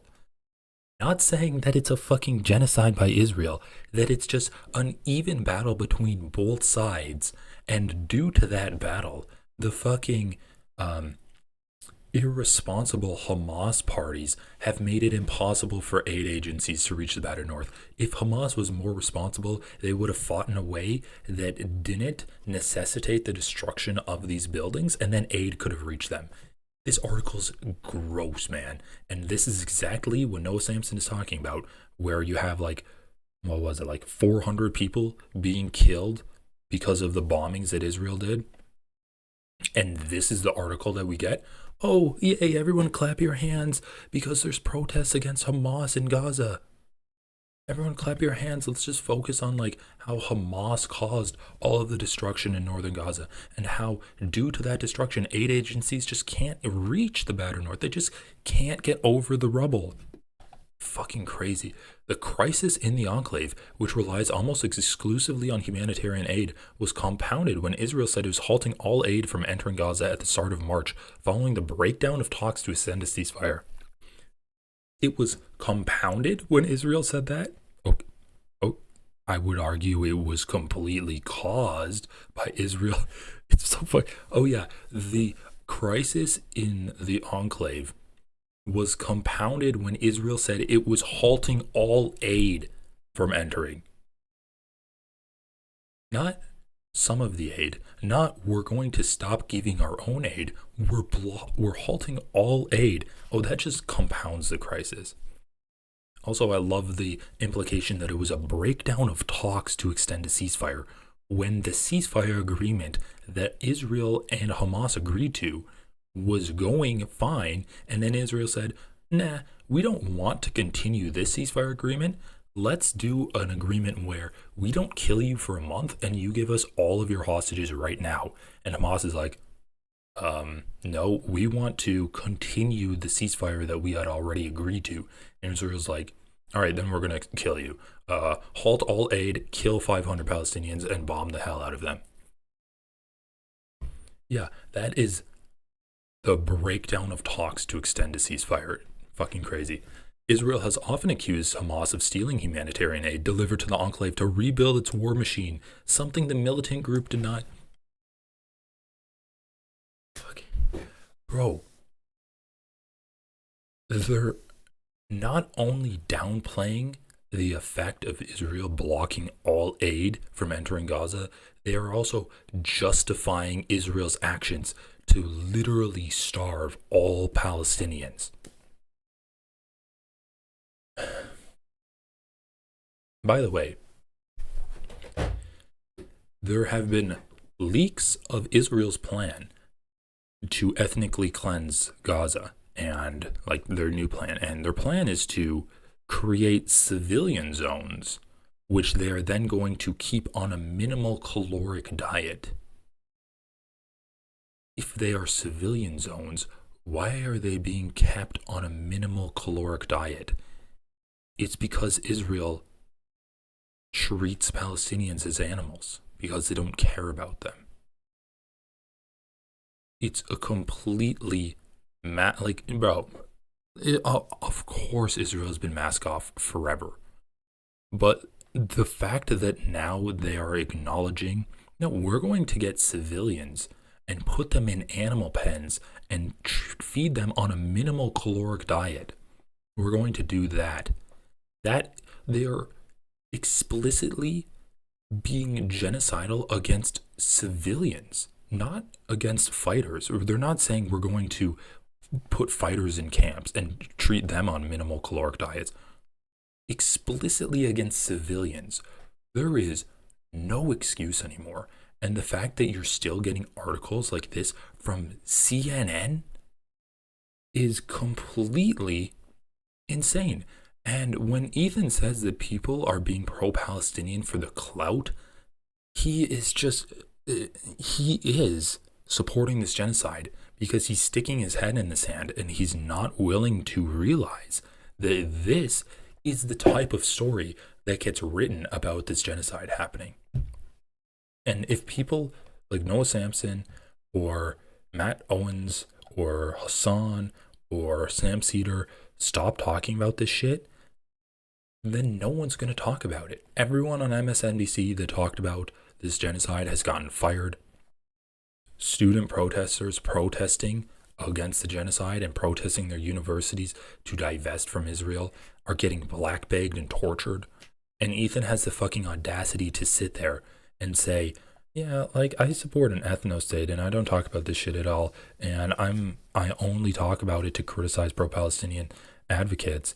But Noah's being a little bit defamatory in his title. Like there's no excuse. He should just own up to the fact that he is a propagandist to defend Israel. The UN Agency for Palestinian Refugees said Sunday that no food, water, medicines, or fuel had entered Gaza in 3 weeks, marking a longer siege than what was in place in the first phase of the war. Every day without food inches Gaza closer to an acute hunger crisis, UNRWA said in a social media post on Sunday.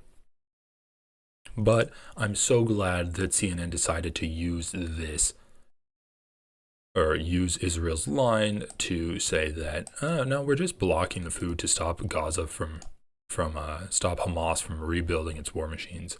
This is a crazy and like depressing article that we are this many months into a genocide and we're still having articles written like this.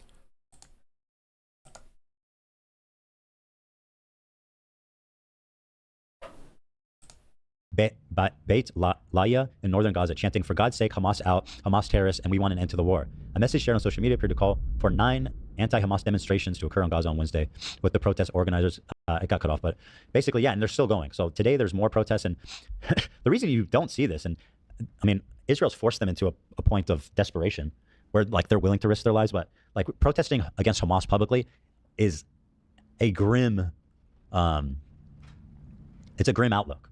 That is not something you want to do. Hamas, just read their charter, listen to what they say. They're Islamic, they're violent, and you know, protesters, and it's known that protesters, people that who dissent against Hamas, get scooped up, get punished, disappear. What the fuck? Bro, it's happening in the United States. It happens in Israel. Bro, Israel detains and tortures people for posting on social media. You're a fucking Zionist freak, dude. Honestly, the fact that he's like, Hamas is a scary thing to protest because they'll scoop you up and torture you. It's happening here. It's happening here. It happens in Israel. It's happening in Germany. The fuck are you talking about? Like, I know people will say, oh, well, if you only focus on Israel and their genocide, you're being anti-Semitic. Yeah, that's because we're funding Israel. Ethan specifically, I mean, bro, first of all, Ethan doesn't have any evidence of this. And he's specifically being like, oh, Hamas will do things that America does. They're such a violent extremist group. So I said, may God protect these brave Gazans. Hassan had a problem with this, by the way, which we'll get into.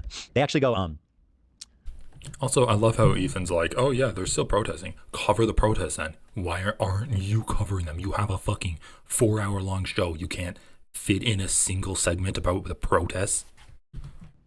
I saw people saying, Ethan saying Gazans instead of Palestinians is like, what was it? Erasure of, he was accusing me being anti-Palestinian because I said Gazans instead of Palestinians, which is fucking insane. Like, this is the shit that they're actually putting online. Yeah, there's been more, here's from AP News, which is kind of as credible as it gets, isn't it? Palestinians protest You can't even repeat what people are saying about him. In a rare public showing of dissent. Think about it like this. Because people like Hassan want you to think that, oh, it's perfect. Hamas would never harm their own people. And they would, of course, they allow free speech. Once again, this is just not true. Hassan does not say that Hamas would never harm its own people. That's a crazy thing to say. Also, like, what freedom of speech, bro? I mean, just once again, man. Like, Israel's literally killing Palestinian journalists. They've killed the most journalists ever recorded. And you're talking about Hamas not allowing free speech. Even in like just a numbers game, there's 2 million people in Gaza. Even just from a numbers game, assuming that everything you're saying is true. No, he hasn't said anything about the college students being kidnapped by ICE. He hasn't said a single thing, and that's because he supports it. I mean, he said someone should tip Noah Samson off to the FBI. The FBI should be tipped off about Noah Samson. He supports the feds silencing anti-Israeli speech. There's going to be protests against Hamas. But somehow, even this title says, it's a rare public showing. Where have they been? Where have the protests been? Nothing's happened? Like, you can't, there's, like, of course there's going to be people. Bro, maybe when you're getting bombed every day by Israel, you don't really want to go out in the streets and, like, a bunch up in a group. Like, Hamas has been stealing supplies. They've fucking continued to keep the hostages, which is prolonging the war. I mean, Hamas could end this war. Bro, oh my God. I mean, that's right there. I know you guys give me a bit of a different timestamp, but saying that Hamas is prolonging the war is crazy. That's an insane, what the fuck? That's completely, that is genocidal. Like, first of all, calling it a war is crazy. Like, I thought that he acknowledges that it was a genocide. Why are you saying I'm why are you saying I'm pro-genocide when I acknowledge it's a genocide? Is it a genocide or a war, Ethan? Come on. I mean, now we really know, right? Like, Ethan always says, oh, these leftists lie online or whatever the fuck. But he lies online all the time. He says he keeps the Palestinian plight at the top of his mind. Doesn't talk about any of the bombing that Israel did, killing 500 Palestinians, that triggered these protests. He doesn't talk about that at all. He doesn't talk about the ceasefire that Israel terminated, which basically like plunged this new kickoff of genocide. He doesn't talk about the expansion and ethnic cleansing of the West Bank that happened during this ceasefire. He doesn't talk about that, but he keeps the plight of the Palestinians on the front of his head. He keeps the plight of the Palestinians on the front of his head. And how isn't it ridiculous that you say I'm being anti-Palestinian by calling them Gazans? It's not like Israel has a history of trying to erase the nationality and the identity of Palestinians from the history books. It's not, no one has ever tried to say that Palestine isn't a real thing and that Palestinians aren't a real people. No, but it's a war. It's like Ethan. This is what Ethan thinks. Oh, it's the fucking anti-Semitic Palestine, like Hamas Gazan fucks that are holding Jews hostage, and they're prolonging this. They could have given up the hostages. Why aren't they giving up the hostages? They're the ones that caused this ceasefire deal to fall apart. Ceasefire talks just suddenly deteriorated. Who knows why? Who knows why? They're prolonging the war. Let's just let that sink in. Let's play it. Let's play it on normal speed. They're prolonging the fucking war.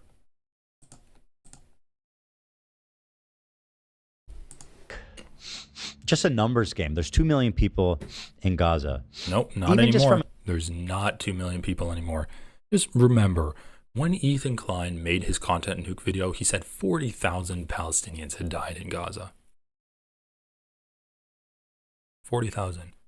When the official estimate was 47,000, and people were estimating in the hundreds of thousands.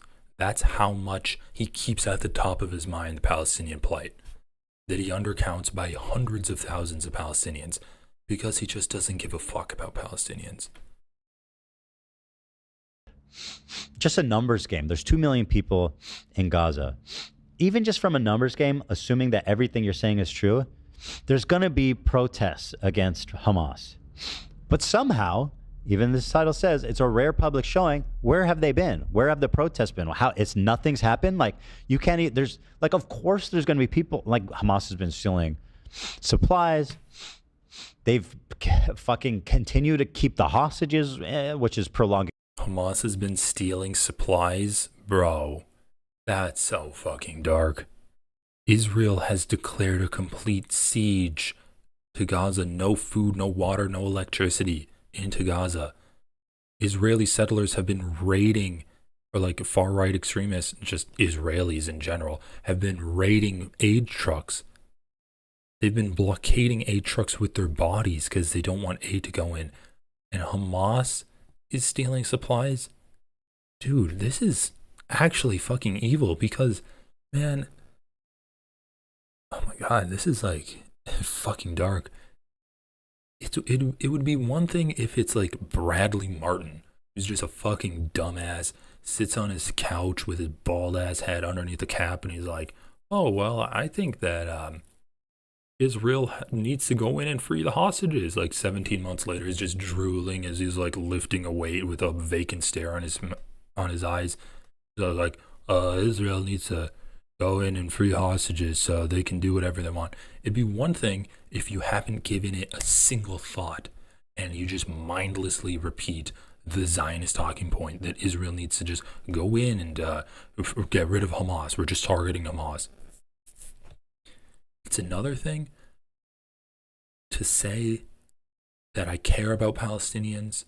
I acknowledge the depravity of the far-right extreme government that Israel has right now, and I do acknowledge there's a genocide. I don't think there's valid military targets in Gaza, and it's a genocide. And then go from that, where you have like a moment of lucidity, where you're actually like approximating something that an anti-Zionist political advocate would say, to go from that position to now say Hamas is stealing supplies, Hamas is the reason this war continues. The Palestinian people should overthrow Hamas, and then this war would end. Hamas hasn't released the hostages, and that's why this war is continuing. It's honestly just a sad thing to witness. It's sad to think that someone can go from repeating something that is now so clear that they didn't believe one word of it, to revealing their true, just genocidal thoughts on the matter, saying that this is completely Hamas's fault and the Palestinians in Gaza are suffering because of Hamas. Hamas is stealing their food supply. Hamas is causing them to get bombed because they're not giving up the hostages. Hamas is blackbagging people and torturing them for protesting against them. That's why we haven't seen protests. It's really dark. I mean, it's like if it'd be one thing if like a wolf attacks you in the woods. It'd be another thing if it'd be like another thing if a wolf comes out and it talks to you, and then it attacks you in the woods. It's a completely like different level of horror where this being that you thought was reasonable and logical and you could converse with, you realize suddenly that it just has no intention whatsoever of looking at you and seeing a real human being. And it's just a fucking monster. The war, I mean, Hamas could end this war at any second if they just released the hostages and frankly relinquished power. It would be over, right? And so people there see that, and of course why wouldn't they be protesting? At least like a fraction of them, right? Let's say everybody agrees with what you're saying, but in any society, you're going to have a percent of dissenters. Yet, this has never happened. A rare public show of dissent in Gaza. Why aren't people out protesting Hamas? Wait, real quick. I'm seeing in the chat, I was reading something else, so I must have missed it. But at some point a minute ago, I think you said they don't allow it because they're Islamic. You meant Islamist. Islamist. There is just a correction there. Yeah, thank you. Yeah. That's what I meant to say. Those words are dangerously close in and you are syntax. Notorious for Islam. People who watch this show know. They're fundamental. I mean, they're fundamentalists. I mean, you know. They're fundamentalists they're or Islamists. Yes, they're it's different than Islamic. Yeah. Yeah. Yeah, of course. Our audience knew what you meant, but I'm sure it's probably already clipped on Twitter, so whatever. It's fine. Like, guys, I'm too tired to draw today. And honestly, like, this is so fucking depressing. Maybe I'll draw tomorrow. Shit. What time is it? Guys, I've been going for 4.5 hours. I might have to close this off. We haven't even really gotten to the Noah Samson situation. Let's just finish off this segment where he talks about them protesting. Man, it's so fucking dark. Yeah, Hamas is the reason this war is continuing. God damn, bro. God damn, he's like actually regressed from where he was months ago when he had a conversation with LonerBox. If I don't say it, they'll find a way for me to say it. It's not your fault. For them, it's just... It's not your fault. It doesn't matter what I say, yeah, you know. But anyway, Palestinians protest Hamas in rare public showing of dissent in Gaza. Out, Hamas, get out. Here's a video. These poor people want this fucking war to end, man. You know, like, just get the fuck out. So, like, you know, like, if it was up to Hassan and Noah Samson, it's like, fight to every last person. Fight till the end. Never give up. Hey, every Spencer, man, thanks for woman, modding. and child, Have a good fight one. to the bitter end. It says Samson and Noah. Meanwhile, these people just want to fucking go back to their lives and not be under threat of... So yeah, obviously this is a complete lie. Hamas doesn't exist. Hamas is not perpetuating the war. Israel is carrying out this war. It's not a war, by the way. It's a genocide.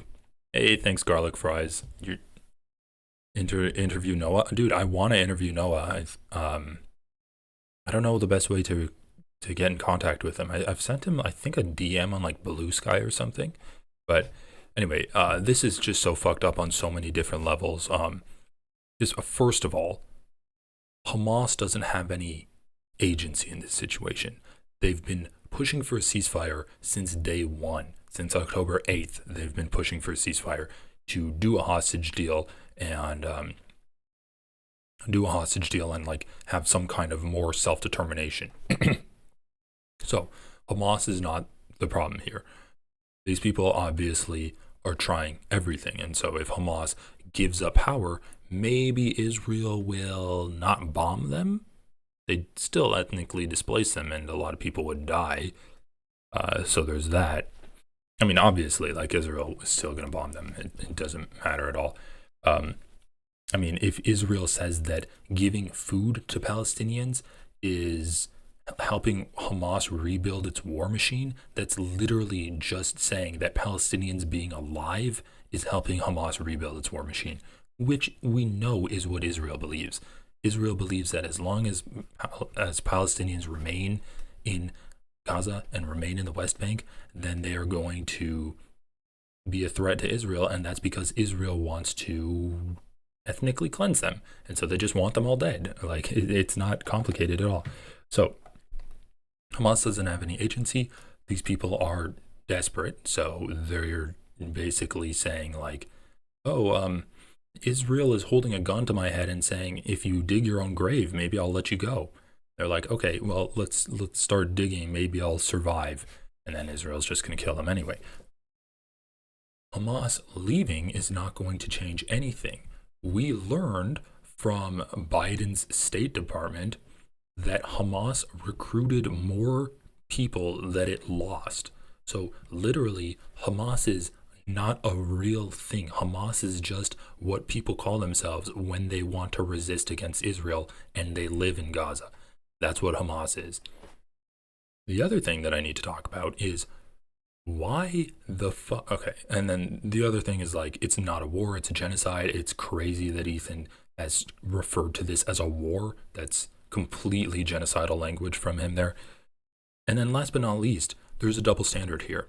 So obviously there are protests in Israel against Netanyahu, but why isn't Ethan saying if Netanyahu's government leaves, the war is going to end? If Israel stops bombing, the war is going to end. If Netanyahu, like, gets dethroned from power, then the war is going to end. There's no comparison. He says we can't have a one-state solution because Hamas is in power. Well, Israel's government is more genocidal. It's killed more people than Hamas ever has. Why don't we get rid of Israel's power and go with the lesser evil, which is Hamas? We can get rid of Israel's government and have a one-state solution there. You're worried about Hamas killing Jews, but you're not worried about Israel killing Palestinians. Like, it's a complete double standard. And Ethan really isn't, once again, he doesn't give a fuck about these people. Fucking dying every day, you know. But Hassan whitewashes Hamas. He does that even now, you'll see, in response to this. Alright,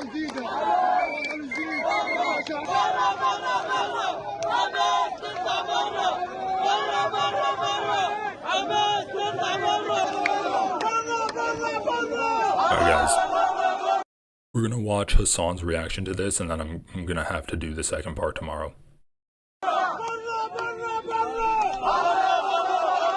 Dude, he's really that guy's much bigger. Yeah, that guy's on the shoulder. Like, I'm very impressed by his balance and stature here. Sure. That's badass. I think it's. No, Whimsical Wanderers, do you remember what episode that is? If you can remember what episode it is, I'll write it down and try to find it. Because I know he's, like, said something extremely similar. And I do want to, like, I do want to basically make, like, a video about this. I think it's, I mean, listen, I feel like this is a force that's going to help end the war, not fucking keeping hostages and underground and, like, sending, just continuing to provoke Israel to attack them. And putting fucking, like, military complexes under hospitals. You know, Hamas's design from the beginning is to get as many people killed as possible. Bro, this is so dark. He's literally just gone full bloodthirsty. Like, this is shit that you heard on October 8th.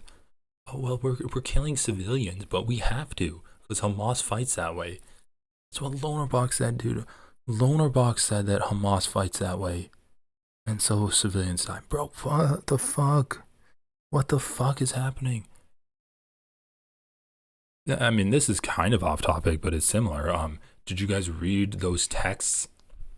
Did you guys read those texts that like Pete Hegseth and all of the other people were sending? They like it's literally like the U.S. and Israel's it's their policy to wait until a target is inside a building and then blow up the building, just because you have a higher likelihood of killing them that way. Like, it's their policy to inflict as much collateral damage as possible. That's their policy, dude. They're like, in those texts, they're like, oh yeah, target was confirmed to have gone into his girlfriend's building and then we blew it up. Like, that's literally what Israel waits until Hamas fighters go to their homes and they're with their families, and then they blow up their homes because they have a stationary target. But it's the way that Hamas fights. Wow.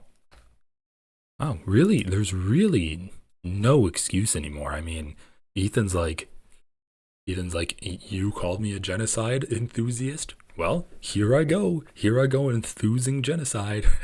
Just like, oh, watch me. That might have been defamatory 20 minutes ago, but let me prove you right. Crazy shit. I mean, bro, he literally like defamed Noah Samson and proved him right in the same episode. Think about it this way. Hamas, Hassan wasn't there as far as I know. He was not live on October 7th, though, curiously. Shut up. Okay, fair enough. Just kidding. Go on. I do remember he wasn't actually live on October 7th. But that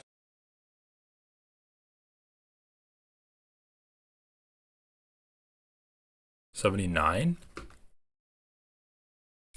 You can find this timestamp, that'd be cool. I mean, guys, I don't need to spell this out for you. This is so gross. Fucking making a joke that Hassan, like, listen, I know it's a joke, but he's making a joke about Hassan being one of the October 7th terrorists. That's what he's doing, man.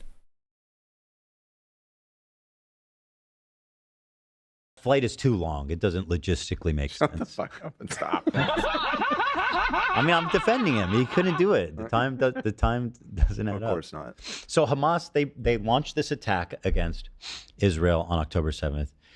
They kill 1,000 civilians.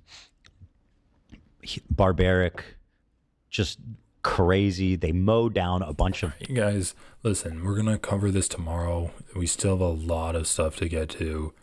I definitely want to see Hassan's reaction to this, but it's been like over 4.5 hours now, so I'm going to call it. Whimsical Wanderers, if you find the timestamp, you can email me. Guys, look, I'm gonna post the link to my Discord in my channel description, so you guys can join that and send messages there if you want me to react to stuff. Thanks for watching, everyone. I had a good conversation with Hey It's Vadim and a bad reaction to Ethan Klein. Holy shit, dude, he's really going mask off with this. So guys, thanks for all of the super chats, and thanks for gifted subs, and thanks for participating in the chat too. He passingly mentions it on that episode, but the actual quote is from his members only. See you next Thursday, number 50. Hey, thanks. Yeah, if you want to email me the clip, that'd be pretty good, because he said, yeah, he's mentioned that kind of stuff in passing before, but I don't know if he's ever like explicitly said it. Anyway, guys, thanks for tuning in, and I'm gonna go to bed. I'll see you later. Bye.